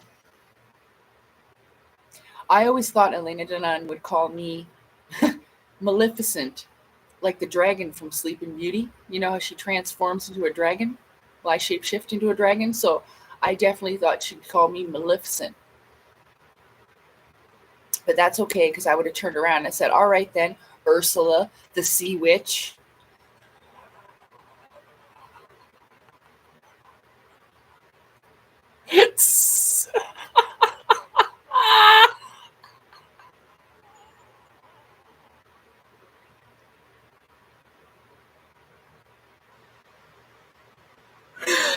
Oh, if we're all having nicknames, that one's yours now. I'll be Maleficent. Ishmael Perez is G.I. Joe Ken. Megan Rose is Equestrian Barbie. Okay. But Elena's Ursula the Sea Witch. So you take that, lady. You take that. Well, who can Claudio be? Let me see.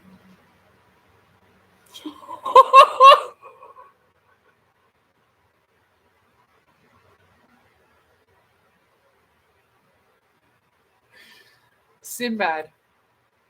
The fucking the pirate ship guy. He could be Sinbad. I don't know exactly the character behind him, so I'm not sure if but that's what I thought of. Sinbad, the pirate guy. Doesn't he have like a piercing on his eyebrow? Sinbad? I thought he did. Anyway, that's funny. Maybe Sinbad. But we won't stick that one. But yeah. I'm Maleficent.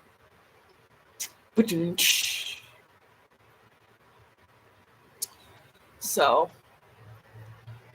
anyway, is there anything else you guys want to talk about? Because it's 11:15. And I pretty much covered everything that I wanted to say.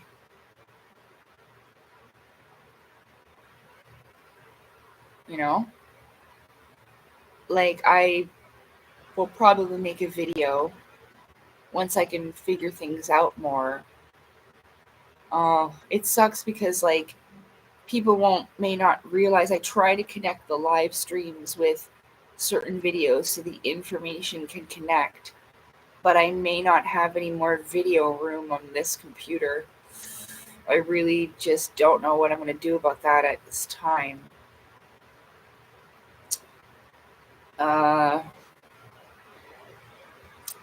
Yeah, I don't know. So, all right then. Good night to you, Dean, if you're taking off. I don't know. I'll stay maximum, I guess, 11:30. If no one is wanting to talk about anything, it's already been 4.5 hours where I said it was going to be 3, so we should probably wrap it up anyway, but I'm good to go for a little bit longer, I guess. But I think like I said, I'm going to make my apologies because I'm sorry. Like, I didn't mean to. I kind of thought they might be taken over by evil, you know. And I'm sure that's what some people think about with me too. So at least I know the misunderstanding, I suppose. And yeah. Like, I remember still when I looked up, I was like, what does Nos Confunden even mean? And I looked it up and it said they confused us. And I'm like, what? And then I was like, yeah, they did. And I burst out laughing. It's true. So if I have caused confusion, I will fix it to the best of my ability. But like, I changed that video about Elena from Black Grail Initiate to just Initiate of the Flame. Right? Because that's what she is. I don't want it to insinuate like that she's evil, even though I have just noticed some questionable things. Like, why the fuck did Thorhan strangle that Grey to death? It's such a red flag to me. Even if it was one of her inner beings, that means that comes from somewhere in her. And listen, that's an emotional reaction. I have had to dispatch beings in the spiritual realms, and there's just no need for that. Why didn't he break his neck? Why didn't he just dust him? Why didn't he shoot him with the little gun thing? There was no need to strangle him to death. This is an inability to control your emotion. Like I was saying before, I take this very seriously. People might think that I was going to enjoy the culling, or like, you know, enjoy exerting my powers or whatever. No, half the time I'd be crying during just the mental training exercises because I didn't want to hurt people, and I wanted at all costs to be able to save them, so to speak. But I mean, like I was saying earlier, sometimes in a situation like that, if they didn't know what I was and saw that I had angel wings, and they'd be like, "Are you an angel?" I'd be like, "Yes, I'm an angel of the Lord. I've been sent to save you." You know what I mean? It's not because I'm being deceitful or lying on purpose. It's for lack of time and the inability to have the time to be able to sit down and explain to that person what I am, where I've come from, what's going on, and da da da da da da da da. Yes? And some of these higher dimensional beings may have done the same thing over time.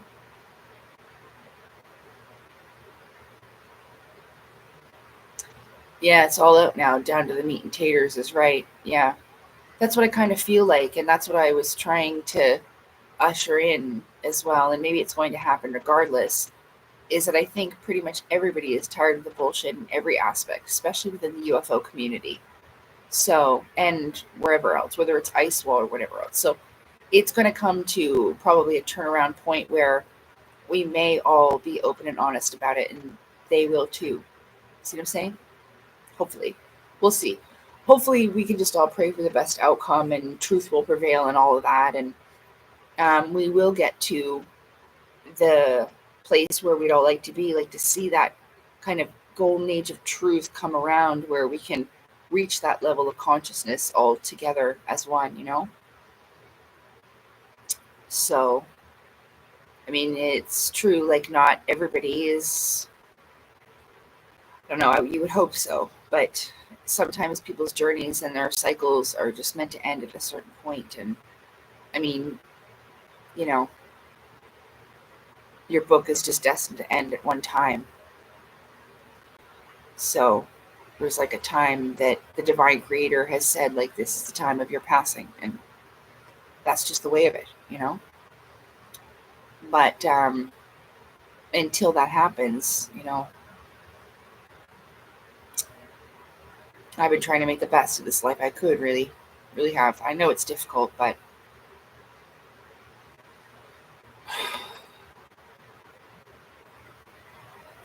with the rise in consciousness and understanding, though, these things just won't occur. It will filter out. I mean, you could, like, eliminate it to a certain degree, like to have this culling, but it will just come back. Like I said, even if I got my superpowers right now and I went and took out all the elites, all the 1%, all the evil, no more murderers, rapists, pedophiles, whatever, they'll just come back in another cycle and be somebody else's problem or be your problem at another time. Yeah, that's really what it comes down to. And for me, I thought, well, I definitely don't want them to be somebody else's problem. And I don't want to have to deal with them again another time. So what do we do, right?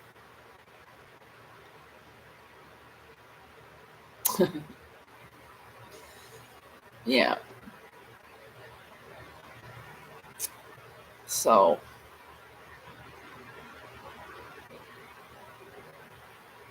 Scott's joking, by the way. Um,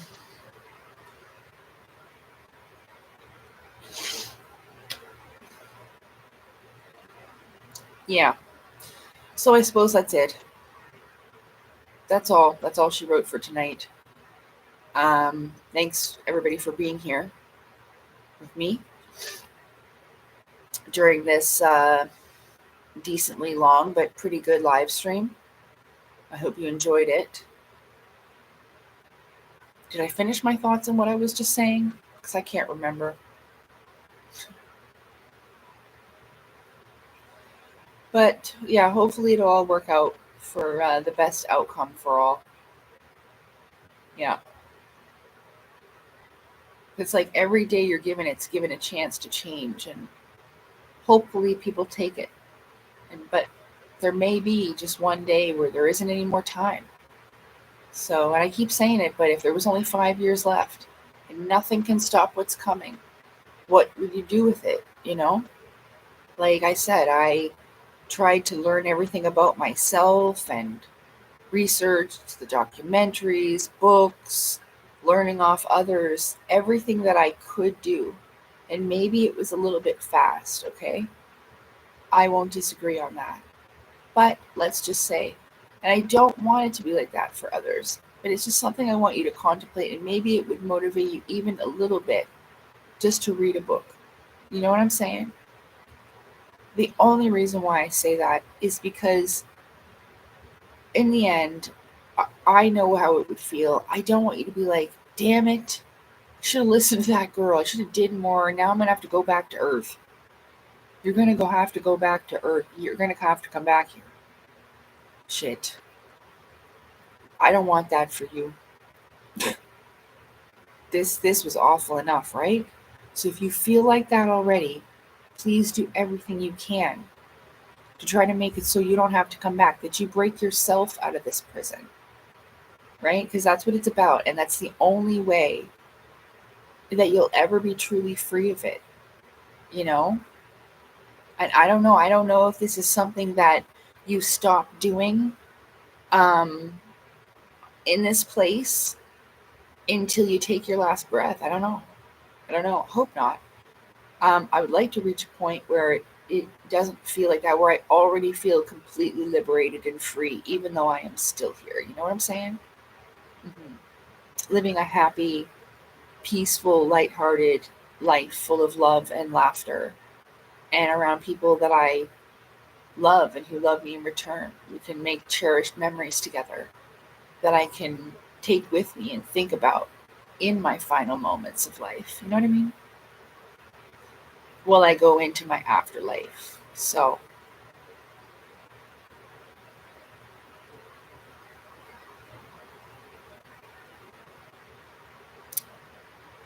yeah, it is always darkest before the dawn. I did. Like, you feel that. There's a definite life, death, and rebirth cycle that even just goes on within the person and within their psyche, within aspects of themselves. Things are born and things also die, and things evolve, change, and grow, and you outgrow them like that. Yes?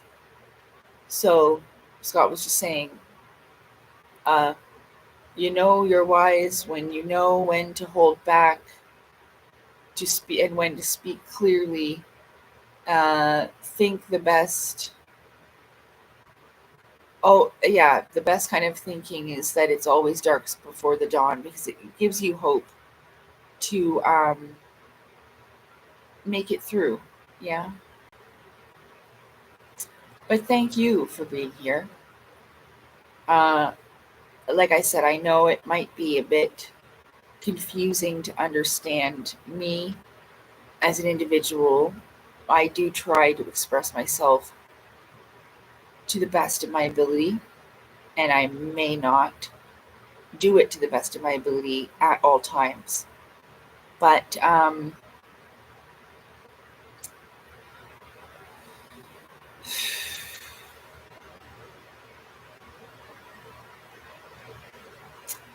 the whole situation that it got to be, like, I can take responsibility. I didn't study enough. Um, but I had this such a sense of urgency that I guess I rushed through things, and this is how mistakes are made. This is why it's important to have proper mentors and tutors and teachers when it comes to the esoteric teachings. Even Marlene Marie Druhan in her book suggested so. And it's not that I thought I was too good, that I didn't need it or anything. It's just that it wasn't available to me and I could not find it. And I progressed regardless. But I knew there was caution, and I understand it now. So I would suggest that one proceeds with caution and takes things slow, because I definitely put myself under an enormous amount of pressure. Uh, and well, this is the result. Even though I still feel successful, I don't feel badly about myself, or that wasn't in a negative context, because I unconditionally love myself. I am trying every single day um, to get where I would love to be, you see? But I can appreciate also where I'm at, right?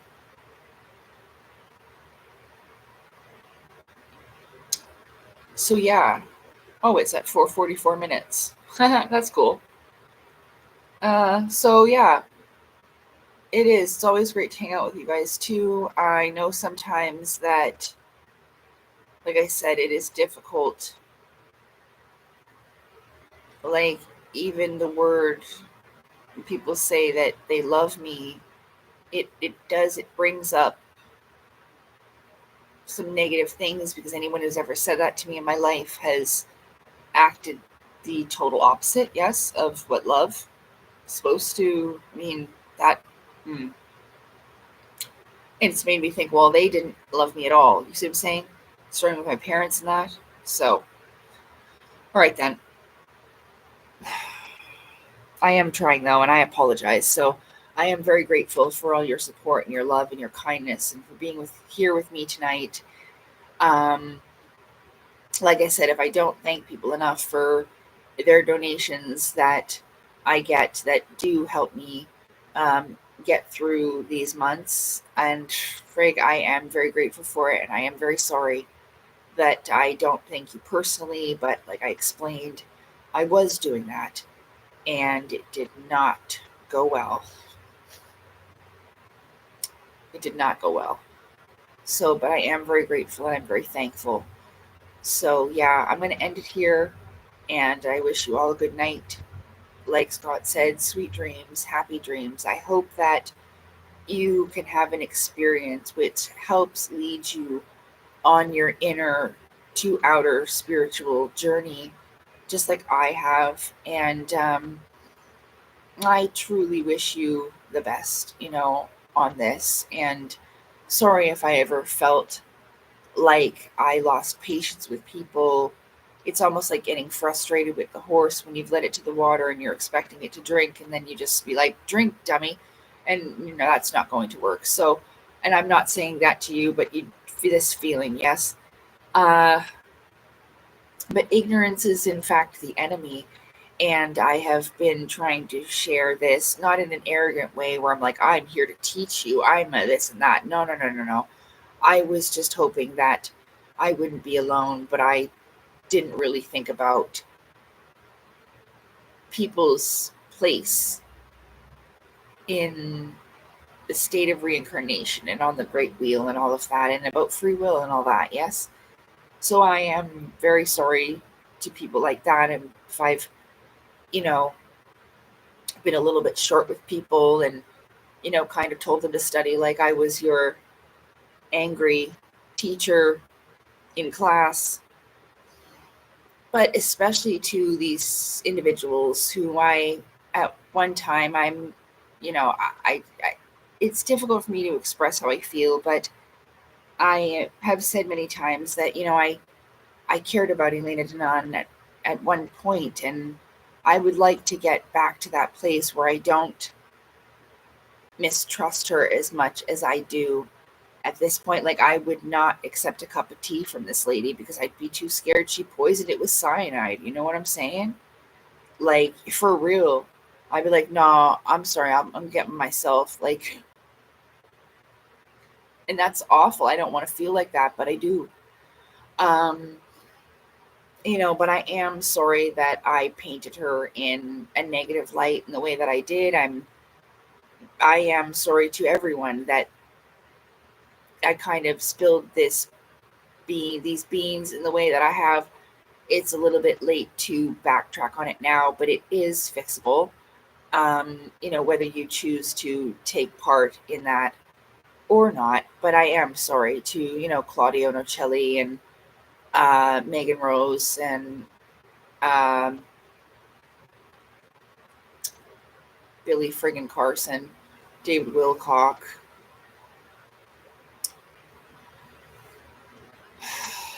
Look, and it's not that I agree with everything that they're doing. I'm not saying that. Like, do I agree that this is why I side? Because Sarah R. Adams is like charging ridiculous amounts of money on her website for things. So, like, listen, maybe that's just none of my business because it's not my fate or my destiny and my choices, all right?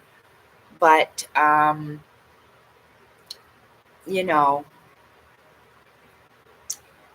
I don't know who took that video of her apartment. They got video of her apartment somehow, and it's quite a mess.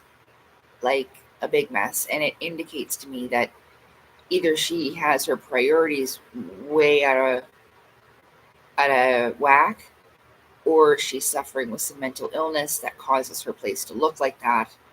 Um, and it's way, like, it's gross. Like, I'm sorry, I'm not judging, but I mean, like, I've had a dirty kitchen before because of my mental health, or, like, sometimes I fall behind on my chores and blah blah blah blah blah.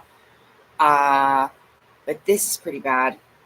I'm pretty sure there's like poo in the bathtub. Stephen Cambion was like, "Oh, there's Dookie in the tub, Dookie in the tub." But listen, like, it's I don't know who got that video, but listen, it's most likely mental health. There could be so many reasons, and it's just, I don't know. It's complicated. The deception part of it, I can't deny that it wouldn't have been like that if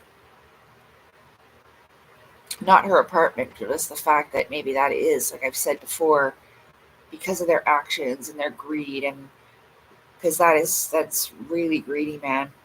I can't deny that they're not prospering at others' expense, and I think that there might be a fair way to do it and then an unfair way to do that, you know? Mm. So anyway, I'm kind of going on and on and on about things, but I am sorry, you know. Of course, I'm better apologizing to individuals, but hey, they never need to speak to me. That's okay. If you never ever want to talk, even in the spirit realm, that's fine. I understand. But I mean, I think if I could say all of them, I think the one that would forgive me was be Claudio. Not because I just want him to, just because his energy feels that way. I don't think that, he would hold it against me, not want to be best friends or whatever, or marry me. But, um, he'll definitely understand, especially, being able to see how I progressed with it. I think he'd be impressed, to be honest. Um, so no, I feel that, rather think and feel, I guess. So anyway, I was saying goodnight and then I trailed off again and talked for longer, didn't I? I did. Well, if it was about fame and recognition, we don't really know, right? Like, I just don't want to do that anymore. I would love to be able to have conversations with them individually, but that may have to wait until the spirit realm. You know what I'm saying? And okay, but I just want to stay out of it, you know? Like, it's just really, it doesn't need to be my business. I don't need to worry about them anymore. Whatever it is, if they need my help, hey, like, I'm here. But I just, I don't know. It's just the way that I feel now. Like, it's not like I wanted to find out what they were doing because I didn't understand what was going on. And it, you'll see, like, that's why, like, even if they did call the outer space police, it wasn't like, you know, they probably explained that we're trying to take care of that and we will talk to her. Whatever they said. And that's what happened, because they talked to me. But not even the outer space police, like the people who are in charge of them. So,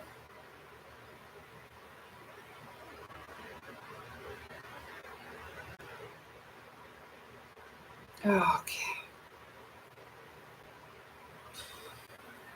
Yeah. All right. Okay, everybody. Good night. Sweet dreams. Oh, I'll put it good night in the chat. Good night. Whoops. Good night. So, yeah. And just before I leave, I did tell somebody, I was like, I don't feel comfortable with you telling me that you love me. And then he kind of gave me a lecture about it.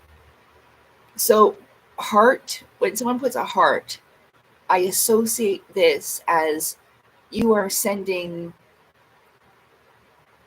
the frequency of loving feelings with your message, like good night heart that I put there. I say that with love, but that doesn't mean I'm in love with you or that I love you personally, but I love the collective you. Yes.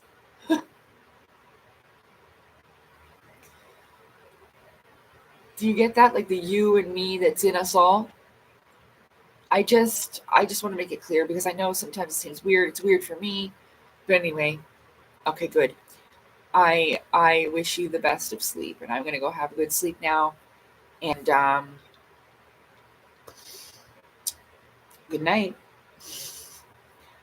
Bye.